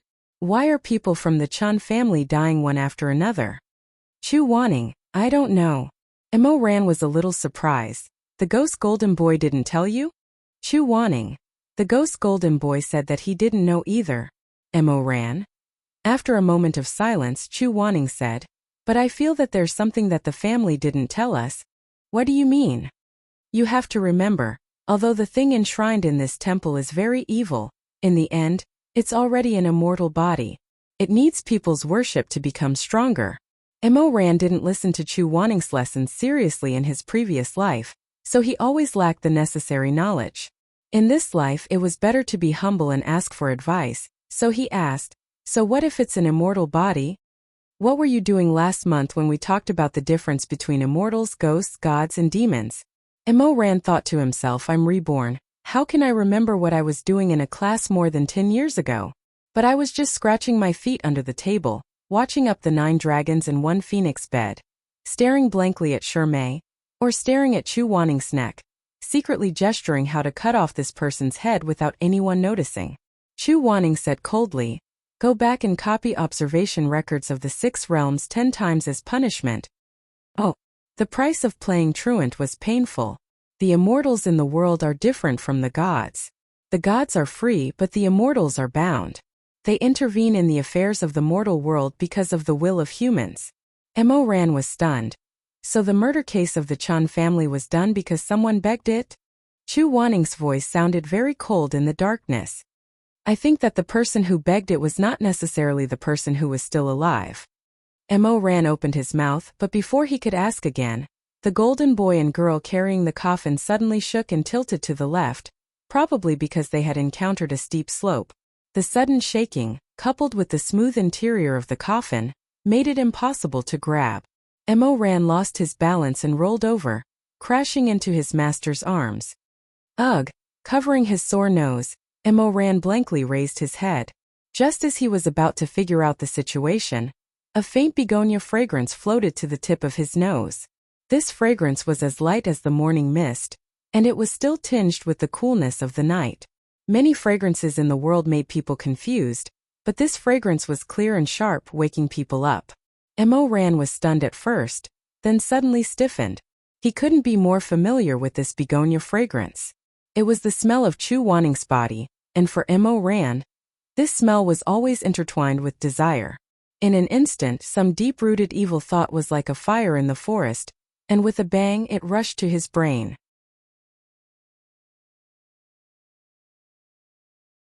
Chapter 16. This really couldn't be blamed on Mo Ran being a beast. Anyone who was trapped in such a confined space with a person they had slept with countless times, regardless of whether the person on the bed was sincere or not, whether it was out of revenge or love, once they smelled the familiar scent of the other person, they couldn't help but feel ripples in their heart. Besides, Mo Ran himself was a bastard. Shirmei was his white moonlight. He couldn't bear to touch him or destroy him. He only cared about destroying Chu Wanning. Only in front of Chu Wanning could he vent all of his darkness, beastly desires, and the violence in his bones without restraint. He wanted to crush this man, tear him apart, and force him to play all the tricks he would never play on Shirmei. In his previous life, every time he saw Chu Wanning raise his neck and gulp, he felt that he was about to become a vicious beast that only knew how to drink blood. He wanted to bite open this man's throat, grind his teeth, suck his blood, and chew his flesh. If he didn't feel sorry for Chu Wanning, he would do his best to ruin him. In the end, her body had developed a habit. As long as she smelled Chu Wanning's fragrance, her stomach would be on fire and her heart would itch. She would want to tie this person to the bed and *ck him. There was a moment of silence in the coffin. Only Mo Ran's slightly anxious heartbeat could be heard. He knew that Chu Wanning's face was very close, and he could feel the other's breath. If he were to bite at this time, Chu Wanning would definitely not be able to break free, but forget it. Mo Ran leaned back and distanced himself from Chu Wanning. This was not easy as there was not much space left in the coffin. I'm sorry, Shizun. Mo Ran laughed and pretended to be a coward. I didn't expect this coffin to shake. With that said, the coffin tilted again. Mo Ran rolled into Chu Wanning's arms. Chu Wanning. Mo Ran retreated again and the coffin shook again. The cycle repeated several times. I don't *king believe it. Mo Ran leaned back again. The golden boy and girl were probably walking on a slope, and the walls of the coffin were very slippery. After a short while, Mo Ran had no choice but to roll in front of Chu Wanning. Master. She bit her lip, feeling wronged. This guy had a youthful cuteness to begin with. If he deliberately hid his wolf tail and pretended to be a puppy, his acting was actually quite convincing. Chu Wanning didn't say anything. Mo Ran really didn't want to roll around anymore, so he gave up struggling. I didn't do it on purpose. Chu Wanning. Mo Ran said in a small voice, but the wound on my back hurt so much. In the darkness, Chu Wanning seemed to sigh softly. The gongs and drums outside were a little noisy, and Mo Ran wasn't sure if he could really hear them clearly. But in the next moment, Mo Ran smelled an even clearer begonia scent. Chu Wanning's hand was around his back, blocking the gap where he could have slammed into him. Although it wasn't a hug, Chu Wanning's arm was empty, deliberately avoiding contact with Mo Ran's body. Only the fabric of Mo Ran's clothes touched. But this position was more or less intimate. "Be careful, don't bump into me again." The voice was deep, like porcelain soaked in a stream. It had a kind of simple dignity. If one listened without hatred, it was actually very outstanding. Suddenly, no one spoke again. At this time, Mo Ran was still a teenager, not as tall as an adult, so when he leaned in Chu Wanning's arms, his forehead just barely reached Chu Wanning's chin. This feeling was very familiar, but also very strange. What was familiar was the person lying next to him, but what was strange was the position he was in. Once upon a time in the past, he was lying at the peak of life and death in the shaman palace, the Emperor Ta, who had become a lonely person, holding Chu Wanning tightly in his arms in the darkness that was so long that it was hard to breathe. At that time he was already taller than Chu Wanning, and stronger than his teacher. His arms were like iron pincers, like a cage, locking up the remaining warmth in his arms, as if he was hugging the last fire in the world. He lowered his head and kissed Chu Wanning's long black hair, then greedily leaned down and buried his face deep into his neck, biting and nibbling mercilessly. "I hate you, Chu Wanning. I hate you to death." His voice was a little hoarse. "But I only have you left." A violent crash shattered Mo Ran's memories. The sound of gongs and drums suddenly stopped, and the surroundings were deathly silent. "Teacher." Chu Wanning reached out his hand and touched his lips, saying in a low voice, "Don't speak, we're here." Sure enough, there were no more rustling footsteps outside, and the surroundings were deathly silent. Chu Wanning's fingertips lit up a cluster of pale golden flames, and drew a thin opening on the wall of the coffin, just enough for the two of them to see through. As expected, they were carried to the outskirts of the colorful butterfly town. In front of the temple that worshipped the ghost master, there were densely packed coffins buried together, and the strong scent of butterflies in the air was getting thicker and thicker, drifting into the coffins through the opening. Mo Ran suddenly felt that something was wrong. "Teacher, don't you think that the scent here, and the scent in the illusion, is a little different from the scent in Child Chen's coffin?" "What do you mean?" Mo Ran was quite sensitive to smells, he said. "When we were in the North Mountain, the smell that drifted out when the coffin was split open was very nice, and didn't make me uncomfortable at all, so it should be the scent of butterflies. But ever since I entered the illusion, I always felt that although the smell was similar, there were some subtle differences, but I couldn't figure out what the difference was. But now, I think I know." Chu Wanning turned to look at him. "You don't like the smell?" Mo Ran stuck close to the opening, still staring outside, then said, "Yes. I didn't like the smell of incense since I was young. Here, and the smell in the illusion, it's not the scent of butterflies, but the special high incense that the people of colorful Butterfly Town used to worship the Ghost Master. Look over there." Chu Wanning followed his line of sight. In the clay incense burner in front of the temple, there were indeed 3 incense sticks as thick as an arm burning, faintly releasing a sweet smell into the wind. The people of colorful Butterfly Town were good at using flowers to make all kinds of spices, so the incense used to worship the gods and Buddhas were all made in the town, and not bought from outside. Since the flowers used were all planted in the outskirts of the town, the smell of the mixture was actually not that different to the layman's smell. Chu Wanning pondered. Could it be that the scent in Child Chen's coffin has nothing to do with the smell in the illusion? He didn't have time to sort out this newly discovered detail, when a dazzling red light suddenly emitted from the temple, interrupting his train of thought. The 2 people hiding in the coffin looked up at the same time, only to see the light in the temple shining brightly, illuminating the surroundings. There was a row of iron shelves at the side of the temple, on which there were red lotus lanterns used for making wishes. Those lanterns were originally extinguished, but at this time, they were all lit up one by one. The virgin boys and girls guarding the coffin all knelt down and chanted, "The Empress of the ceremony has descended to the mortal world, to guide us wild ghosts and lonely souls to escape eternal suffering, to meet the right person, to lie together in the coffin, to be company in the yellow springs." In the midst of the chanting, the ghost master of the ceremony in the temple emitted a golden immortal light, Then she lowered her eyelids, slowly moved the corners of her mouth, and floated down from the altar. Her movements were very elegant, and her bearing was very elegant. Unfortunately, her body was made of mud, so it was too heavy. With a bang, she smashed a big hole in the ground. Mo ran. Chu Wanning. The ghost master of the ceremony seemed to be very dissatisfied with her roots. She stared at the big hole on the ground for a while, then slowly walked out of the hole and tidied up her clothes. She looked like a woman with heavy makeup, dressed in red and green, and was quite cheerful. In the dark night, she turned her neck and came to the front of the hundreds of coffins. The night wind was filled with the stench of corpses, and she seemed to be in a better mood. She slowly opened her arms and laughed twice. Believe in me, worship me, and you will be able to meet the right person, and complete the important thing in life that you didn't do before you died. The young voice floated in the night, and the ghosts excitedly kowtowed. May the Empress of the ceremony protect. May the Empress of the ceremony bestow marriage. Please like this rose, and fell one after another. The ghost master seemed to enjoy it very much. He slowly shuttled through the rows of coffins.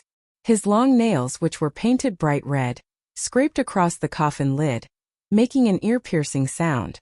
Mo Ran curiously asked, Master, I remember you said that demons, immortals, ghosts, gods, demons, and humans all belong to the 6 realms, but this immortal doesn't live high in the 9 heavens. Why is it associated with the ghosts of the underground? Because she is in charge of the Minghun, and mainly eats the offerings of the ghosts. Chu Wanning said, the ghosts can greatly increase her power, or else she wouldn't be able to cultivate into an immortal body in just a short 100 years. With such benefits, she is naturally willing to be associated with her friends in the underworld. The ghost master of the ceremony walked around the coffins and returned to the front. The empty and tender voice sounded again. Open a coffin and bestow a marriage. Start from the left. Following its order, the first coffin on the left slowly opened. The golden boy and the jade girl greeted it respectfully. The 2 corpses inside staggered out. The gorgeous fiery red wedding gowns made the corpses' faces look paler and paler. They looked lifeless. The Minghun couple slowly came to the front of the ghost master of the ceremony and knelt down. The ghost master of the ceremony put his hand between them and said, I, in the name of the Empress of the ceremony, bestow a marriage after death. From now on, you will be husband and wife, and the man and woman will be a good match. Mo Ran rolled his eyes and muttered, if you don't know how to compose a poem, then don't compose one. It's a good oath of marriage, why does it sound so lewd? Chu Wanning said coldly, you have a dirty mind. Mo Ran shut his mouth. However, it didn't take long for the ghost MC to prove that it wasn't Mo Ran who was despicable, but the deity in charge of the ghost wedding who was truly despicable. The pair of corpses that had been bestowed with marriage seemed to have swallowed an aphrodisiac. They were clearly already dead, but they suddenly began to tear at each other's clothes and passionately kissed each other. They actually shamelessly tangled with each other in public. Chu Wanning was speechless. Mo Ran. In the name of the Master of Ceremonies, I bestow upon you heavenly bliss.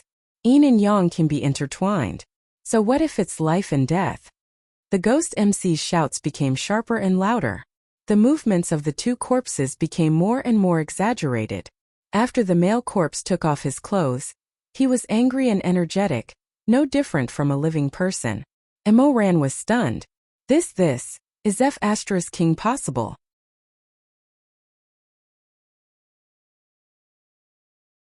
Chapter 17. What kind of master of ceremonies was this damned master of ceremonies? He should be selling aphrodisiacs. Other people's aphrodisiacs could at most make living people show off their masculinity. But this immortal was good. With a wave of his little hand, even the dead became hard. It was truly a miraculous hand that brought back spring. He was watching with relish when suddenly, Chu Wanning reached out and covered Mo Ran's ears. Mo Ran. Chu Wanning's expression was extremely cold. Don't look at such a despicable technique. Then you should cover your eyes. Why are you covering my ears? Chu Wanning was expressionless. Don't look, don't listen. Close your eyes yourself. Mo Ran, Shizun, you're really... Why don't you take a look at your own flushed face? If you want to close your eyes, you should be the one doing it. Mo Ran couldn't help but feel a little amused. Chu Wanning was a person made of ice and snow. He hadn't even seen an erotic picture before. Now that he saw the pleasure of a couple in front of him, he was probably going to choke to death. The dead couple was together, and gradually the two of them seemed to come to life. The originally dead throat that couldn't make a sound actually began to make rough breathing sounds similar to that of a living person. Chu Wanning was obviously disgusted. He suddenly turned his face away, not willing to look anymore. Mo Ran was very happy to see this. He teased him and smiled wickedly as he lifted his chin. Chu Wanning quickly moved back as if he had been stabbed. "What are you doing?" "Nothing," Mo Ran said sweetly with a hint of ridicule and teasing. He looked at him up and down as if he was teasing him. How old was he? Looking at this kind of thing and still blushing. Oh no, it should be a mixture of green and red. It was quite funny. "Shizun, didn't you tell us that we must clearly see the other party's ability before we act? You should at least clearly see the ability of this damned master of ceremonies." "What's there to see? I'm not looking." Mo Ran sighed. "Why is your face so thin?" Chu Wanning angrily said. "Dirty and filthy, it hurts my eyes. Then I have no choice but to do it." As Mo Ran spoke, he obediently laid down on the ground and looked outside again. As he looked, he exclaimed, "Oh wow, awesome, Io," and so on. This caused Chu Wanning to become incomparably berserk, almost unable to hold down the coffin lid. He growled angrily in a low voice, "Just look. What are you talking about?" Mo Ran said innocently, "I thought you wanted to hear it." Chu Wanning finally couldn't take it anymore. He grabbed Mo Ran's neck and gnashed his teeth. "If you make one more sound, I'll throw you out to feed the zombies." He had had enough of teasing her. Chu Wanning was a person who couldn't be pushed too hard. If he was pushed too hard, he would be served with heaven's inquisition.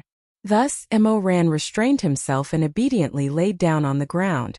He stared outside and didn't make a sound. As the ghost couple enjoyed themselves to the extreme, the male corpse let out a low growl and laid down on the female corpse's body, spasming. Suddenly, green smoke rose from their bodies. The ghost master of ceremonies opened his mouth and greedily inhaled the green smoke until the last strand was swallowed into his stomach. This time, he greedily wiped the corner of his mouth and his eyes revealed a bright light.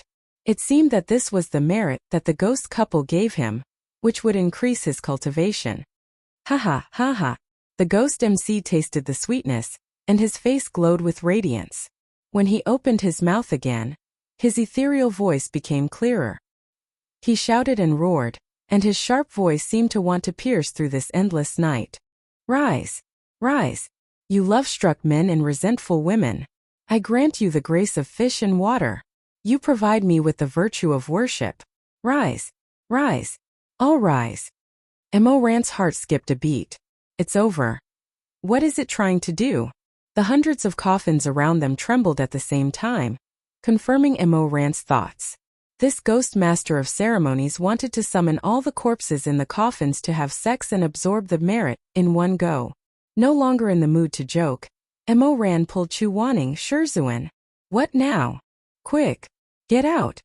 Mei is still trapped with that little wife of the Chan family." Mo Ran was about to go crazy. "Let's go save him." Chu Wanning glanced outside. He didn't expect that the ghost master of ceremonies would have such a big taste. He didn't want to do it one by one but wanted to do it all in one go. The trembling of the coffins beside them became more and more intense. It seemed that all the ghost couples were beginning to feel the call and started to do things in the coffins. This thought made Chu Wanning choke for a moment, and his expression became even more unsightly. At this time, the ghost master of ceremonies, who was standing in the same place and laughing to his heart's content, suddenly felt something. He turned his head abruptly, and a pair of black, unfocused eyes looked past the other coffins and landed on Mo Ran and Chu Wanning's coffin. Although it had low intelligence, it could feel that there was no familiar scent of lust in that coffin. There was no worship. No living people. He suddenly arched his body and rushed over with a scream.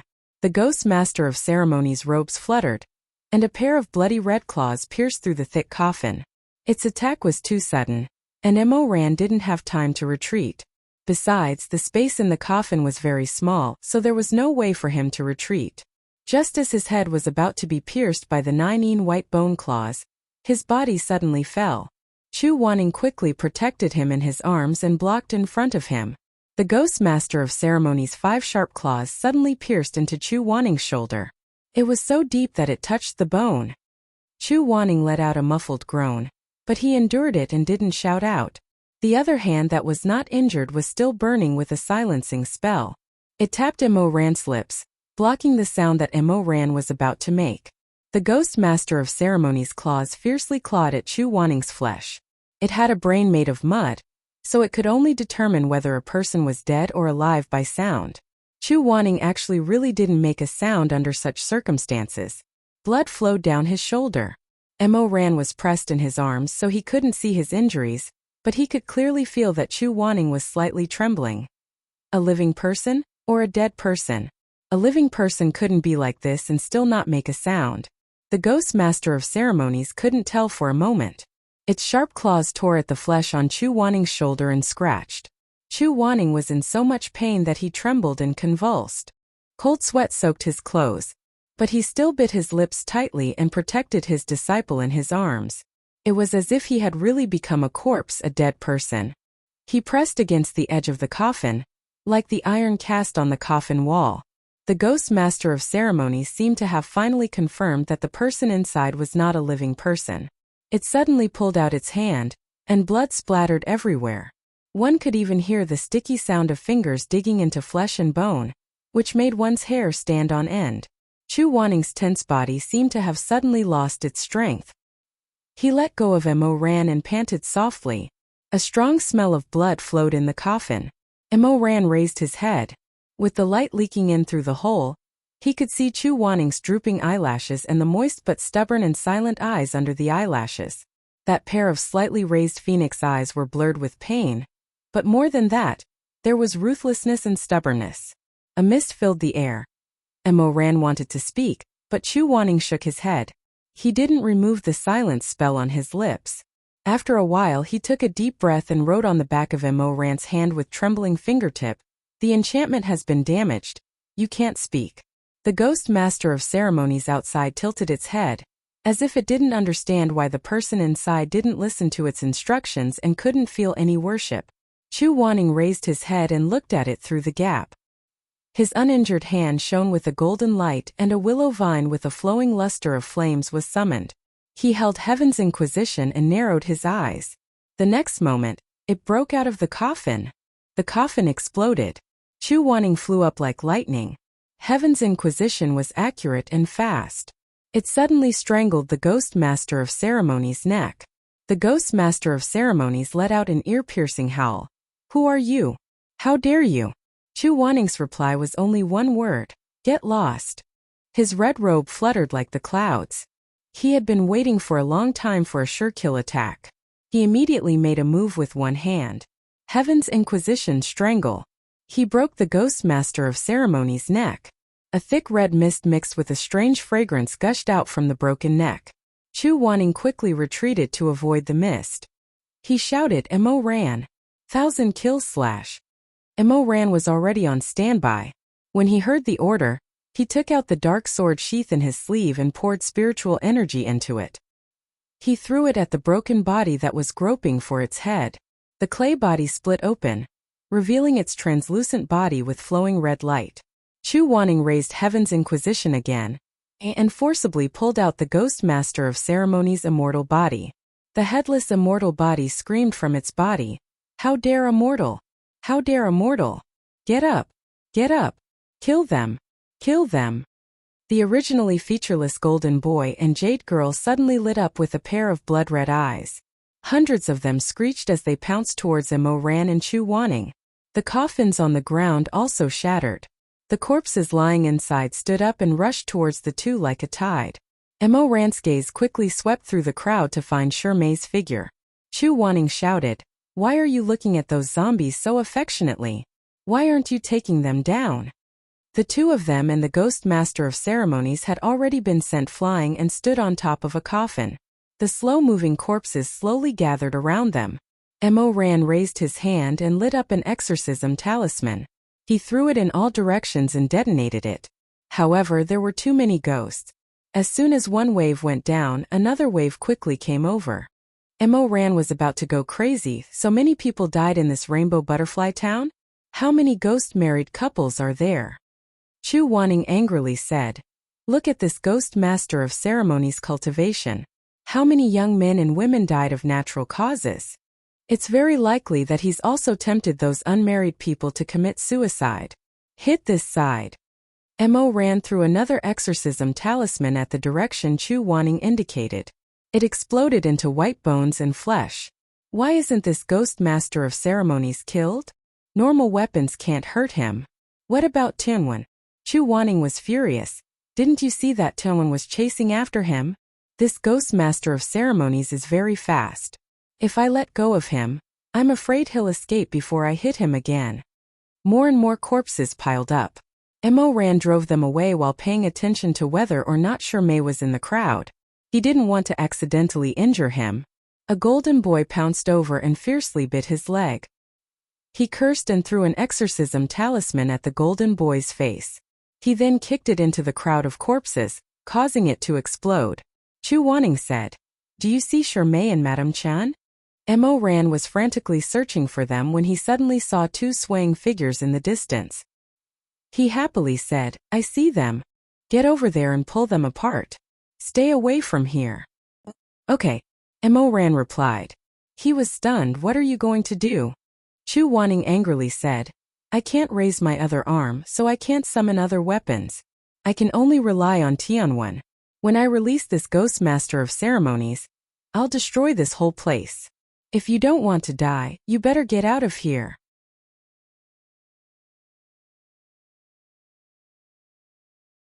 Chapter 18. Heaven's Inquisition had a killer move that had no blind spots. The name was very simple, with only one word, wind. Once activated, the surrounding area would be completely annihilated. Mo Ran had naturally experienced the power of wind. He was also clear about Chu Wanning's strength, so there was no need to worry. Thus, he glanced at the pale man in the blood-red wedding dress and threw away the last few exorcism talismans to buy some time for Chu Wanning. Then, he flew to the periphery, holding Shermay in one hand and Madame Chan in the other. Together with the two unconscious people, he hid in the distance. Chu Wanning endured the pain and barely moved his other hand. In an instant, Heaven's Inquisition burst out with a dazzling golden light. Chu Wanning suddenly pulled Heaven's Inquisition back. The Ghost Master broke free of his control and jumped up, pouncing towards Chu Wanning with a distorted face. Chu Wanning's robe was like a flame in the wind, billowing and dancing. His sharp eyebrows were raised in anger, and half of his shoulder was soaked in blood. Suddenly, he raised his hand, and Heaven's Inquisition's golden light became even sharper. Then Chu Wanning raised it and flew into the air. The willow vine suddenly extended dozens of feet, dancing into a golden wind. Like a whirlpool, it sucked in the surrounding ghosts, corpses, golden boys and jade girls, and even the ghost master who was screaming and twisting, into the center of the wind. They were all crushed by the Heaven's Inquisition's swift and fierce power. The wind destroyed everything in its path. The surrounding plants were uprooted, and were not spared. With Chu Wanning as the center, a huge storm emitted a dazzling golden light. For a moment the sky darkened, and the sand and stones flew everywhere. Whether it was the coffin or the dead, they all became grass fluttering in the wind, sucked in and cut by the rapidly spinning Heaven's Inquisition, broken into thousands of pieces. When everything calmed down, Chu Wanning's surroundings were already barren, and it was desolate and empty. Except for him, standing alone in his brightly colored wedding dress, like a red lotus blooming and begonia flowers falling, there was only a ground full of crushed bones and the terrifying Heaven's Inquisition that was hissing and flowing with golden light. From the looks of it, Chu Wanning was very polite when choosing disciples. If he wanted to, it was not impossible for him to turn all the disciples of the good and evil platform into ashes in an instant. The golden light gradually faded. Heaven's Inquisition turned into countless star fragments and entered Chu Wanning's palm. He took a deep breath and frowned. Enduring the pain in his shoulder, he slowly walked toward his disciples in the distance. "How is Shermay?" Chu Wanning asked as he walked up to them. Mo Ran lowered his head to look at the unconscious beauty in his arms. She was still unconscious, her breathing was very weak, and her cheeks were ice cold to the touch. This scene was too familiar. It was the nightmare that Mo Ran could not escape from. Back then, Shimei had laid in his arms like this. Gradually he stopped breathing. Chu Wanning bent down and checked Mrs. Chun and Shimei's carotid arteries. He couldn't help but say in a low voice, How could he be poisoned so deeply? Mo Ran abruptly raised his head. Poisoned? Didn't you say that they were fine? Didn't you say that they were just bewitched? Chu Wanning frowned. The ghost MC relied on the powder to bewitch people. That is a kind of poison. I thought that they were just lightly poisoned, but I didn't expect them to be so deeply poisoned. Send them back to the Chun residence first. Chu Wanning said. It's not difficult to remove the poison. It's good that they are not dead. His voice was cold and indifferent. Although Chu Wanning usually spoke like this, at this moment it sounded like he was playing it down and did not care much. Mo Ran suddenly remembered the heavy snow that year. He knelt in the snow, and in his arms was Shimei, who was slowly losing his life. His face was full of tears, and he begged Chu Wanning to turn around and look at his disciple. He begged Chu Wanning to lift his hand and save his disciple's life. But what did Chu Wanning say at that time? He also used such an indifferent tone, Just like that. He refused Mo Ran's one and only kneeled to beg for help in his life. In the heavy snow, the person in his arms gradually became as cold as the snow that fell on his shoulders and brows. That day, Chu Wanning personally killed 2 of his disciples. One was Shi Mingjing, whom he could have saved, but did not. The other was Mo Weiyu, who knelt in the snow and was more sorrowful than a dead heart. A sense of panic suddenly rose in his heart. A sense of brutality, a sense of unwillingness, viciousness, and violence flowed like a snake. For a moment, he suddenly wanted to grab Chu Wanning by the neck, shed all of his amiable disguise, and reveal the malevolence of an evil ghost. As a ghost from his previous life, he wanted to viciously bite him, question him, and demand his life. Demand the lives of those 2 helpless disciples in the snow. But when he looked up, his eyes suddenly fell on Chu Wanning's shoulder that was full of blood. The beast's angry roar was suddenly blocked. He did not make a sound, and only stared at Chu Wanning's face. His eyes were almost filled with hatred, but Chu Wanning did not see it. After a while, he lowered his head and stared at Shimei's haggard face. His mind gradually went blank. If something happened to Shimei this time, then cough, cough, cough. The person in his arms suddenly coughed rapidly. Mo Ran was startled and his heart trembled. Shimei slowly opened his eyes. His voice was extremely hoarse and weak. Ran? Yes, I am. After the ecstasy, the haze disappeared. Mo Ran opened his eyes wide, his palm on Shimei's slightly cold cheek, the light in his eyes trembling. Shimei, how do you feel? Do you feel unwell anywhere? Shimei smiled gently, his eyes still gentle. He turned his head and looked around. Why are we here? Why did I faint? Master Cough, your disciple is useless, your disciple. Chu Wanning said, don't talk. He put a pill into Shimei's mouth. Since you're awake, keep this poison in your mouth first. Don't swallow it directly. Shimei put the pill into his mouth and suddenly froze. His originally pale face became even more transparent. Master, how did you get hurt? There's blood all over your body. Chu Wanning still had that kind of indifferent, calm, and infuriating voice. I'm fine. He got up and glanced at Mo Ran. You think of a way to bring both of them back to the Chun residence. Shimei woke up, and Mo Ran's gloominess was suddenly suppressed. He quickly nodded. Okay, I'll take my leave first. I have something to ask the Chun family. Chu Wanning turned and left. Facing the boundless night and the withered grass all around him, he finally couldn't help but frown, revealing a pained expression. His entire shoulder was pierced through by 5 fingers, and his tendons and veins were torn. The ghost master's spirit claws even pierced deep into his flesh and bones. No matter how much he pretended to be calm and endured, no matter how much he sealed his blood vessels and prevented himself from fainting from blood loss, he was still human. But it still hurts. But so what if it hurt? He walked forward step by step, the hem of his wedding dress fluttering in the wind. For so many years people respected and feared him, but no one dared to stand by his side. No one cared about him.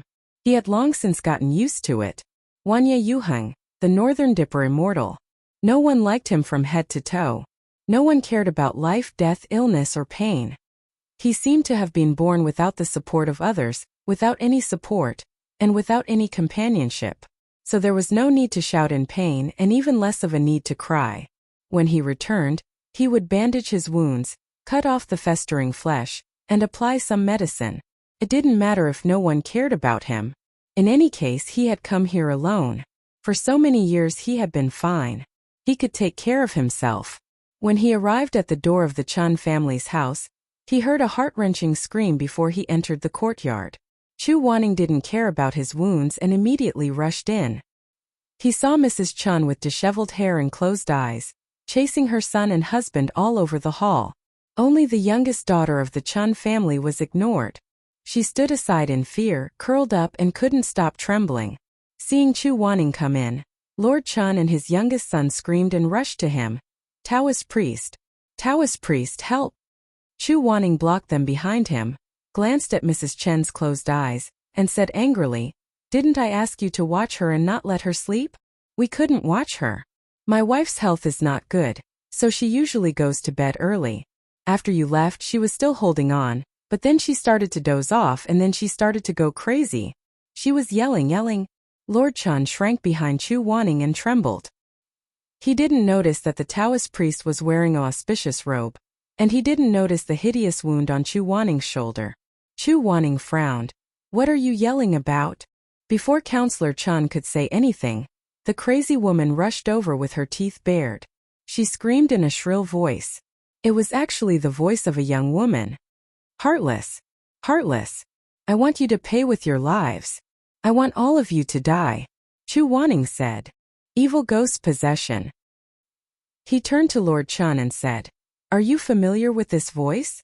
Lord Chen's lips trembled, his eyes rolled, and he swallowed nervously. I don't know.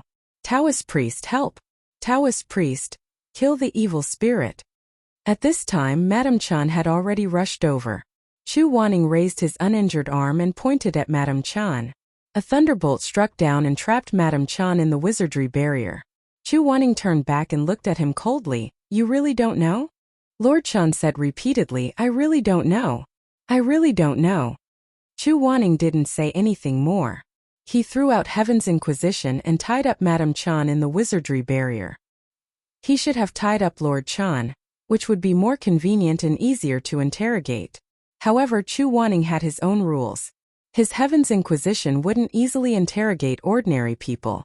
So he gave up on the soft persimmon and went to interrogate the evil ghost in Madame Chen's body. Interrogating a ghost was different from interrogating a person. When Heaven's Inquisition interrogated a person, the person wouldn't be able to stand it and would speak. When Heaven's Inquisition interrogated a ghost, it would form a wizardry barrier where only Chu Wanning and the ghost could coexist. In the wizardry barrier, the ghost would revert to its appearance when it was alive and pass the information to Chu Wanning. Heaven's Inquisition suddenly ignited a flame. It went straight from his end to Madame Chen's end along the vine. The old madam let out a shriek and suddenly began to convulse. Immediately after, the scarlet flame on the willow vine turned into a ghostly blue, burning from the old madam's side to Chu Wanning's. Chu Wanning closed his eyes. The fire followed the willow vine all the way to his palm. However, the will-o'-the-wisp couldn't hurt him. It continued to follow his arm to his chest, and then it was extinguished. The Chun family looked at the scene in front of them in horror. They didn't know what Chu Wanning was doing. Chu Wanning's eyelashes trembled slightly. His eyes were still closed, but a white light gradually appeared in front of him. Then, he saw a small foot as white as jade step out of the light. A girl about 17 or 18 years old appeared in his vision.